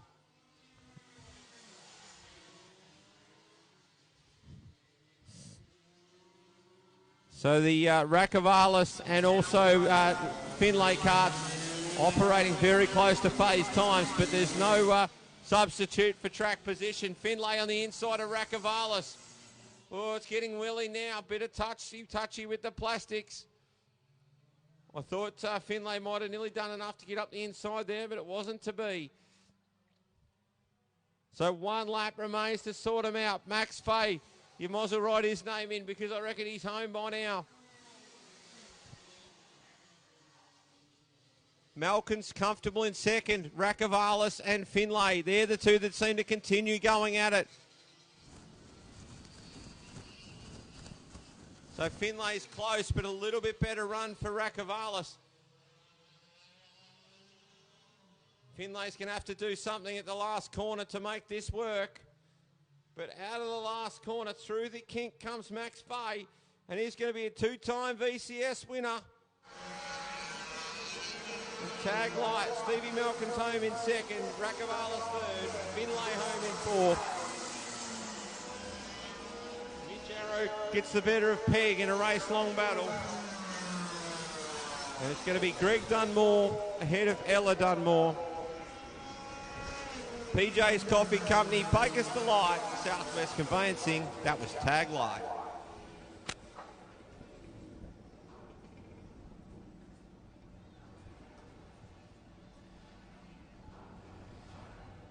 Cadet 9, you are next on the grid, followed by Tag Heavy.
KA4 Junior Light for Berry and White Surveyors in the Melbourne Kart Centre.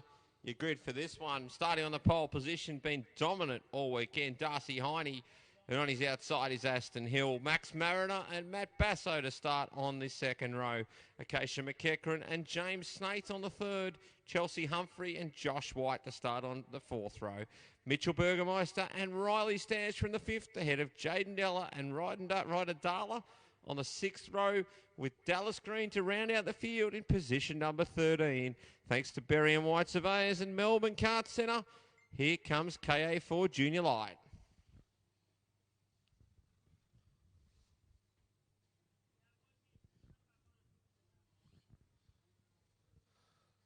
So rolling up very steadily at the moment.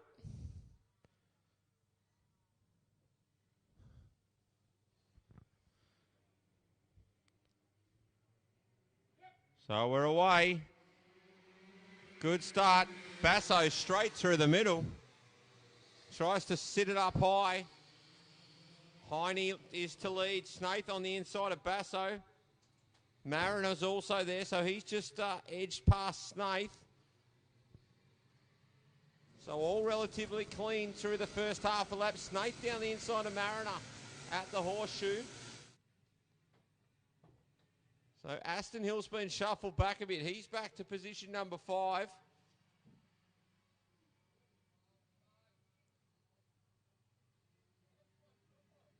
So Basso gives chase to Heine. Heine's been almost untouchable so far this weekend. Aston Hill sits the cart on the inside of Mariner. Mariner doesn't want to give up, sticks there and continues on, makes the move on the inside. Hill goes back to the outside, look for a crisscross down the back chute. Hill gets the slingshot. Mariner holds on though. So Aston Hill really having his work cut out. And as I said in the earlier heat, those two carts look such different sizes, Mariner and Aston Hill. But it's Heine who's done as he's done all weekend, head down and taken off. Basso 6 seconds, Snaith, Mariner, Hill. Oh, Mariner faked to the inside and Hill said thank you very much. Mariner back on the inside, bit of contact, which is going to buy Acacia McEachran an opportunity here. Oh, Aston Hill's dropped the wheel there, which has allowed Mariner up the inside, and so goes McEachran. So Acacia McEachran's made a big move up there past Hill. So Aston Hill, who we'd seen in a podium contention, currently sits in position number 6. Gets back by McEachran, so he's got some work now to do to get back to Mariner. So McEachran right in the toe, as is the Kart 33 of Della. Burgermeister. Well, Chelsea Humphrey now puts a move on Dallas Green. Next kart through is Ryder Darla, Josh White and Riley Stairs.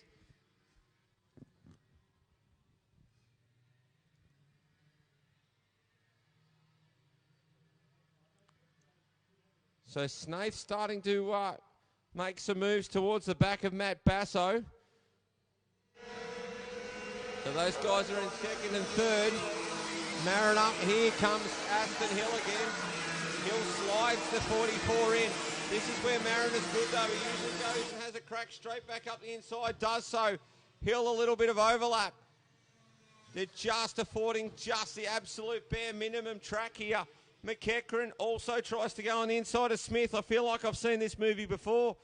So Hill gets shuffled back two again. Acacia McEachran now is going to have a go at Mariner.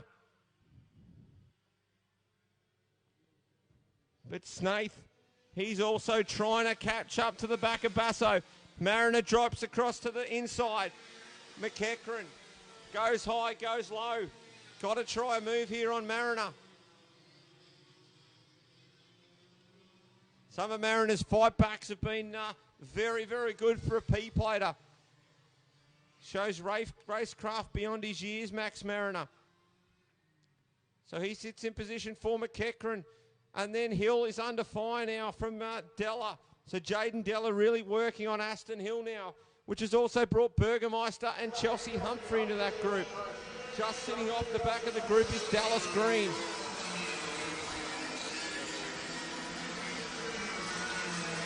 Hill now makes a move past McEachran once again. So watch for Hill to try and line up Mariner and have another go. This has been an enthralling battle. So still Heine leads at the front. The South Australian has been extraordinary in the KA4 junior light class. Brought to you by Berry and White Surveyors and the Melbourne Kart Centre. He has not put a foot wrong all weekend. Darcy Heine, currently fastest on the track, in the lead, and could be well on his way to a VCS win here at Portland. Basso and also Snaith are at it. Mariner and Aston Hill. This is an absolute spot fire between these two. Acacia McEachran gets involved each time. Della's right in there. Burgermeister and Humphrey. Dallas Green as well. So Hill now has made that definitive pass on Mariner. Mariner under fire from McEachran, but this just will not go away, this battle. So Heine continues to lead. Basso, Snaith getting closer. But this absolute spot fire group, Aston Hill may have cleared them now.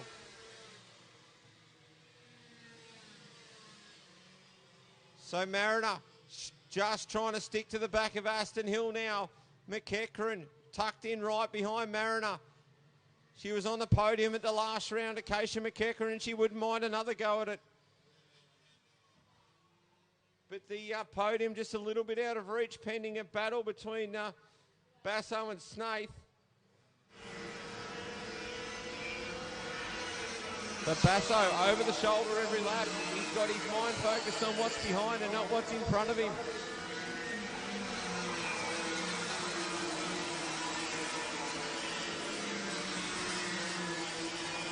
So definitely Aston Hill has cleared this group now. He's had to work for it, Aston Hill, but he's done the job now. McEachran and also Burgermeister. Burgermeister working his way forward. He's in P7 now. But where it's going to really hot up in the next 6 laps is between Basso and Snaith.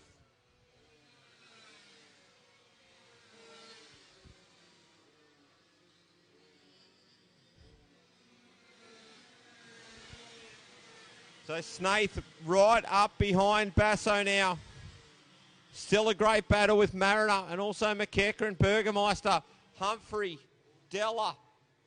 Next car through is Green, Darla, White and Stairs is your field in this one. For Berry and White Surveyors, Melbourne Kart Centre, we've got 5 laps left on the board for Darcy Heine. Absolute top shelf performance from him this weekend. Basso's got a little bit more margin now on Snaith. Hill's charged away from Mariner.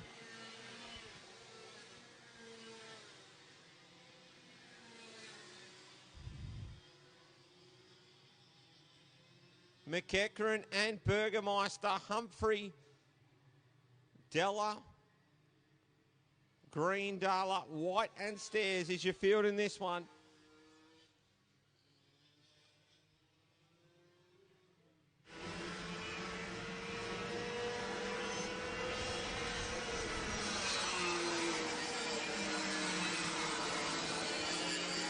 So 4 laps remaining. Well, actually 3 laps to come after this one for Darcy Heine. He's been out the front by himself in this one. We probably haven't shown him the appreciation he deserves because this has absolutely been a ripper performance from Heine. All 4 sessions, he's been right at the top of the order. Basso still got his hands full with Snaith.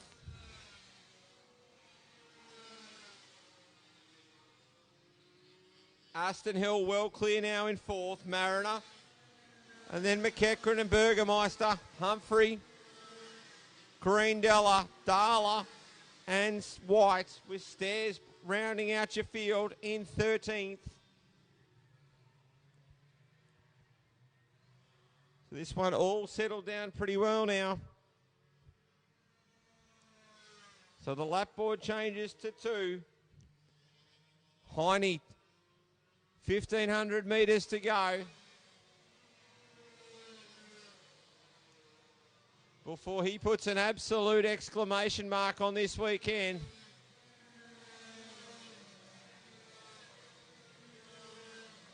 So Heine from Basso from Snaith. Basso might have just broken the challenge from Snaith a little bit now. Hill sits in P4.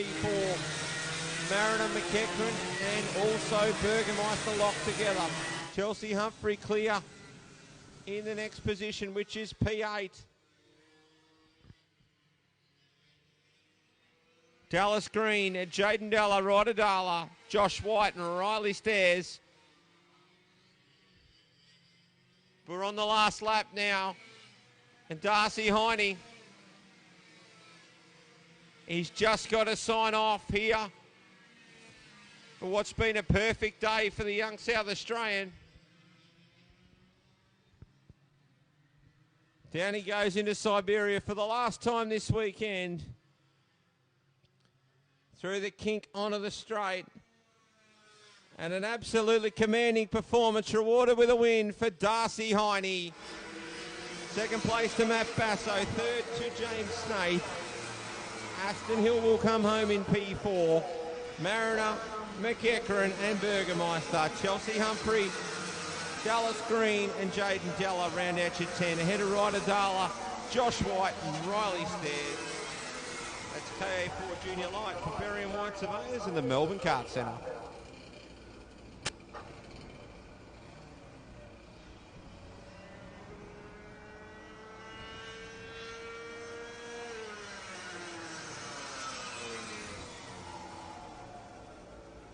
Tag heavy, you were on the grid, followed by tag restricted medium. Tag heavy, tag restricted medium.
Cadet 9 on the circuit for their final, brought to you by Hitch Trailers, Chambers Portable Line Boring and Pro Karting. Field for this one to start on the front row. It's Archie Bristow and Xavier Mifsud, Curtis Polkinghorn and Bo Chambers to start on the second. Casey Waters and Alana Gurney, Hudson Millard and Sullivan Green. And we are away in Cadet 9s.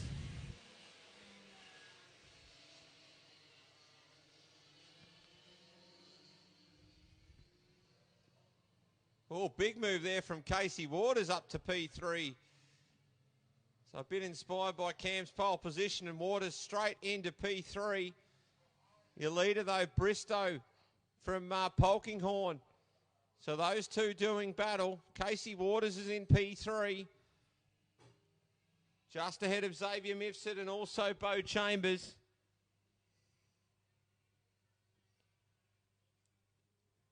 So they come to the line for the first time, and Bristow and Polkinghorne are away. Waters now got Mifsud up the inside. So Mifsud takes P3. Chambers just in behind. Waters now in P4. With Beau Chambers currently in position number 5. Alana Gurney in 6. Sullivan Green and Hudson Millard is your 8-cart field in this one.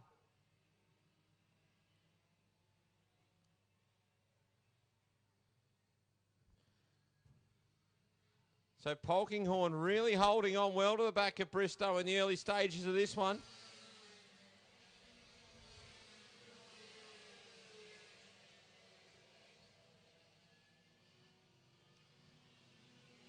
So Xavier Mifsud, he's made good running of his third position. Waters is the next in the order. Chambers, Gurney. And then our two P-platers are very close this time. So an improved performance from Hudson Millard sort of gives it a bit of a battle here with Sullivan Green. So good to see the two youngsters going at it. Out front though, Bristow just starting to open up on Polkinghorne just a little bit on lap number 3. Mifsud the next one through. Waters, Chambers. Then Gurney. Sullivan, Green and Hudson Millard.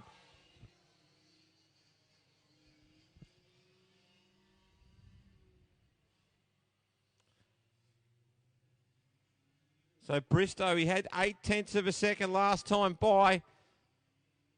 Might be just opening it up a little bit more. He had half a second on Polkinghorne last time by, with a 41.073 being his quick time. Have a look as they go past. 40.754 if you don't mind. Just adds another 0.4 to the account. So it's Bristow from Polkinghorne, Mifsud, Waters, and then Chambers and Gurney, Green and Millard. So 4 laps in the book, 11 to come here in Cadet 9 for hitch trailers, Chambers portable line boring and pro karting. Just a reminder, if you have had a good deed or seen some good sportsmanship this weekend, please go and fill in the form at the canteen and get someone in the draw for that Pro Karting Sportsmanship Award.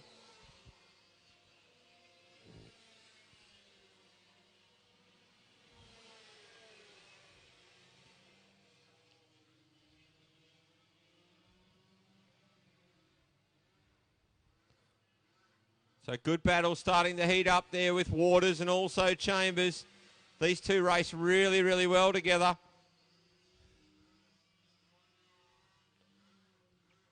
So out front though, it's Bristow leading Polkinghorne, Mifsud. Mifsud's driven very well this weekend, or side by side now for Chambers and also Waters. Down they go into Siberia. So Casey still in P4, P5 there for Beau Chambers.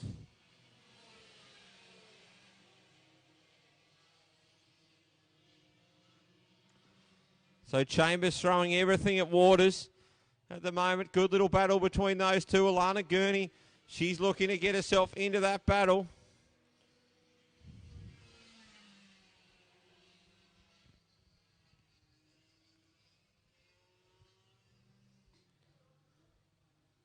So 9 to go. The margin was 1.6 last time past. Bristow to Polkinghorne. Survey says 2.2 seconds. Third place is still Xavier Mifsud. So Mifsud actually took a little bit of time out of Polkinghorne there on the last lap. Waters is the next one through. Then it's Chambers. Behind Chambers is Gurney, Green and Millard. Millard's just had a little bit of a spin down in Siberia, so he'll rejoin.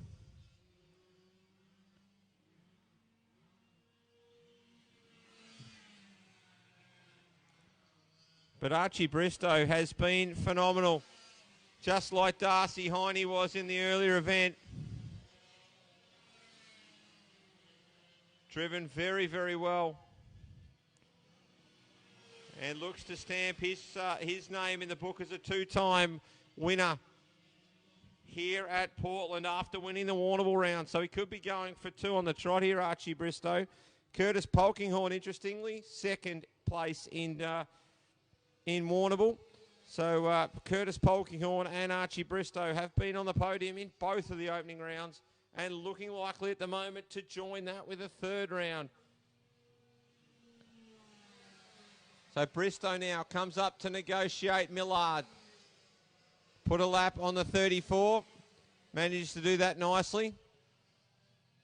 So Polkinghorne sits in P2. Mifsud continues to just take little amounts of time out of Polkinghorne. Not enough to challenge for position. Waters and Chambers still together.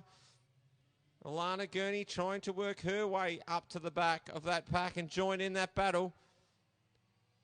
So this battle between Waters and Chambers has been going on for a week now. They ran this close last weekend at Mildura and they're still stuck together. So Bristow puts down another good quality lap to further extend his lead out to 3.4 seconds.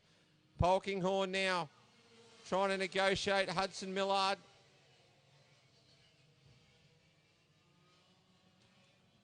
So Polkinghorne pulls out to pass down into the horseshoe.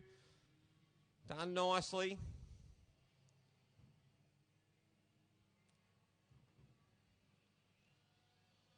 Sullivan Green comes past the commentary position. He's currently in position number 7. Bristow, 5 laps remain for he and Curtis Polkinghorne. Now Mifsud comes through as well. So they start lap number 12.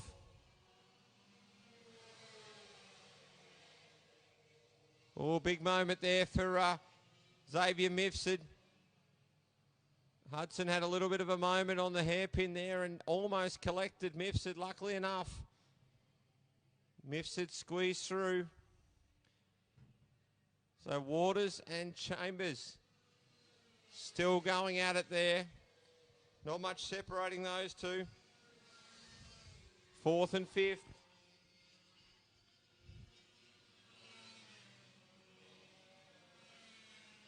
And Alana Gurney still circulating right behind those guys. She's actually got a faster best lap time, Alana Gurney, but hasn't been able to tack onto the back.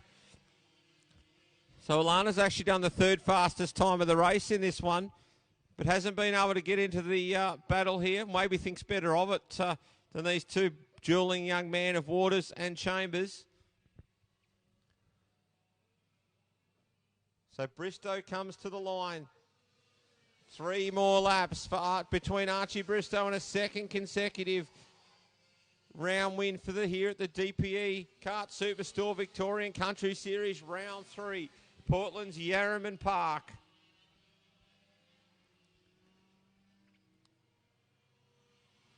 Oh, Chambers has dropped back a bit from Waters now. So Casey's got a little bit of margin on Bo now. With Gurney in behind still.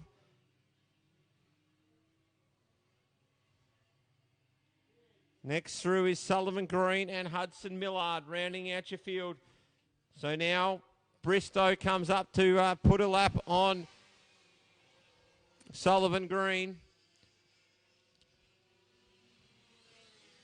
There's going to be 2 laps to go next time for the number 8 of Archie Bristow.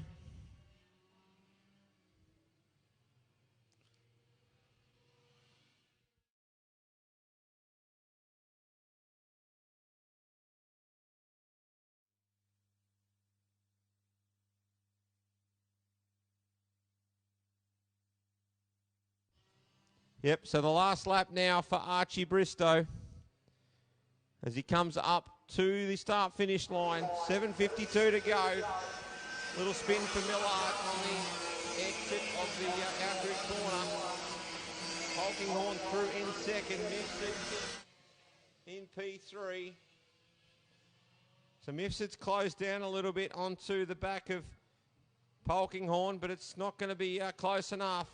Waters and Chambers. So Chambers comes roaring back up to the back of Casey Waters.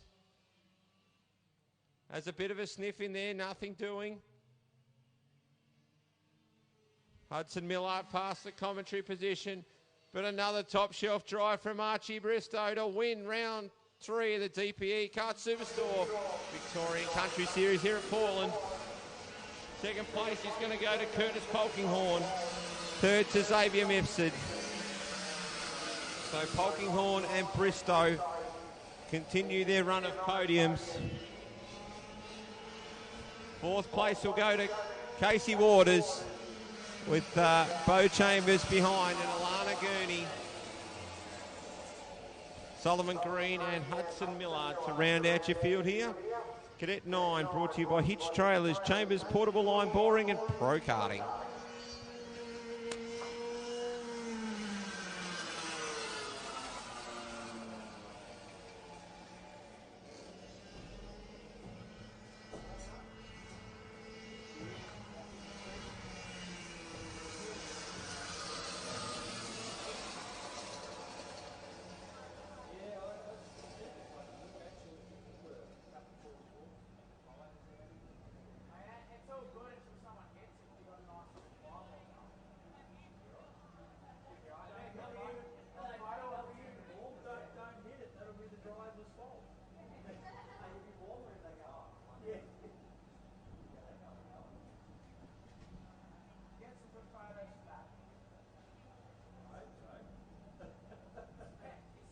Tag restricted medium, you are next on the grid, followed by X30 light.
Tag heavy for Wimmera Waste. All-Star Graphics and the 365 Apparel Company. King and Schmidt to lead him to the flag. Away, Wallace has tucked up the inside there, right behind King. Oh, we've got one off. You wouldn't read about it. It's Dylan Collette once again. Same spot as last time. There was a cart flying through there. Go Lightly's off the edge of the track. Oh, Solomon and Harvey. Pollard grabs both of them. But yeah, Dylan Collette off at turn one again. So bad luck for him and a shocking way to end what started as a good weekend. So King leads from Wallace. Third place is currently Ray Dumsney, who's moved right up. So Dumsney P3, Ryan Cook in P4. Pollard next in the order. Solomon on the inside of Harvey, gets that done. Schmidt now, Schmidt's going to have to come back through the field. So he was obviously involved, or Harvey over the top of Schmidt. So then Harvey says, oh, sorry about that, keep going, mate. So a few hand signals going on early on in the race here.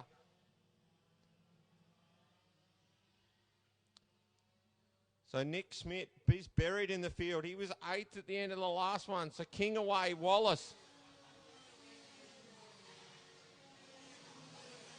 Ryan Cook up to position number 3. Next card is Dumsney, Pollard. And then you've got Solomon and Schmidt. So watch for Schmidt to continue charging. Goes up the inside of Solomon. Gets that done nicely. Harvey's got a bit of a run on Solomon, but not close enough. So Schmidt up to position number 6. Seen him be the regular top 3 runner all weekend, Nick Schmidt, and he's got a lot of work to do to get back to that podium. If he's got any consolation, there's plenty of laps to be done. So Harvey now on Solomon. They're going to go side by side through one. But it's Harvey that gets the better of that battle. Oh, Solomon right off the track there. He's going to come back home. Went round the tyre barrier. Quite spectacular in front of the outgrid. But it's Scott King who continues to lead. He's been absolutely measured this weekend. And he leads this one. Wallace is in second, his best run of the weekend. Cook's in P3. So now Nick Schmidt up the inside of Pollard. So he is coming. The 89 of Schmidt is definitely coming. But as I say, he's got a lot of work to do, but at least he's got 11 laps to do it. So Cook just hunting down the back of Wallace now. Dumsney's having a good run. He's in position number 4. Schmidt's the next one through. He's got pace to burn, Nick Schmidt, so hopefully we can see him charge up through the field and continue on here.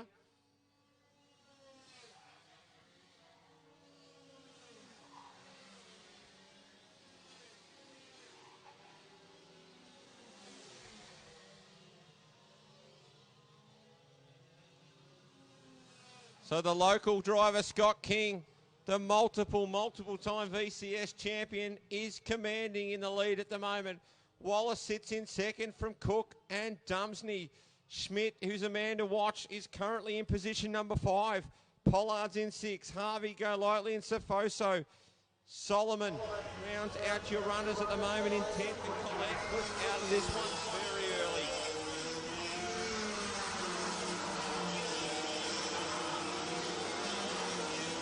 So Schmidt continues to take a little bit of time out of the carts in front of him.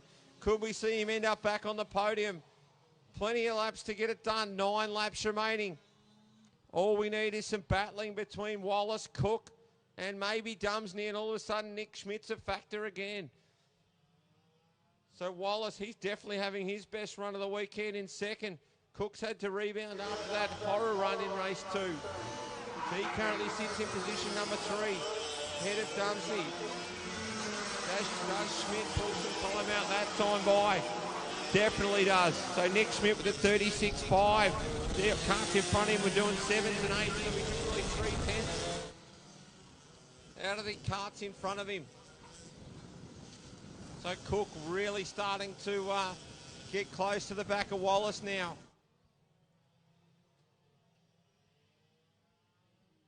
But our front, Scott King, has checked out. In this race, brought to you by Wimmera Waste, All-Star Graphics and the 365 Apparel Company. So still King holds the fastest lap of the race with a 36.289. You can see the margin between Schmidt and Dumsney closing and closing. It was 2/10 that last time that Schmidt took out of him.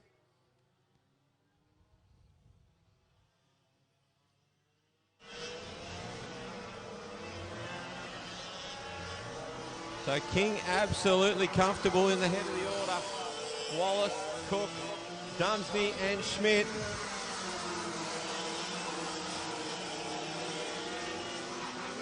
So Schmidt 3/10 of a second out of Dumsney that time by. So the laps are starting to wind down. It's going to be 6 laps next time they come past the stripe.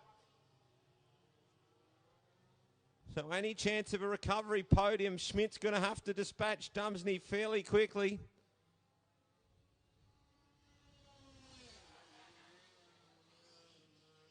He's up towards the rear of the cart now. So look for a move on this lap from Nick Schmidt on Ray Dumsney. Thought about it on the inside there, probably wasn't quite close enough. Meanwhile, Cook and Wallace, they're getting closer as well. So the laps are winding down, but the intensity's rising. In that battle for second and third, Dumsney continues to hold off Schmidt, who is 4/10 faster last time by. So look for Schmidt to make that move. Ray Dumsney's having a fairly good meeting here. Currently sitting in position number 4.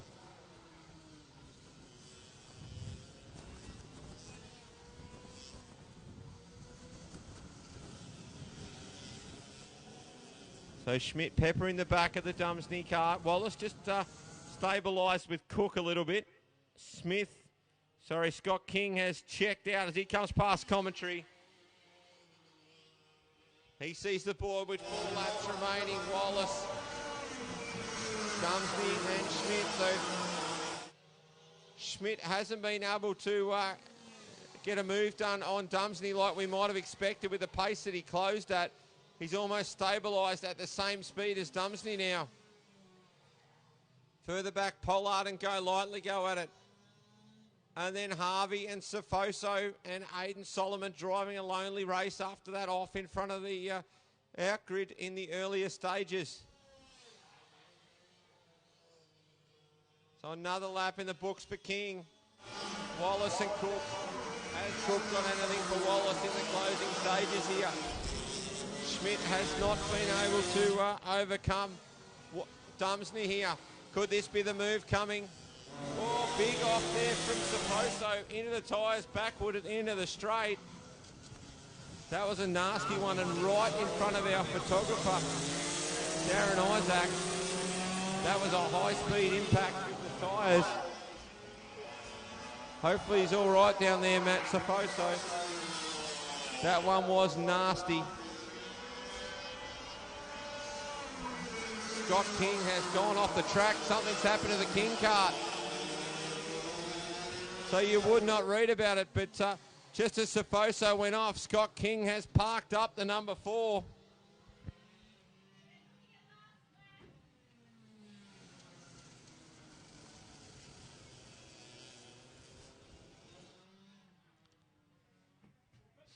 So officials have gone full course yellow here to attend to Matt Safoso. So we do hope that Matt is okay down there. The cart went round and went backwards nearly as fast into the tyre wall.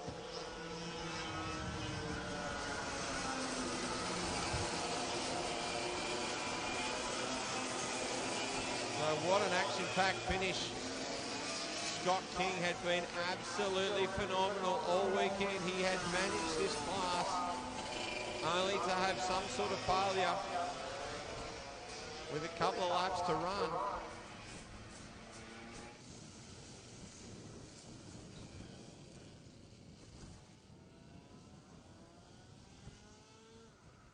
So Jaden Wallace, they're going to come around under yellow. And I think this is going to be all she wrote. So Jaden Wallace is going to take the win here.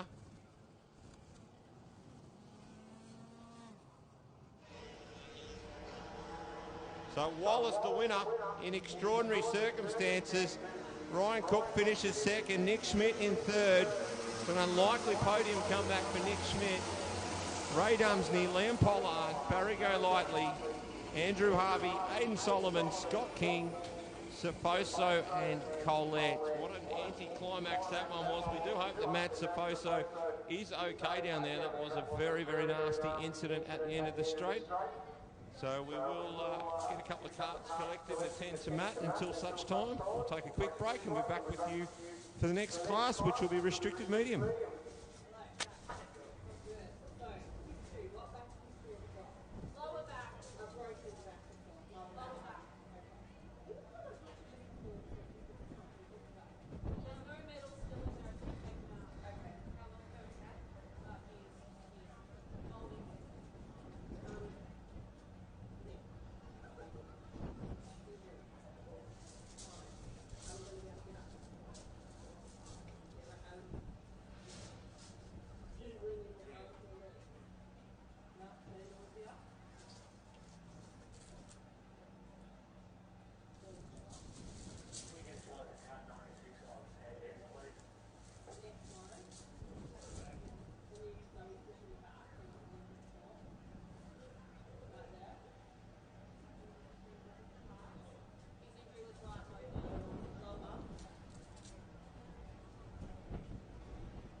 Can we please have a cart for cart 96, please?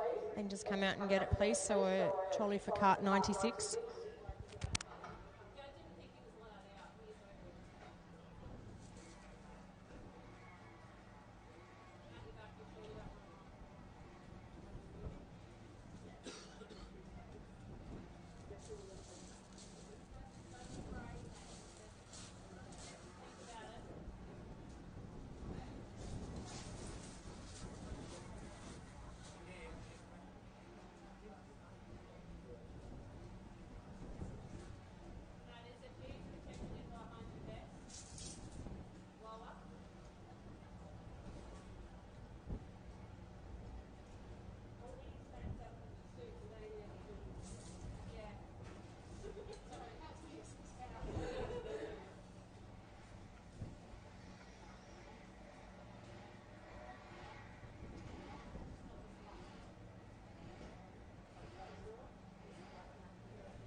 Cart 89 from Tag Heavy, Nick Smith. Can you please go to the stewards room, please?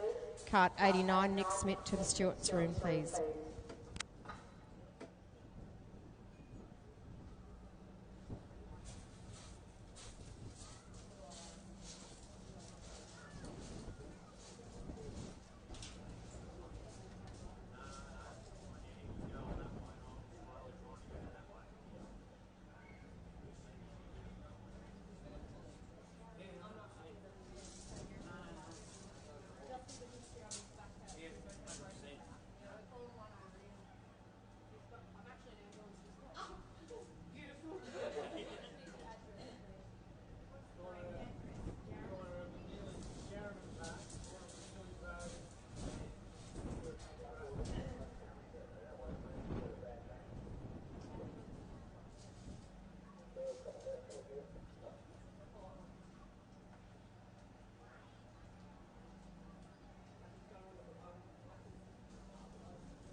So just a notification from the stewards, everyone, that an ambulance has been called for Matthew Safoso here. So, and still such time that an ambulance has arrived and collected Matthew, we will be just in a holding pattern. So we're going to take a break, and hopefully we'll be back shortly. But we do send our regards to Matthew and hope he's okay after that nasty incident.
Liza, if you're around, can you come and see me on the grid, please?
So X30 Light, you are next on the grid, followed by Tag Restricted Light.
So restricted medium to roll out now for Bill Storer Motors and KFC.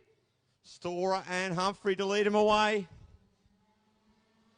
And we are green here for the start. 16 laps on the board. Oh, Ryan very sideways opens the door for McCullough. 3 wide into the out-grid corner. Got one kart that Chris Wright has failed to take the start there, unfortunately. But Storer away smartly. McCullough and then Humphrey. You're the top 3 here. So it doesn't hurt to have a green helmet here in restricted medium as we get Storer. And then it's McCullough. Humphrey. James Head's the next one through. Hollis. Jack Ryan starting to move back. Feeds it in on Hollis. Rosenbeck is behind as well. Keensrod trying a move there as well. So that was on Lumsden.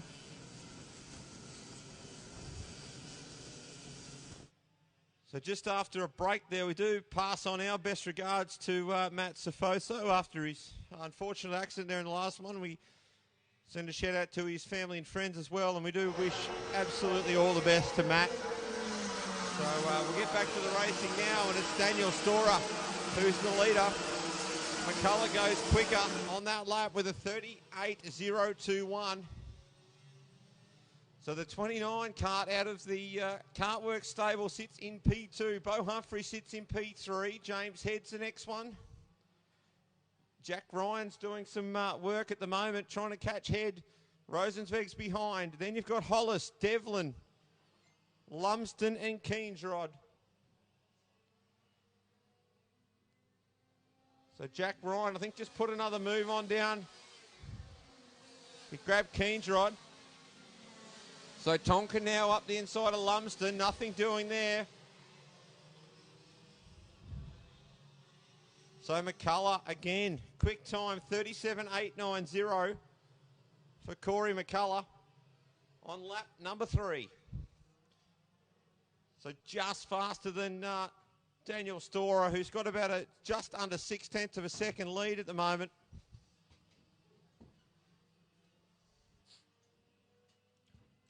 So Storer leads McCullough. Then you've got Humphrey. Here comes Jack Ryan on James Head. So Ryan up to P4. So the man who won Warrnambool's making a resurgence here in the final of Portland. Rosenzweig sits in position number 6 ahead of Angus Hollis. Reece Devlin's made an impressive comeback to VCS karting. Keensrod sits in 9th with Lumsden in P10. Tonkin, Shrub, Peveril, Gardner, Evans and Hill, your remaining runners in the final here of the restricted media for Bill Storer Motors and KFC. And it's Storer who continues to lead. Fastest lap of the race for Storer. until McCullough crossed the line and he eclipses him. Not a cigarette paper in it.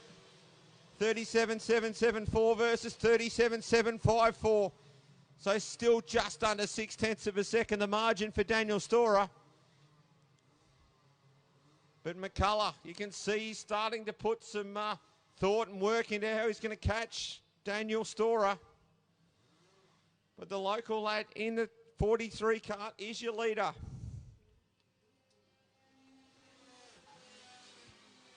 So Angus Hollis also representing Portland in this race. So Hollis currently sitting in position number 7. So operating at such similar pace at the moment. All heads gone round. So a really promising run for James Head is going to really be costly as he rolls out and lets the rest of the field by. So really hard luck there for James Head. Onto the straight they come. McCullough getting visually closer now to Storer. It was a half-second margin now, under half a second. Nothing in the lap times.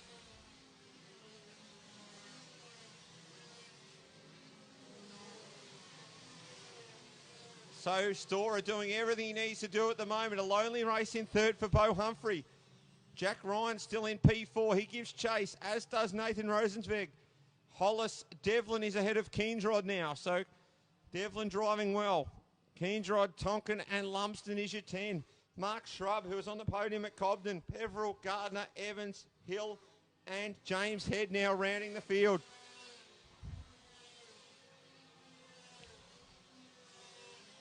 So Daniel Storer seems to have stabilised things now, as he's out to just under 0.6 of a second. So that gap, it's because they're operating such close times, is fluctuating just a little bit each lap. But at the moment, you'd say it's around that 0.6 of a second. Humphrey comfortable in third. Ryan doing everything he can do to try and make up a bit of ground.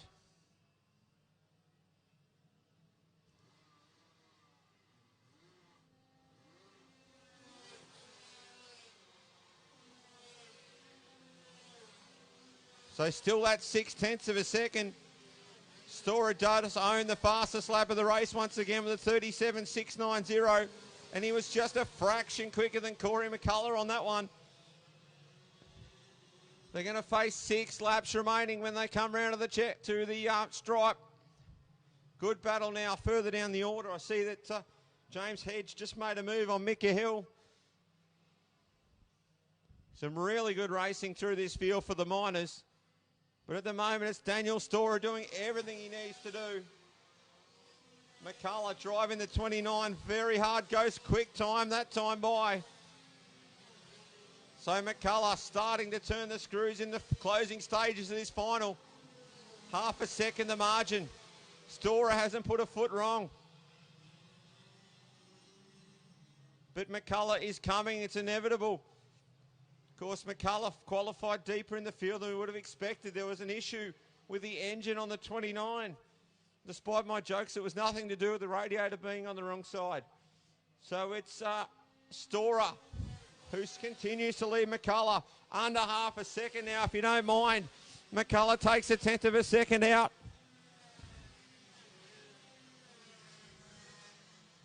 So there's going to be 4 laps remaining for McCullough to do something on Storer.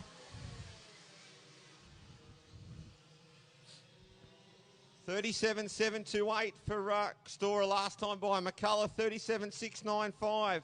Jack Ryan was in the 37s. Beau Humphrey at 38 dead.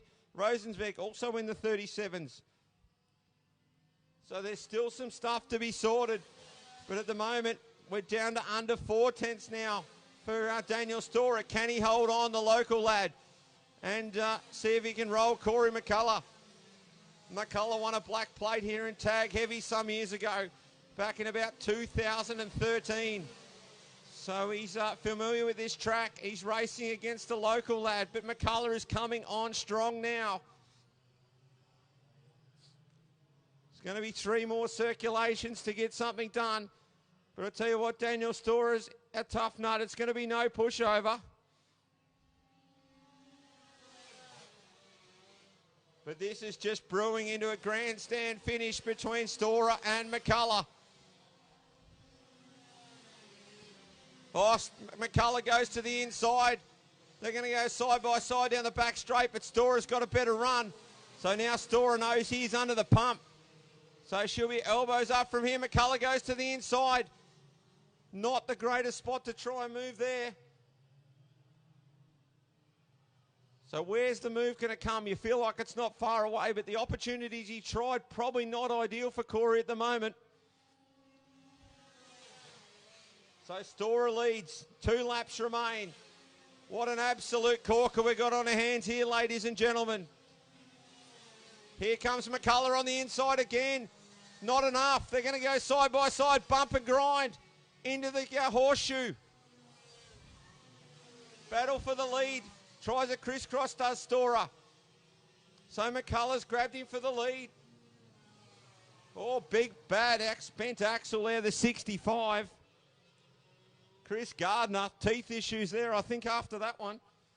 So here comes McCullough. Storer pulls out, thank you very much. Just hangs him a little bit wide. He's going to have to be defensive on the last lap. So Storer, McCullough. Storer gets good drive, but McCullough gets a run. Look for an inside dive. Nothing doing there. McCullough's tried a couple of times on the inside of the next bit. Gets in there, pods him out of the way. So some good hard racing there. McCullough waves the hands and says, sorry about that. They come to the finish line. It's going to be Corey McCullough that's going to take the win in restricted medium. Storer finishes second. Third goes to Beau Humphrey, Jack Ryan, Nathan Rosenzweig, Hollis next to Cross, Reese Devlin, Tonkin, Keensrod and Lumsden is your 10. James Head the next one through. Micah Hill, Scott Evans, Mark Shrub, Ben Peveril. And of course we lost Chris Gardner and Chris Wright early on. So that was restricted medium for Bill Storer Motors and KFC.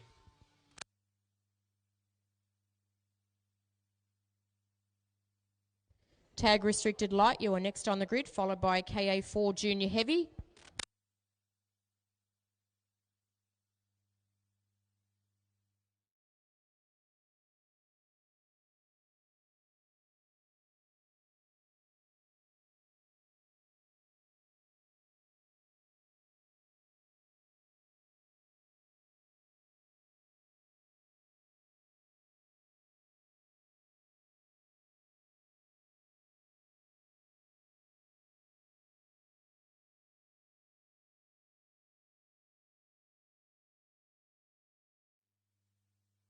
Have we got a trolley for Kart 7 that's just out here, please?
X30 on the circuit now for local sponsor Southwest Conveyancing, Remo Racing and the Iami X30 engine.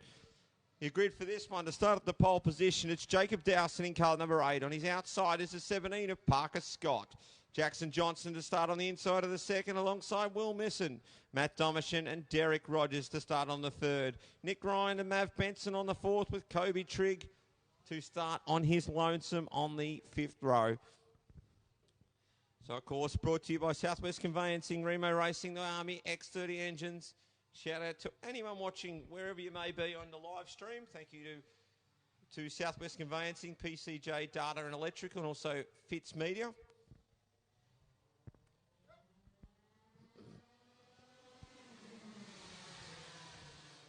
So Dowson paces the field down into one. Well, Parker Scott very much in the inside. Domishin, big move there from Domishin.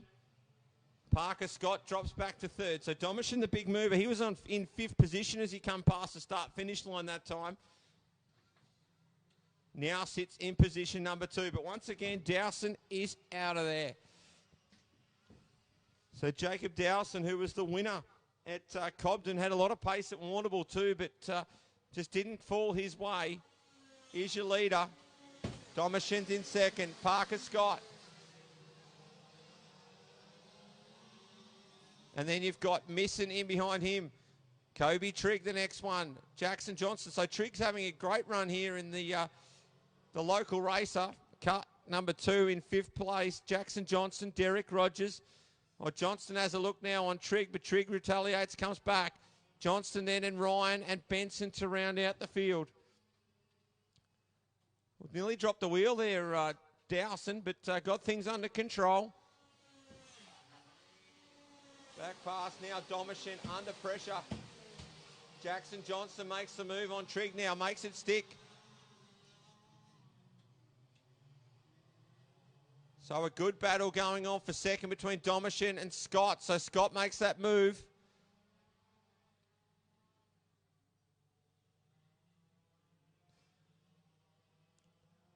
Good battle for second, and then the next battle is for P5 back to about P9.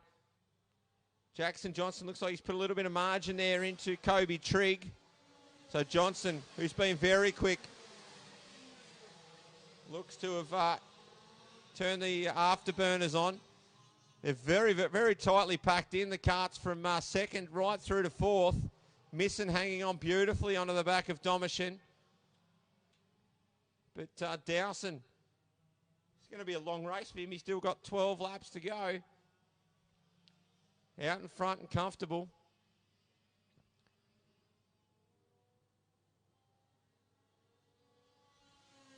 So through comes Dowson. Scott's got a little bit of an advantage on Domishin's now. Here comes Jackson Johnston. Trigg, Ryan and Rogers. Benson rounding out the field. Well, Misson's got overlap on Domishin. Look for the crisscross on the exit, and it does come. So Domishin takes that position back.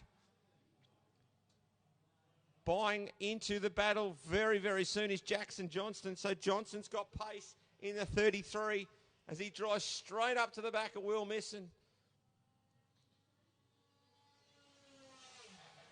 So Dowson gone, Scott clear. Next car through is Domishin. Here comes Jackson Johnson on the inside of Misson. Not quite up far enough to execute the move completely. Look for the move down here as Johnson looks on the inside of Misson, shows the nose. They're going to go side by side into the sweeper. Johnson gets a little bit of overlap almost on the exit, but can't get it done. Will Misson's driving very well today in cart number 20, currently sitting in P4. So Dowson continuing to dominate this class, X30. Parker Scott has been on the podium in each of the opening 2 rounds and looking to do it again. Now Jackson Johnson gets that move done on Will Misson. He's going to have to go after Domishin next. Has Misson got a good run? Decides to push Jackson along. So maybe they're going to try and work together and get to the back of Domishin in this one.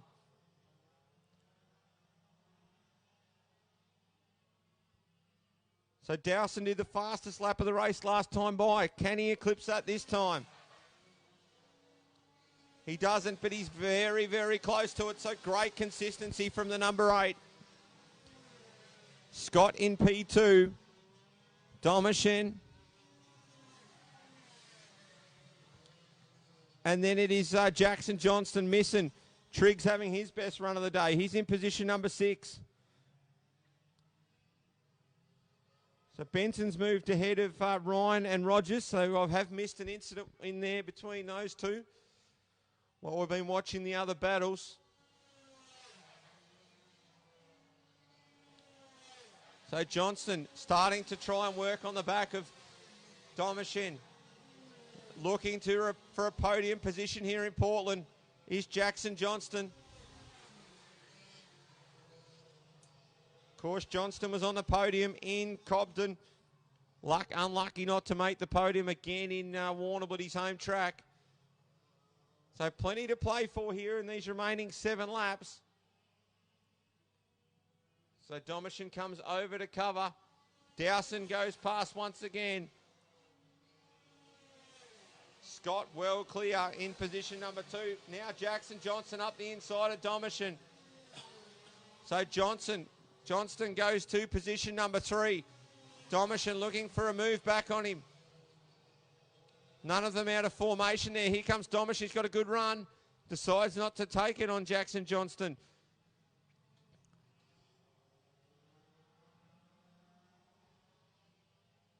So Johnston has made his way into a podium position on this lap, but it's not done yet because Domishin is a fighter and he's got Will Misson right in his back pocket, ready to pounce if anything's to happen. So Misson's been quick all weekend and he's got himself in a very nice position to fight here.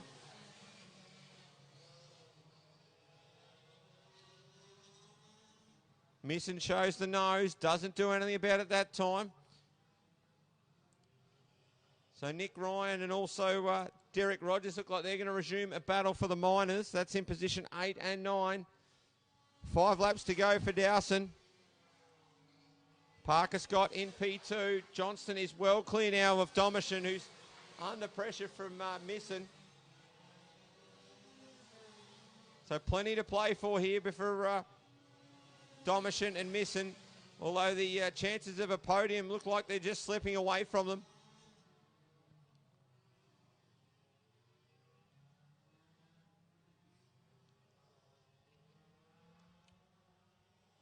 So still missing Peppers, the back bar of Domishin. Dowson, last time was the fastest lap of the race, 35.450, but 35.585 that time. So Parker Scott was a fraction quicker, but it's to no avail because Dowson is up the road. Of course, X30 for Southwest Conveyancing, Remo Racing and the iArmy X30 engine.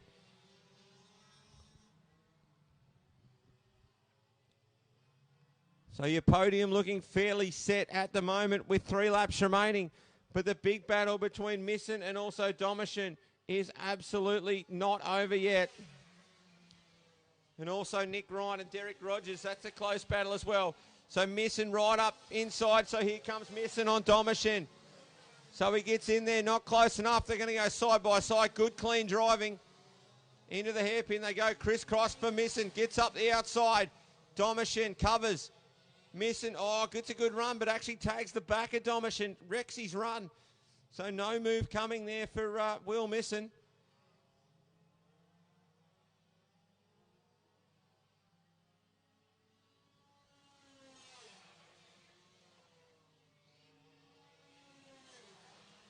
So Dowson on 2 laps remain, or a lap and a half now. Misson now up the inside of Domishin. He makes that move stick, the number 20. Covers into the hairpin. Good drive. Watch for Domishin to try on the inside. Doesn't do it. Decides he's better off to try and get a good run down the back chute, but Misson put a cart length into him. But you'd be brave to write Matt Domishin off for that position. He will not give up. Dowson, 1 lap remains in X30 here. He has absolutely been a class above in this race. Parker Scott well clear in second. Jackson Johnston, a nice fight back for third. Misson and Domishin. Then you've got Trigg, Benson, Ryan, and also Rogers. So Messon, has he done enough to see off the Domitian Challenge? Nice drive out of there. You'd almost say you could pencil that in for fourth. But down through the last corner was through Siberia, the kink to come. Onto the straight comes Jacob Dowson. It's another win for Dowson in X30. Second place goes to Parker Scott. Pair of South Australians leading. Jackson Johnston in third. Will Messon just ahead of Domitian. Trigg Benson. Next one through is Nick Ryan and Derek Rogers. Rounds out your field. That was X30 for Southwest Conveyancing, Remo Racing and the IAMI X30 engine.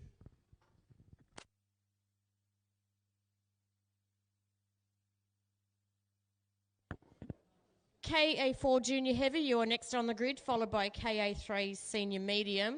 A little bit of housekeeping. Apparently we're having a lot of tyres placed around bins, etc. No tyre dumping. You need to take them home with you. Remember, they've got numbers on them and we'll be chasing you.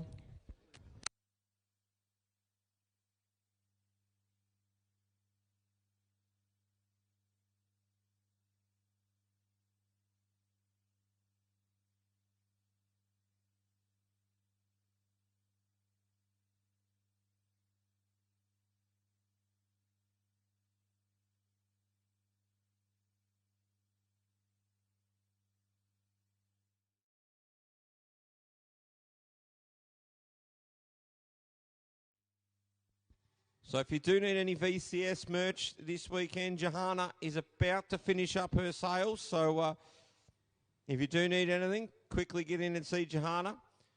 The extra 3 degrees it's coming hasn't arrived yet. So if you need a beanie, now's the optimum time. Or a new hoodie, get yourself sorted. So if you see Johanna, she will sort you out.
Restricted light for the Royal Hotel Portland and the DPE Kart Superstore, of course, our gold sponsor here, appropriately named DPE Kart Superstore, Victorian Country Series.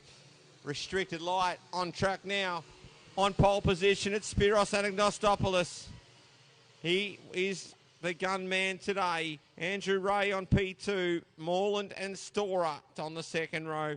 Walker and Rankin, Christensen and Pennell on the fourth.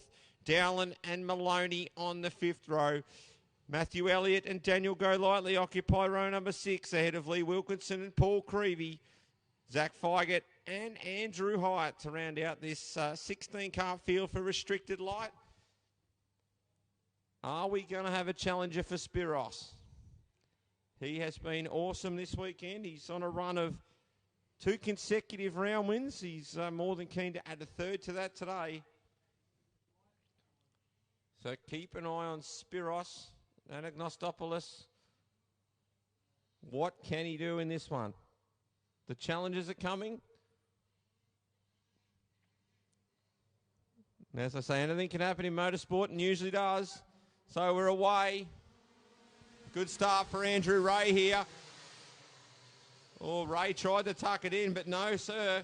Here's Ray on the inside. 3 wide into the hairpin, if you don't mind.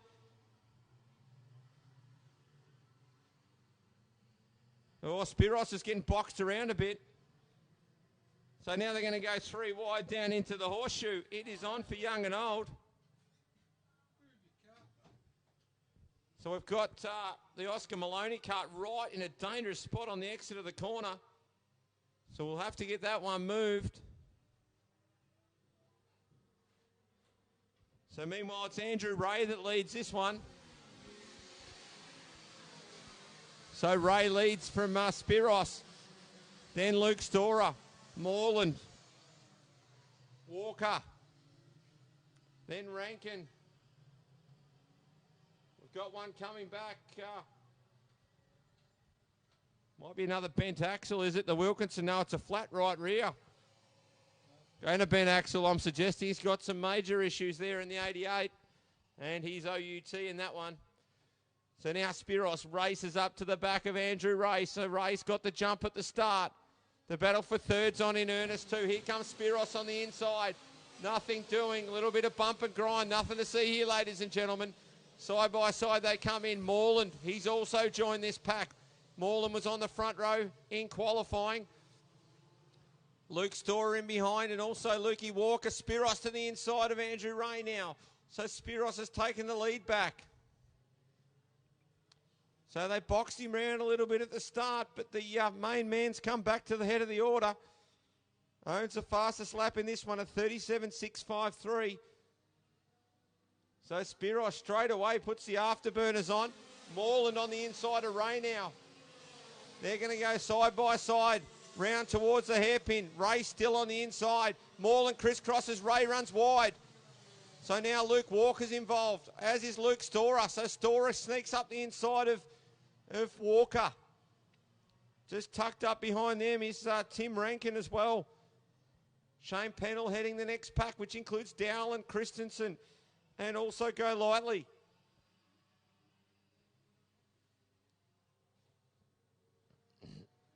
But Spiros, as he has done all weekend, just sets about driving away from the field. Now we've got a battle of the Lukes, Luke Walker and Luke Storer. Into the hairpin, now they come side by side. Storer gets the better of that battle. Here comes Tim Rankin. So Rankin on the inside of Walker. No, you're not watching the sprint car race. It's actually Walker now who gets past Rankin. Battle behind, it's Dowland who's now grabbed Pennell. But I'll tell you what, Pennell's come back at him. Christensen's in that as well as Go Lightly and Matthew Elliott. So plenty going on for the Miners. Luke Walker straight up the inside of Storer. Oh, onto the grass. There's a bit going on again. Christensen on the inside there of Elliott. Nothing doing there. So Luke Walker's made a decisive move. Now here comes Rankin on Storer. Can't get it done. So three Speedway boys all together there in that pack. Spiros owns the fastest lap with a 37.179. His thing is a jet. Moreland sits in second. Then it's Andrew Ray. Rankin has a look at Storer. Can't get it done there. Dowland runs a little bit wide off the first turn. Now Storer goes at the inside of Walker. Walker under pressure now from Tim Rankin. Here comes Walker back on the inside of Storer. They touch. Looks like Storer's going to hold that position, but Rankin's waiting to pounce. Rankin gets up the inside of Walker. They go side by side. Could Rankin take both of them? Bit of side-by-side action. Walker throws it in, gets past Rankin again. So Rankin not impressed, but I tell you what, it's a good to watch for us. Dowland's now cleared Matthew Elliott, Pennell, Christensen, and also Go Lightly. So Dowland's starting to make some inroads. We've seen him be very fast in previous times. But out front, it's Spiros doing everything he needs to do. Second is still Moreland. Then you've got Ray, Storer. Storer's got a little bit of breathing space now between himself, Walker, and then it's Rankin. Dowland coming on strong, as is Elliott. So the front three are well clear. Spiros has done everything he needs to do. 36.878, another fastest lap of the race as we get to the halfway point for Spiros.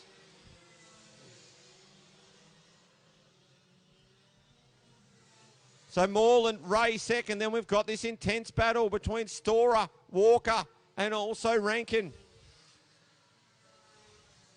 And Dowling starting to put some effort into catching up to that next pack in front of him. And if they keep dicing, they're going to invite him in. But Anagnostopoulos is absolutely tearing it apart here at Yarraman Park. Second place is still Moreland Ray. There's still some more action to come in this battle for 4th, 5th and 6th, you feel. And 7th is Jacob Dowling, who's just slowly edging his way up to them. The next cart through is Elliott, then Pennell and Christensen. Then Go Lightly. Creevy, Hyatt, and rounding out your field now is Feiget. We've lost Wilkinson and Maloney. So Spiros doing everything at the moment. Very comfortable out in the lead. He's got a 2.5 second lead over Shane Moreland. Ray sits in 3rd. The big battle of the race in this one has definitely been that 4th through to 6th position.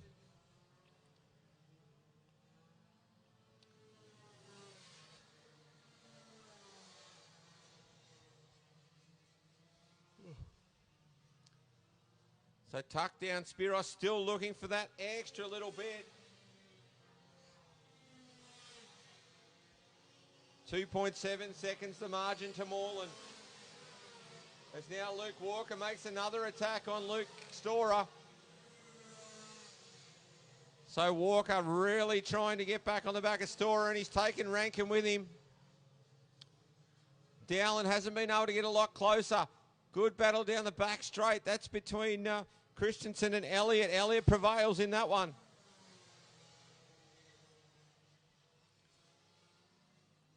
So 4 laps remaining here in Restricted Light, brought to you by the Royal Hotel Portland and DPE Kart Superstore. Here comes Luke Walker and Rankin on Storer. So Storer not giving up. Rankin to the inside. Storer tries, he's run over the top of Luke Walker, which has broken the NASA panel, and the Storer cart is out of action as well. So a great battle comes to an unfortunate end there, which means that now Tim Rankin is going to be clear in 4th.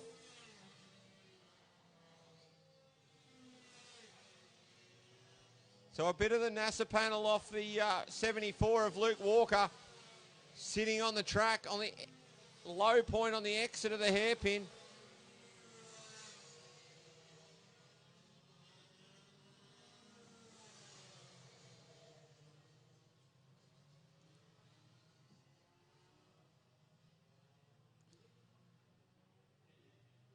So they're going to sit together, which is a good sign of sportsmanship, the two of them. Just an unfortunate grab on the rubber.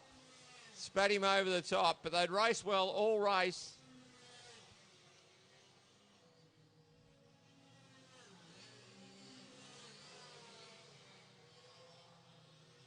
So 2 laps to go. Spiros is going to come round to see the last lap board. As he comes through the sweeper. He's got some lap traffic to deal with in this one.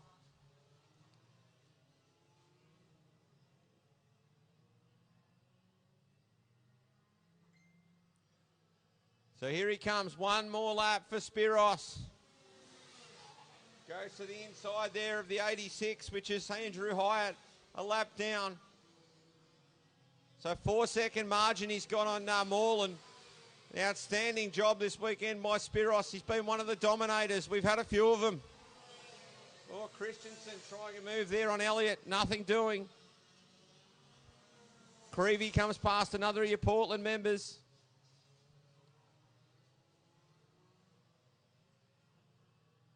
So here he comes, ladies and gentlemen. Spiros makes it 3 in a row. Anagnostopoulos, the winner today. Second's going to go to Shane Moreland. Great drive from him. Third's going to go to Andrew Ray, just over Tim Rankin. Jacob Dowling rounds your top 5. Matthew Elliott, the next cart home. Shane Pennell. Jaden Christensen. And then Daniel Go Lightly. Paul Creevy across the line to round out your 10. Andrew Hyatt, Zach Feiget, and we lost Storer, Walker, Wilkinson and Maloney. That was Restricted Light, brought to you by the Royal Hotel Portland and the DPE Kart Superstore.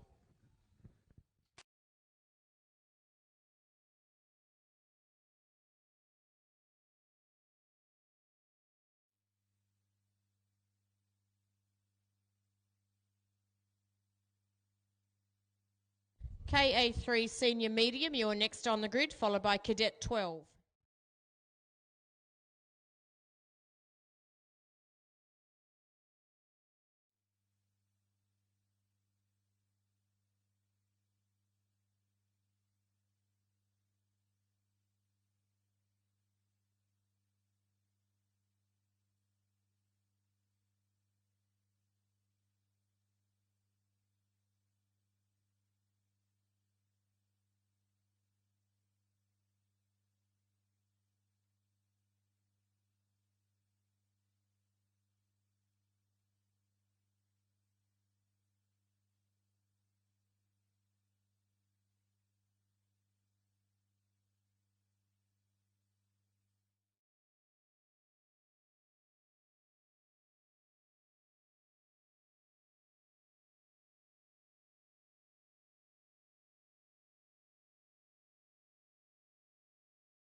So K4 Junior Heavy for Elijah Sports Power, Central Vic Karts and Parts and the Bendigo Bank. On track now.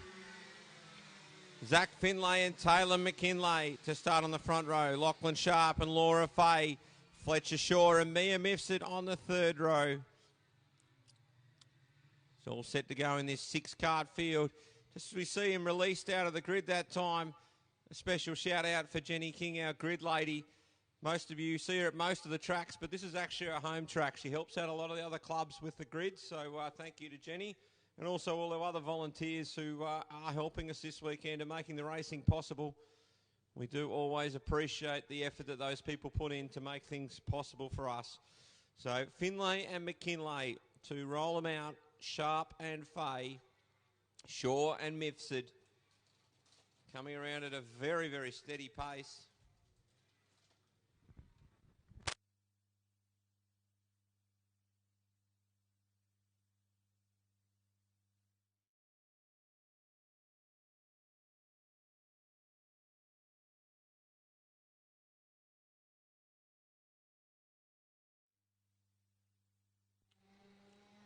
So down into turn one we come for KA4 Junior Heavy. McKinlay goes straight around the outside.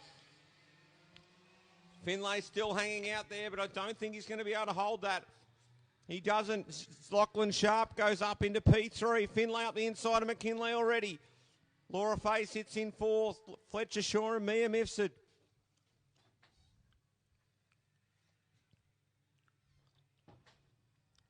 So straight away, Finlay responds. McKinlay got the better of the start, but Finlay says, I'm not having a bar of it. And through he goes over at the grid exit corner.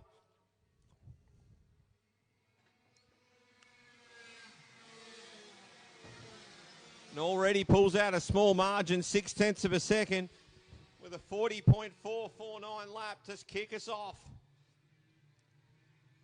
So the front three have skipped away, whereas Laura Fay's under pressure from Fletcher Shaw in the Lando Norris kart.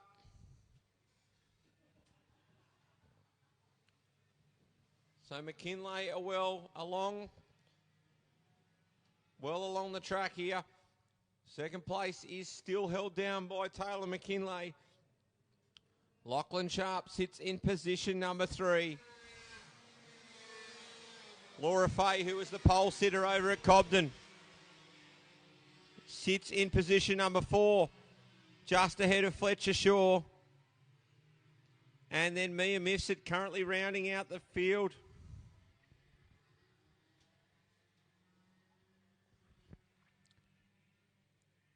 So the main interest at the moment is that battle between Laura Fay and also Fletcher Shaw.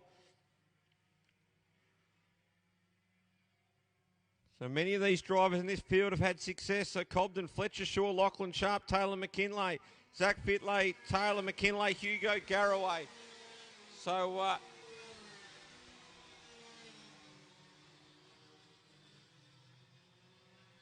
5 out of the 6 karts in this field have been on a podium at some point in the first 2 rounds. Well, actually, no, Laura Fay has not been on the podium. It did grab pole position in Cobden. Was involved in that very, very unfortunate start there at Cobden, where several of the leaders went off into turn 1 and made the race really something. But Zach Finlay continues to do as he's done all weekend, leading comfortably. McKinlay sits in P2, just ahead of Lachlan Sharp. Laura Fay and Fletcher Shaw still doing battle for position number 4. And Mia Mifsud rounding out your field in position number 6. So it's interesting to note that in 2022, Zach Finlay won in Warrnambool. 2021, Zach Finlay. So he won both years in Warrnambool. Not surprising last year, Zach Finlay won KA4 Junior Heavy. So Finlay looking to go back-to-back here at Portland and win the same 2 rounds as he won last year after we come back from the COVID-affected seasons.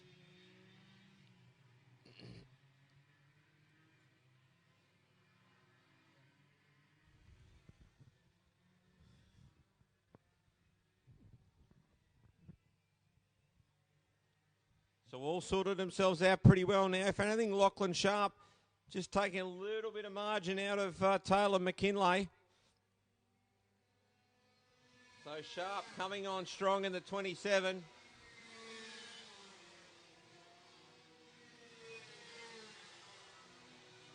McKinlay not making it easy for him, driving nice lines. Very, very consistent. But Sharp's definitely putting some work into him. Fay's got a couple of kart links up her sleeve there. Back to Fletcher Shaw. Mia Mifsud in position number 6. Of course, KA4 Junior Heavy brought to you by Elijah's Sports Power, Central Vic Karts and Parts, and also the Bendigo Bank. Elijah's Sports Power, long-time supporter of the Portland Kart Club, and for a long time the Victorian Country Series. So good to see Elijah still involved. So Finlay comfortable. But then just behind McKinlay is Lachlan Sharp, who's right in his back pocket now. So that's the point of interest for us at the moment, ladies and gentlemen. Faye's got a little bit of breathing room over Fletcher Shaw, but could we see a change for the second and third positions on the podium? So Sharp, he's close enough to touch the back of McKinlay as they come to the fastest part of the straight. So both Tony Karts in second and third. If anything, it looks like the Sharp Kart might be able to be just a bit better placed due to setup. Seems to be able to hold some of the corners just a fraction tighter than the McKinlay, which is a little bit looser. So we'll be interested to see how this plays out as the race goes on. We've just reached the halfway point, or just past the halfway point now of this final. Here comes Sharp. Moves to the inside of McKinlay. So McKinlay, Sharp waves the arm and says, come with me. But I think it's a battle between the two of you fellas. So we'll see how this one plays out. It's a little bit sideways there for Sharp, which allows McKinlay to have a bit of a nibble once again. But out front, Zach Finlay doing an absolute superb job, leading comfortably. So Sharp maintains second position. But McKinlay, he wants a piece of the action. Ranges up, was going to have a look up the inside, but nothing doing there. So just sits on him for a couple more laps. Laura Fay in position number 4. Fifth is Fletcher Shaw with Mia Mifsud in position number 6.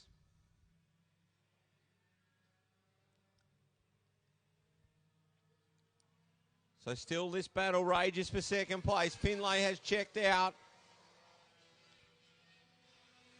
But Sharp and McKinlay, they've got a bit to settle for the final 2 spots on the podium. As McKinlay gets up and pulls him in tight. So the idea was right. The execution just didn't quite go to plan there for McKinlay. Fay and Shaw have been joined at the hip for ages in this one, and they continue to battle it out. Thought Laura had skipped away just a little bit, and then Fletcher come back. Oh, he's tagged her. Round she goes.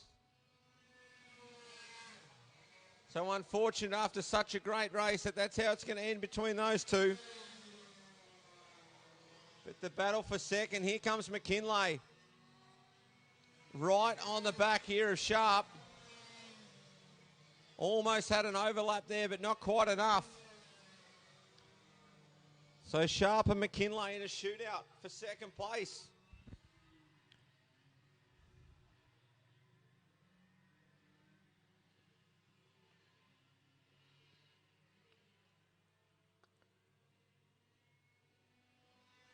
Finlay passed once again.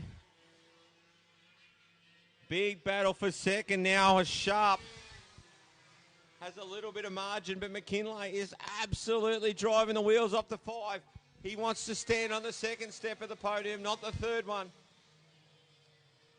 They're fighting for the size of their silverware in this one. 2 laps remain for Zach Finlay as he comes down through Siberia. He's got the kink to negotiate, and he's going to see the board with 2 laps remaining.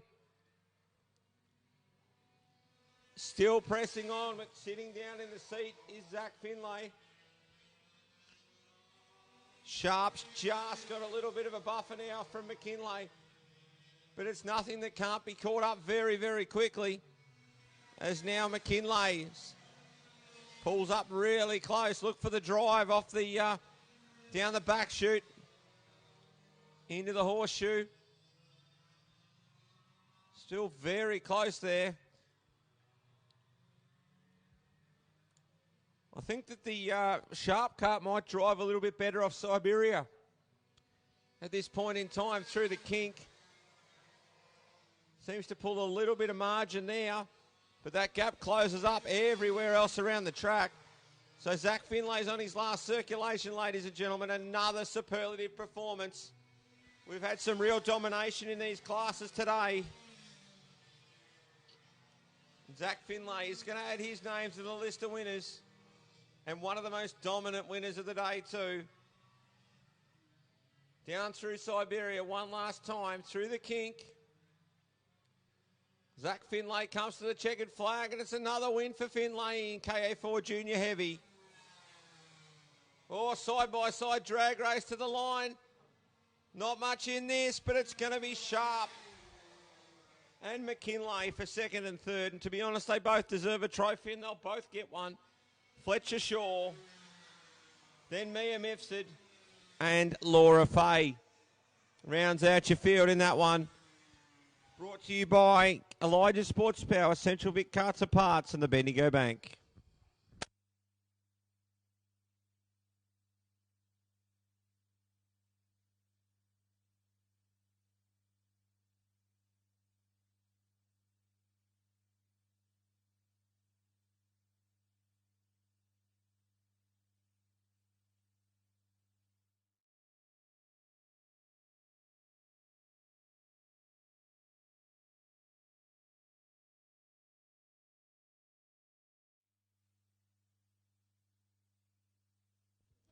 Cadet 12, you're next on the grid, followed by KA3 Junior.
KA3 medium for Chambers, Portable Line Boring, Karting Australia, LeConte and Max. This is Luciani and Moritz to lead him to the line.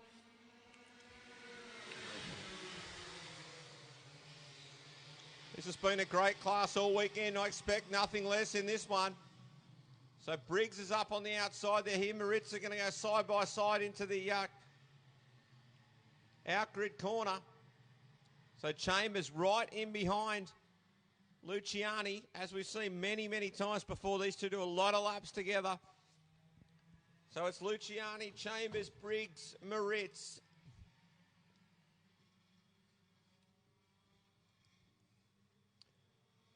Next cart through there, I think might be Hamish Allen. So Hamish Allen's had a big run through the field. The weekend's gone on. Got a couple in trouble down here at the last corner. So 28 of Burton and also Termine. So bad luck for those guys caught up in a scuffle on the opener.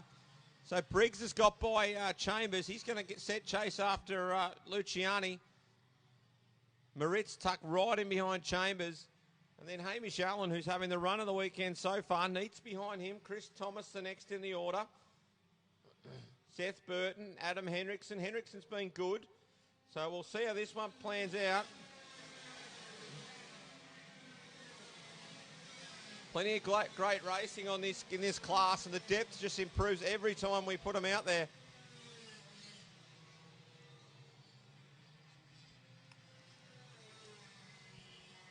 So Luciani skipping away.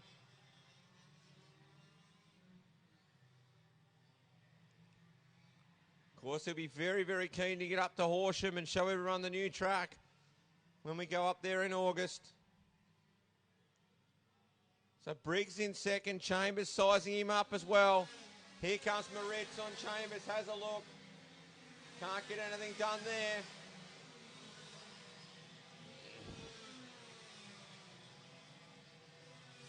So a good cluster of karts, 5 of them battling for second place. Now Neitz has a look at Allen. He's decided to push him along. So that group getting closer and closer. Burton, Henriksen, Thomas, Rogers and High is the next battle. Then you've got Dunmore and Johnson, Keeler and Trigg. And then the next kart through is Burton and Termine. So we've got a couple of Burtons in this one. Oh, Chambers goes hard in on Briggs, runs over the back wheel. Chambers keeps going, but Briggs drops back. So a little bit of work to do for Briggs. Got 12 laps to get it done, though. So plenty of time to recover.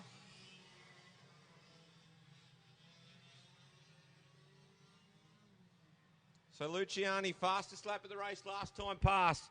37.269. He's well clear, the master. Here comes Moritz on Chambers. Pulls in there.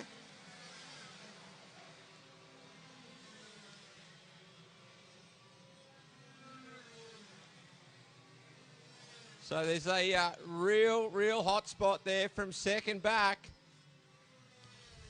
Ethan Briggs, he's right back on the back of that pack now. So anything could unfold. We've still got 10 circulations remaining. KA3 Medium brought to you by Chambers, Portable Line Boring, Karting Australia, LeConte and Maxis. So once again, Moritz lines up. Chambers can't get close enough. Neitz on Allen. Can't get it done there.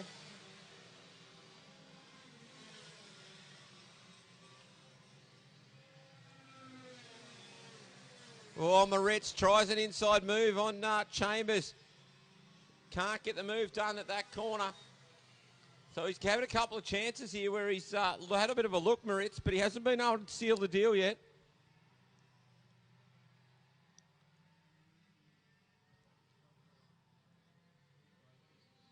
So Moritz very, very close. Chambers on the jets, tuning things up. Meanwhile, Allen and also Neitz continue to press on. Behind them, Burton and Henriksen together. Then it's Thomas and Rogers. High, Dunmore, Johnson. Then you've got the battle between Trigg and Keeler. Burton and Termine rounds out your field in this one.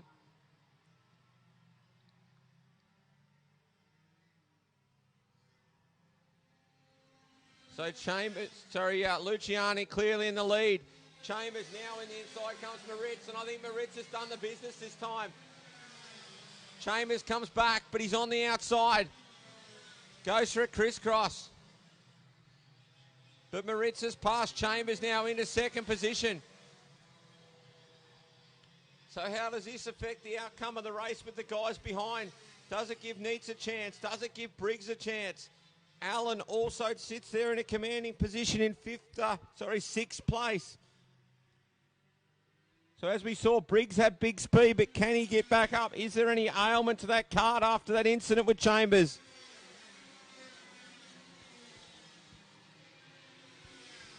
So now Neitz parks up on the outside, has to release Chambers there.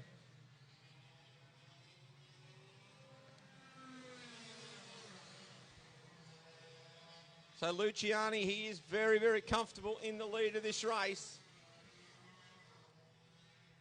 6 laps remaining. We'll run you through them all as they come past the stripe. So it's Luciani, your leader. Second place is Moritz. Third place, Chambers. Neitz, Briggs, Allen, Burton, Henriksen, Thomas, Rogers, High. Dunmore and Johnson, the next ones to come back through. There's a move for position before the next karts come to the line.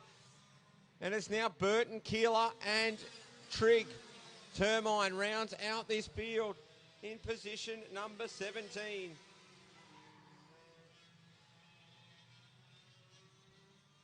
So Luciani comes to the line once again. 5 laps remain. Moritz is comfortable. Then you've got Chambers and Neats on the inside of Chambers. Makes the move, Stickland to number 9. So Briggs is a little bit far back at the moment to be challenging in that pack. He's got Hamish Allen for company. Behind them it's Burton and Henriksen. Then you've got a battle pack which involves Thomas, Rogers and also Fraser High. Dunmore and also Jack Johnson having a great battle. That's Grace Dunmore.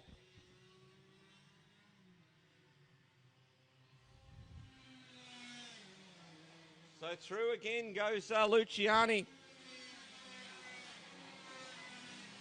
Moritz comfortable in second at the moment. Neats in third. Chambers sits P4.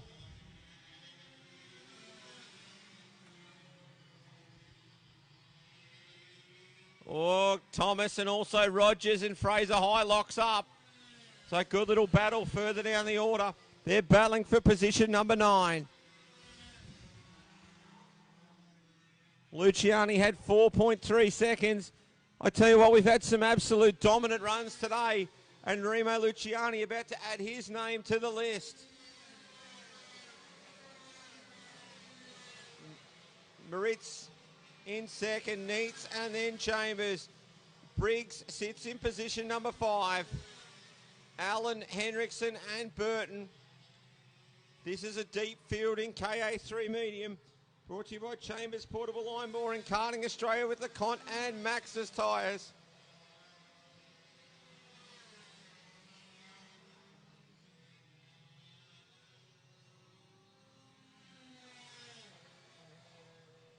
So Luciani doing everything he needs to do.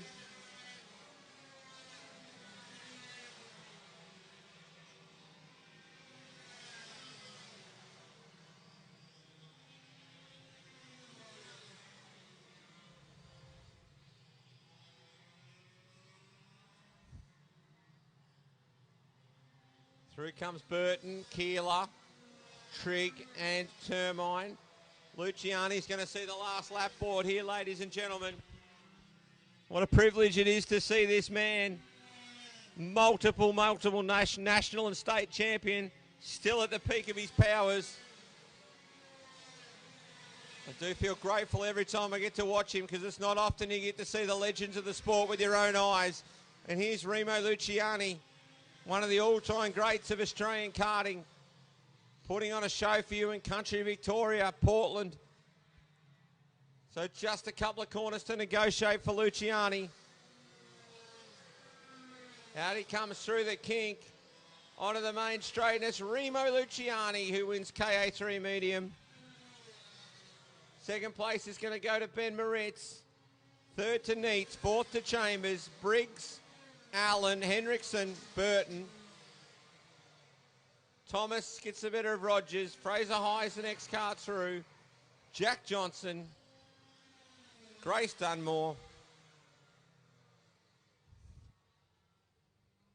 Logan Burton's going to be the next card home. Matty Keeler, Levi Trigg and Robbie Termine. That rounds out KA3 medium for Chambers Portable Line Boring, Karting Australia, LeConte and Maxis.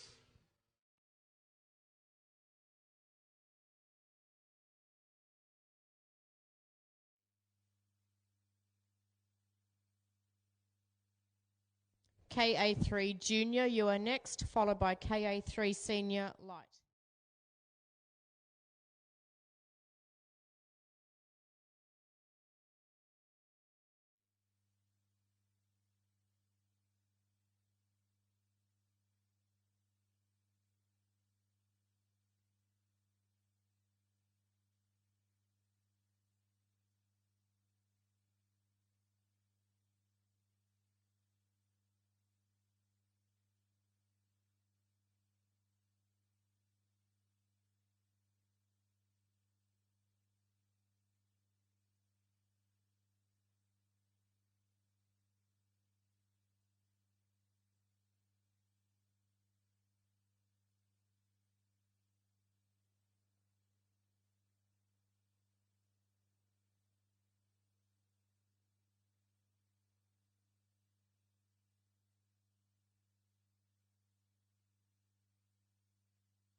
Anderson Karting, MJ Pressure Works and Technocar Victoria present Cadet 12 on the track now. Jai George and Ewan Anderson after a hut. Stopper there. We'll start from the front row. Purvis and Humphrey, Lampasi and Kachina, Corliss and Manu, Ross and Mayo, G and Stairs is your field. Come on, Portland. One of your local boys is on the front here. Get behind him. Ewan Anderson and Jai George to lead him away. And we're away. Good start. George to lead him through the first corner. Round the outside comes Anderson on Purvis. And returns back to second spot. Ewan Anderson. Chelsea Stairs facing the wrong way at the hairpin, but she's going again too. So George away in the lead. Anderson tacks onto the back of him. Purvis, and the next cart through is Caden Humphrey.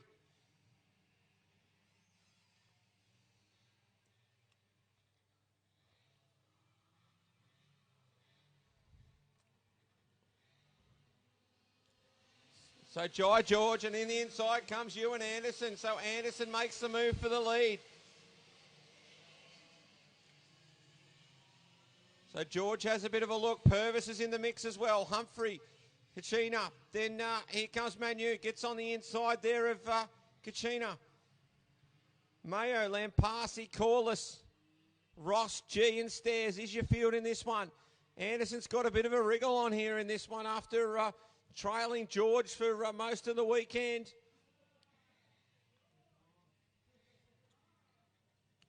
There was a little change made to the 86 cart, and it seems to be working at the moment, but there's still a long, long way to go.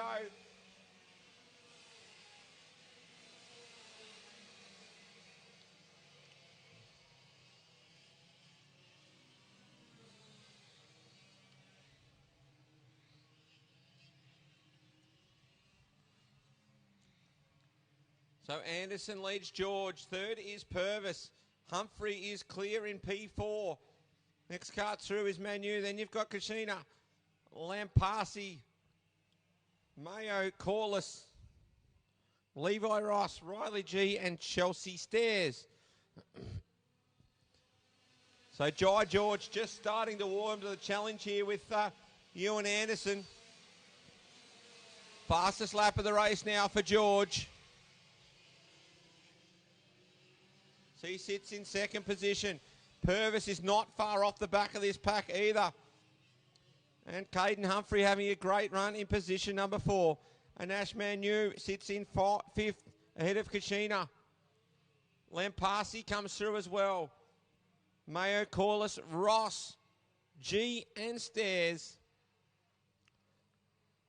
But the battle is absolutely smoking hot at the front here now between Ewan Anderson and also Jai George.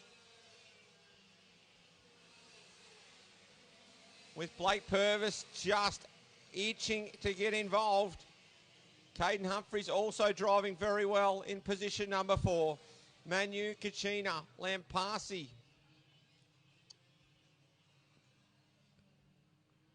Then it's a good battle there between Mayo and Corliss.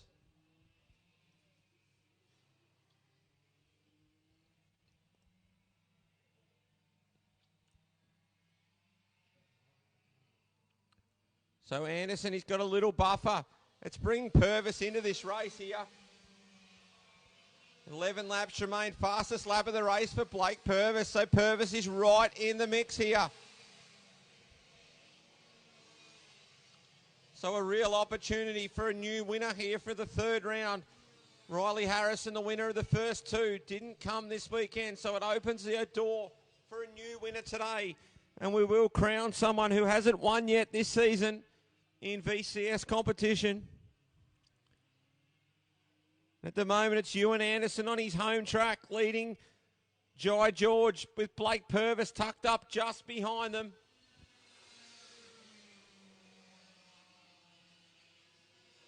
So plenty to play for here with 10 laps remaining.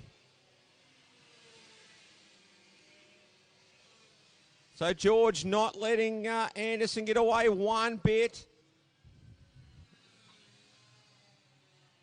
So if anything, George has drawn a little bit closer to Anderson and pulled away from Purvis just a fraction.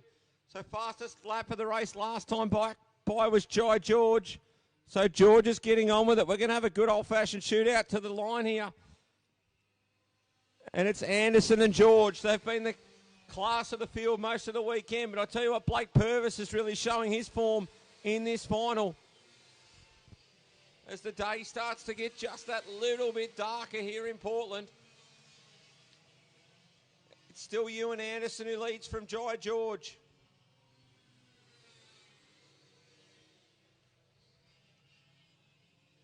Purvis a little bit further back now, but still within striking range compared to the rest of the field. Caden Humphrey, he's driving well too.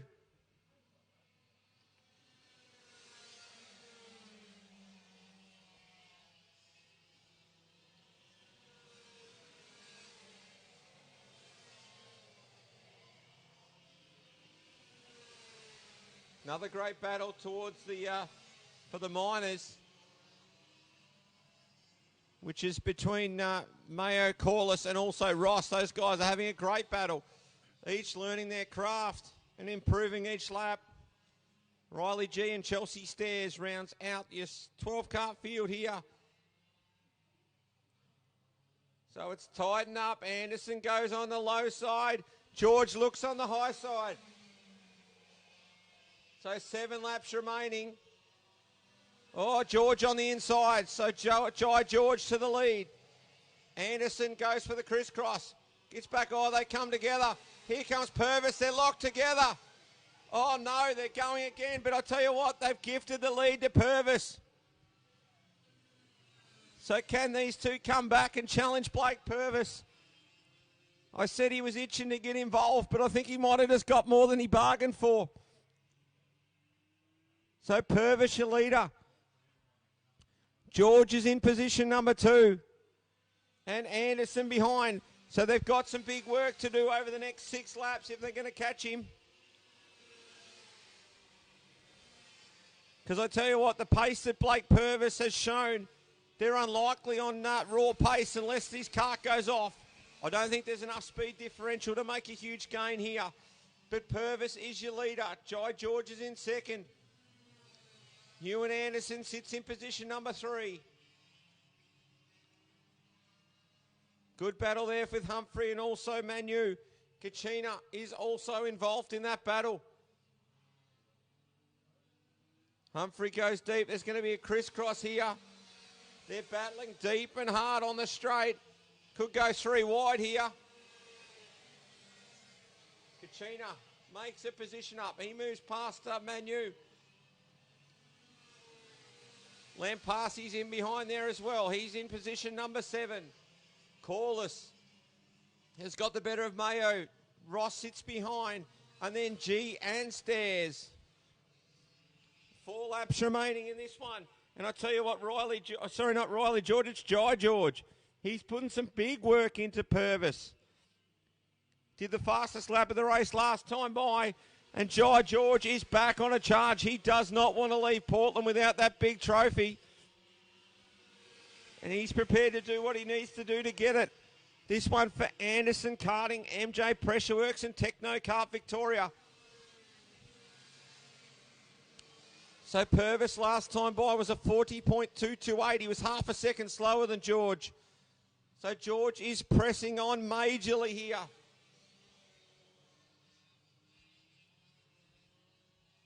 So their pace leading up to that incident between George and also Anderson suggested that Purvis might have had enough in the tank. But George, he is coming back strong. Gets on the inside last minute. You can't go in there any later than that. Oh, a bit of a hit, but it looks like it's good even racing. They're having a look at each other. But it's Jai George who's got to the front.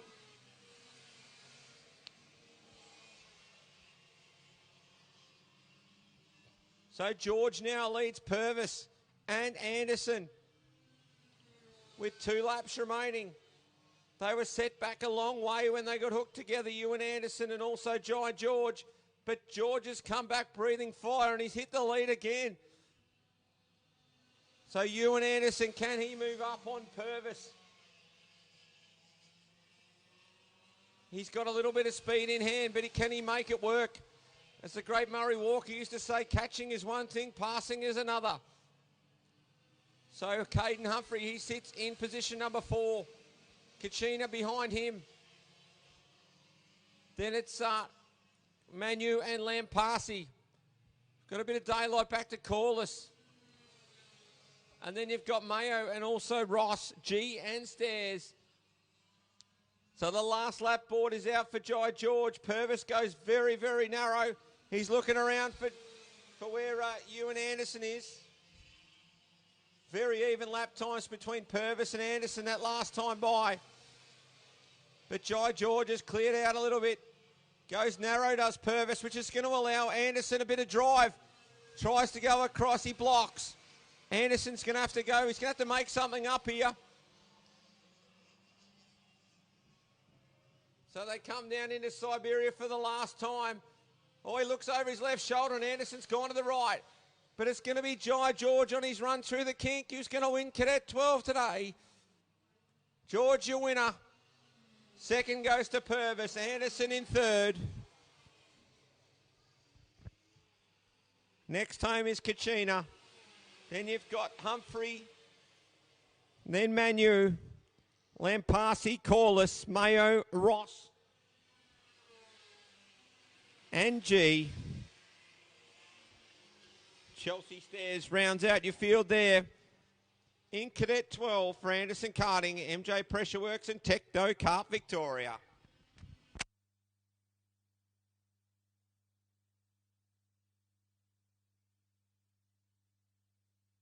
KA3 Senior Light, you are next on the grid, followed by Victorian Combined Masters and Tag Restricted Heavy.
All-Star Graphics and PCJ Data and Electrical. Here we go for KA3 Juniors. Chandler and Ian Ella to lead them away.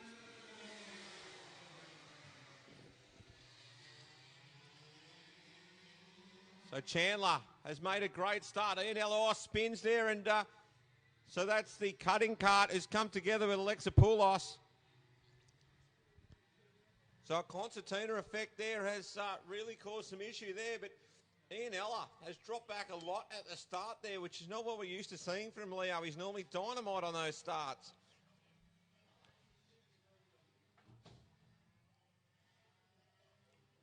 So Chandler has made a massive start here in KA3 Junior. Salvatore sits in P2. Ian Ella, Jay Murray, Alexa Poulos, and then it's Cutting.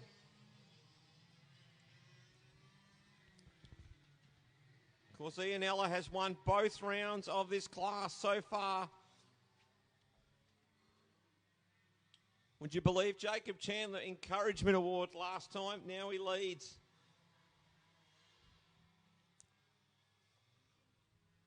So a long way back is Lachlan Cutting. But Chandler has checked out here. He could be on for a massive result, Chandler.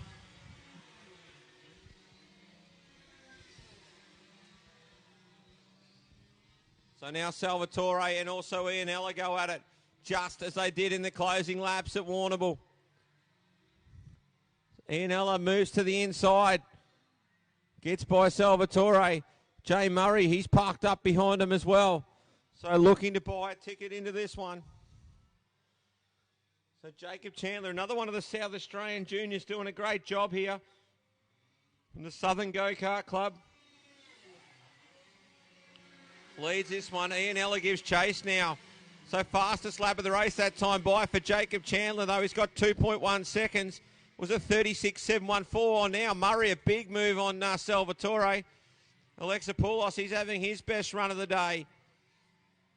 And unfortunately, Lachlan Cutting after that spin at the hairpin in the opening lap sits a little bit off the back of the pack.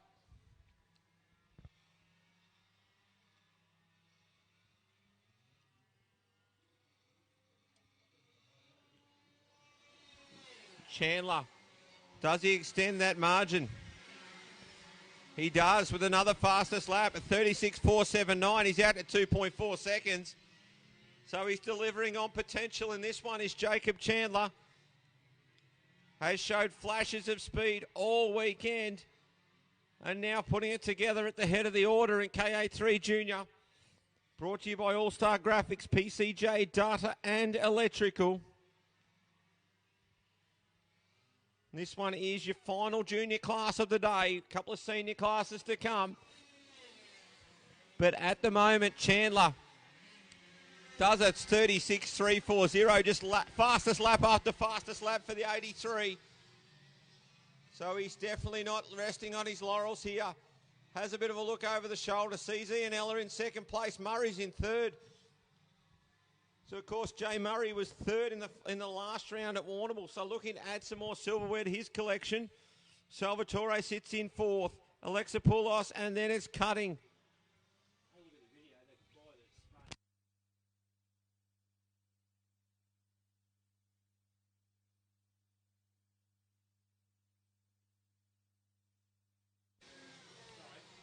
So Chandler continues to lead. He's got it 2.5 seconds. The first time there that Ian Ella's pulled a little bit back off him.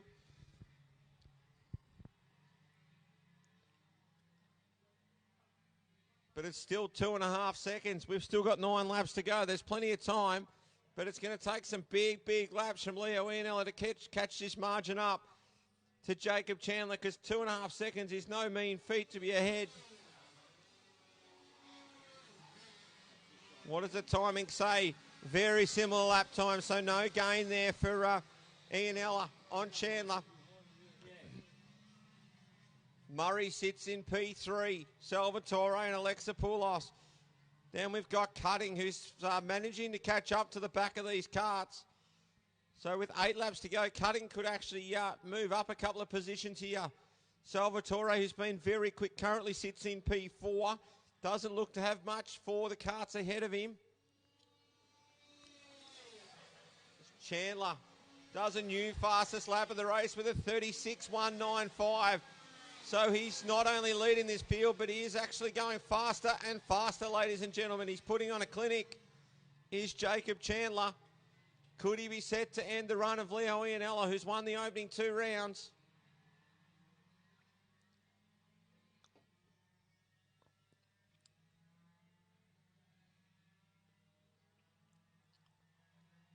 So Chandler comes through the kink onto the straight. 7 laps remaining. We're just past the halfway mark. Ian Ella in second. So Chandler extended the lead that time, so we're out to just under 3 second margin. He's almost at the point where we'll be able to see him across the corners, and you start to get a little bit comfortable when you can see your competitors across the corners. You know you've got a little bit of margin when it comes to that.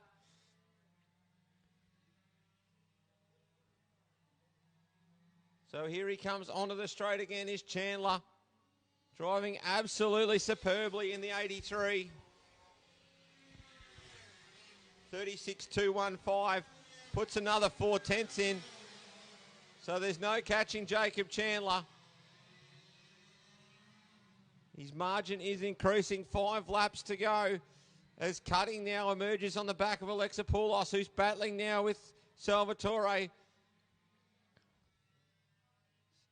So Alexopoulos has done a 36.532, which is the second fastest or third fastest lap of the race, because Karting behind him has done the second fastest. So the karts in 5th and 6th are the second and third fastest karts.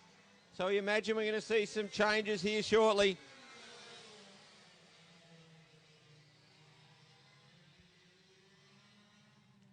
Here comes Karting on the inside of Alexopoulos, gets that done. Gives Salvatore a bit of a breather. So it was 3.6 seconds for Chandler last time past. This has been a superb drive with 4 laps remaining. Got a beautiful start, and then he's gone on with it.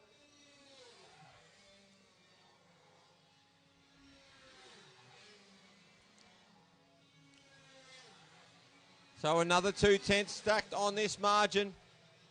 Jay Murray sits in third in that yellow helmet. Salvatore in P4. Karting is making a return after that spin on the opening lap.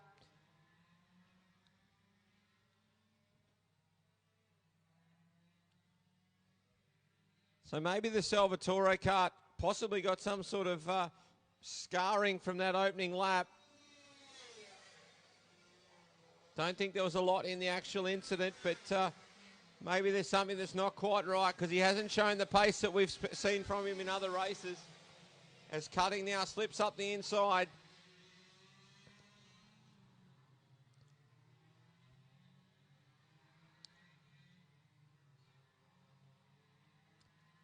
So just 2 laps remain for Jacob Chandler.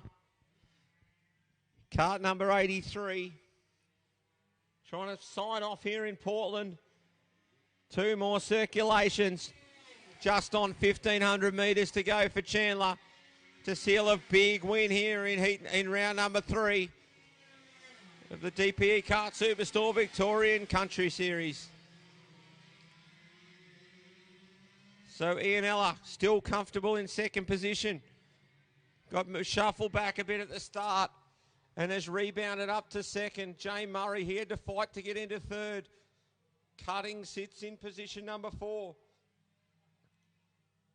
So the Karting kart has definitely got pace, but there's just not going to be enough time with 1 lap remaining. So Jacob Chandler starts his final tour of Yarraman Park.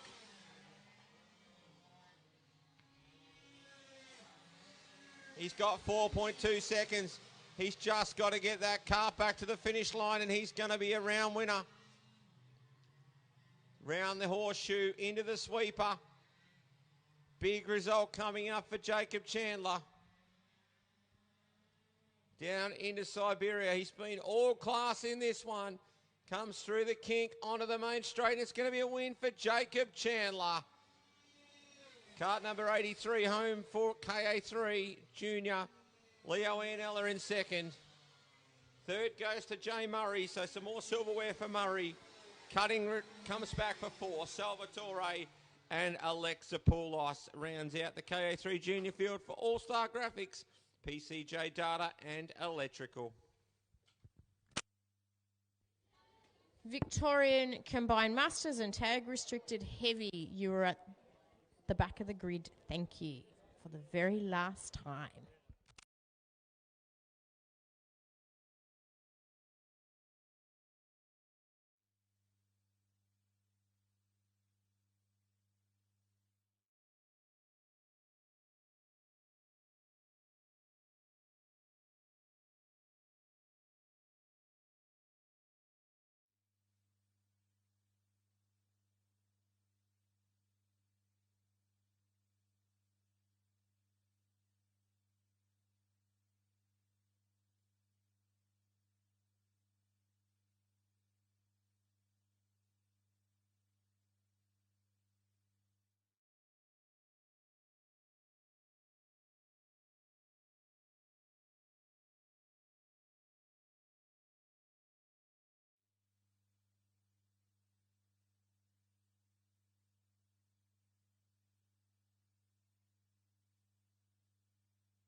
Victoria Lodge Motoring, Tony Kart Australia and Ballarat Engine Developments, KA3 Senior Light, Joel McPherson and James Sarah to lead him to the line. Herbertson and Alliston, Bray, Telescovy, Parker, Hall, Douglas and Malcolm are away. Oh, big hit down there. Angus Hall was up in the air once again. We've already seen a bit of that with Angus this weekend. Oh, Alliston's in there hot. We've got a couple gone round. So Alliston, Telescovy, Brock Fewens just moving in the 67. So some big implications in that one. McPherson got turned around. So he's going to have to fight his way back through.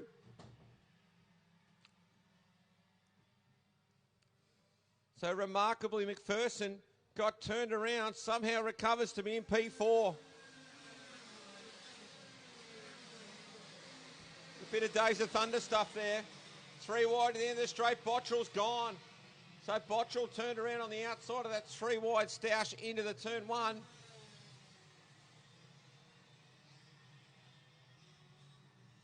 So James Sarah is your leader. Second is Angus Hall. And then here comes Joel McPherson. He's back on a charge. He got tagged coming into the hairpin. Alliston was all locked up and tagged him. He's on the comeback trail. Bray sits the next car through. Herbertson, the local hero. Dennis Brockland Parker. So 2 of your locals right up the front. You've also got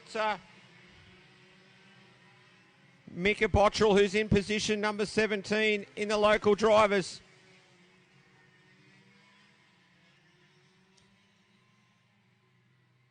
Well, what an eventful start in KA3 Senior Light for the Victoria Lodge Motoring, Tony Kart Australia and Ballarat Engine Developments.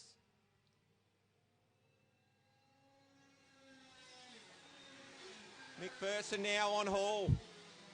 Can McPherson come all the way back to James Sarah?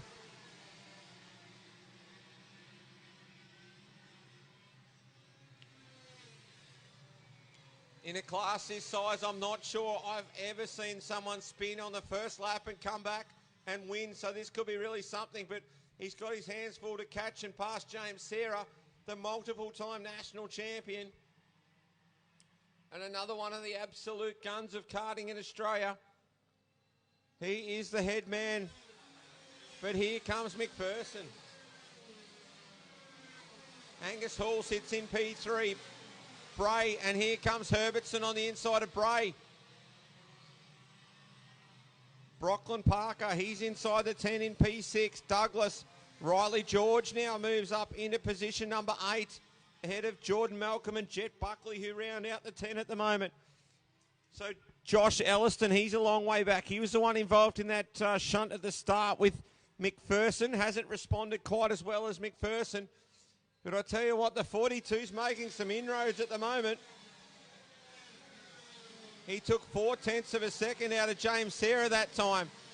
So this could be something remarkable you're witnessing here, ladies and gentlemen, as Joel McPherson gives chase to James Sarah. Angus Hall's comfortable in position number 3. Telescovy now passes Kachina.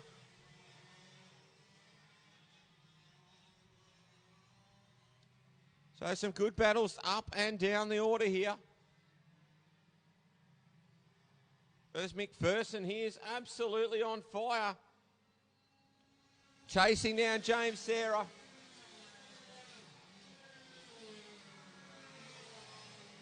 Angus Hall sits in P3.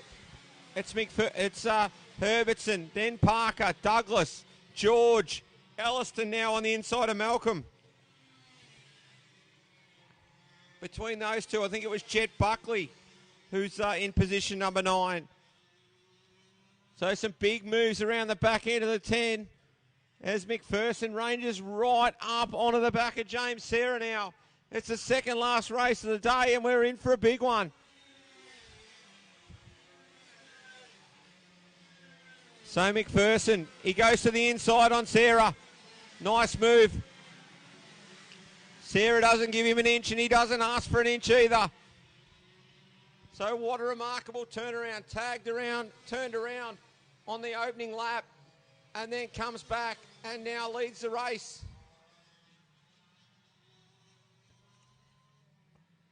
So raw speed in the McPherson kart.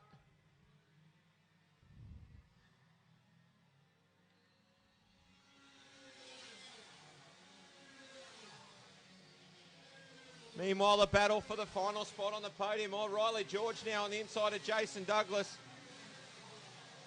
Douglas has a go back on the inside. They're going to go side by side. George will have a better line or a bit of bump and grind there as they exit the out-grid corner. George says we need to work together as Douglas tags the back. Bit going on there. Douglas tries to go around the outside. Nothing happening there. So George gets on with it now. That position's done.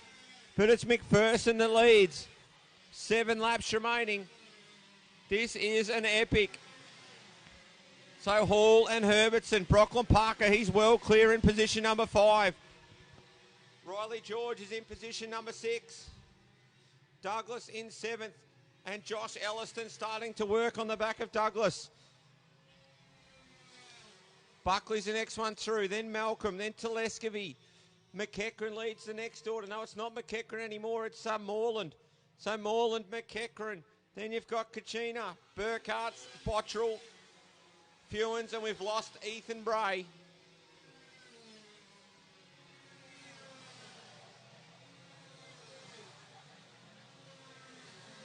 So Herbertson now on the inside of Hall. So a move for position there. Herbertson defends on Hall down into the horseshoe. So some big movers and shakers in this one. But out front, it's a remarkable comeback from Joel McPherson. He's got 5 laps left on the board, and he leads James Sarah. Herbertson the next one through, and Hall. So they're still in a battle for the final spot on the podium. Parker. And then Riley George is under big attack here from Elliston. Elliston makes that move on the inside. George has to tuck in behind and follow. Douglas sits behind. Douglas in position number 8. Jet Buckley and Jensen Telescovy currently round out your top 10 here.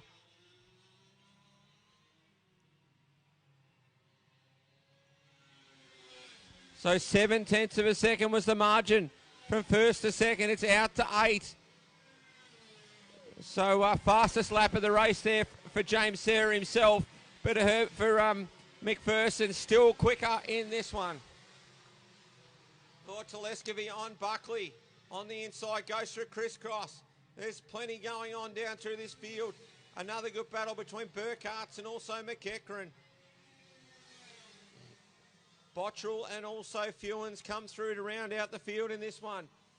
McPherson, 3 laps remain. We saw him win the opener in Cobden. He wasn't at Warrnambool. So he's almost a chance to go 2 from 2 here in an absolute superlative performance. James Sarah sits in P2. Then it's Corey Herbertson, the local lad.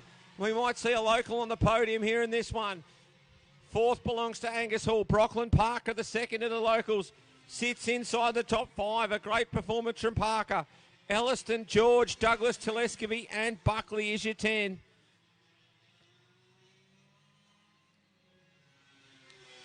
Two laps remaining now for McPherson.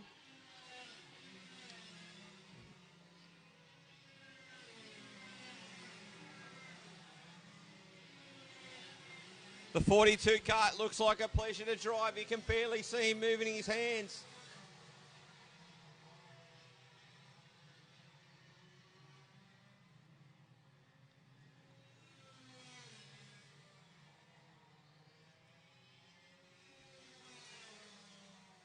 So here comes McPherson.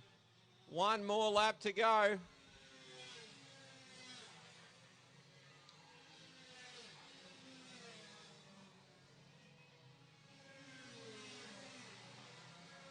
Negotiates the grandstand corner there to go on down the back chute for the last time into the horseshoe.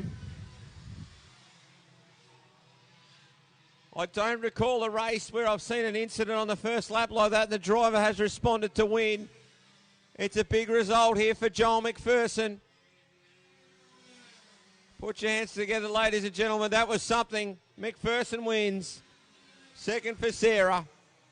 Herbertson home in third. The local on the podium. Angus Hall. Josh Elliston. Oh, and it's a close battle between Brooklyn Parker gets the edge. Riley George home in seventh. Jason Douglas. Telescovy. Buckley Malcolm. Moreland. Burkhart. Kachina McEachran. Bottrell, Fewens and Bray. Here's a DNF there, Bray. So that one brought to you by the Victoria Lodge Motor Inn and also Tony Kart Australia and Barron Engine Development.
Last race of the day on the circuit now. It's Masters and Restricted Heavy, brought to you by GC Reethers and Son Ag Contractors, and of course Daniel Reethers positioned on the front row. Also series sponsors AHR Media and Darren Sportography. Mitchell and Reethers to lead away the Masters with Page, Pethbridge, Taylor and Stubbs, Smith and Crane, and the Angwin Hitchcock front row of the heavies set to light up. So we're away in the Masters. Heavy's about to get away too. Oh, Reethers right round the outside here. Can he position his car for the lead here? And he does. Look at Phil Smith coming. Also Ron Taylor's in there. Taylor and Page get together. Pethbridge like a missile pushes Taylor down the back straight and then gets on the inside and turns Taylor round. So we've also got, oh no, devastation for Hitchcock as he's caught up with Claude. We've also got two carts over on the out-grid corner. So action, action, action. It's Daniel Reethers who leads.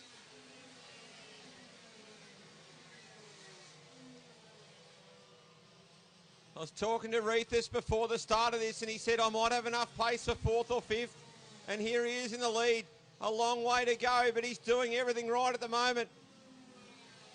There's a couple of hard charges coming back in fourth and fifth position, which is Pethbridge and also Phil Smith. The speed that Pethbridge had down the back chute this time, if he gets near the front, look out. So Smith's going to have to deal with Page. That's next on his assessment. But Daniel Reethers has checked out. Here comes Pethbridge on the inside of Smith. So this is the man that seems to have the massive pace at the moment, is Anthony Pethbridge.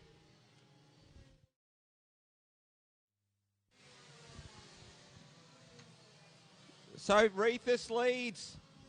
Here comes Hitchcock past. Angwin is well and truly comfortable in that class. Matheson and Petchy Spud Train in P3. Oh, another coming together. Claude and Hitchcock. Must be some sort of magnet there, I think.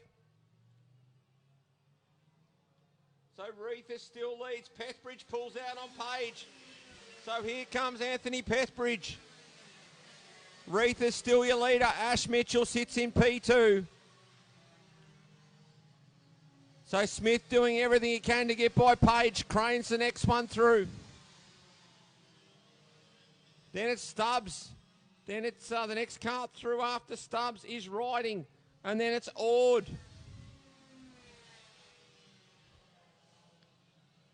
And Hugh Wilson.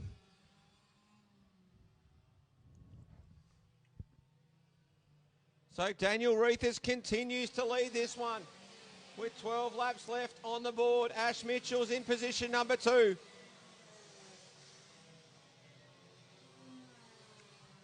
Anthony Pethbridge chasing them down. That cart has got major speed, the 89. Angwin continues to lead the heavies.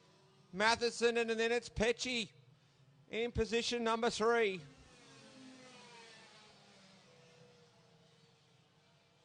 Onto the straight they come one more time. 11 laps remain, still a long race. And here comes Pethbridge up the back to Mitchell.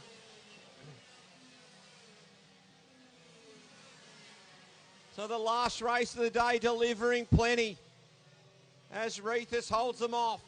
Shout out to my little mate Leon Forrest, who's at home with COVID. He'd love to be here, but he's not. So now Pethbridge moves past Mitchell. He's going to go after Reethers. And I tell you what, Phil Smith's dropped off the back a little bit of this pack. Not what we're used to. He's usually an absolute red-hot runner, is Phil Smith. Just doesn't quite have the pace to go with him at the moment. Reethers leads. Here comes Pethbridge. So Pethbridge to the lead. Reethers tucks in behind him. This has been a big run from Anthony Pethbridge. Daniel Reethers sits in position number 2. Ash Mitchell follows closely, and then Phil Smith, Johnny Page, Matt Crane, Stubbs, and then you've got Rob.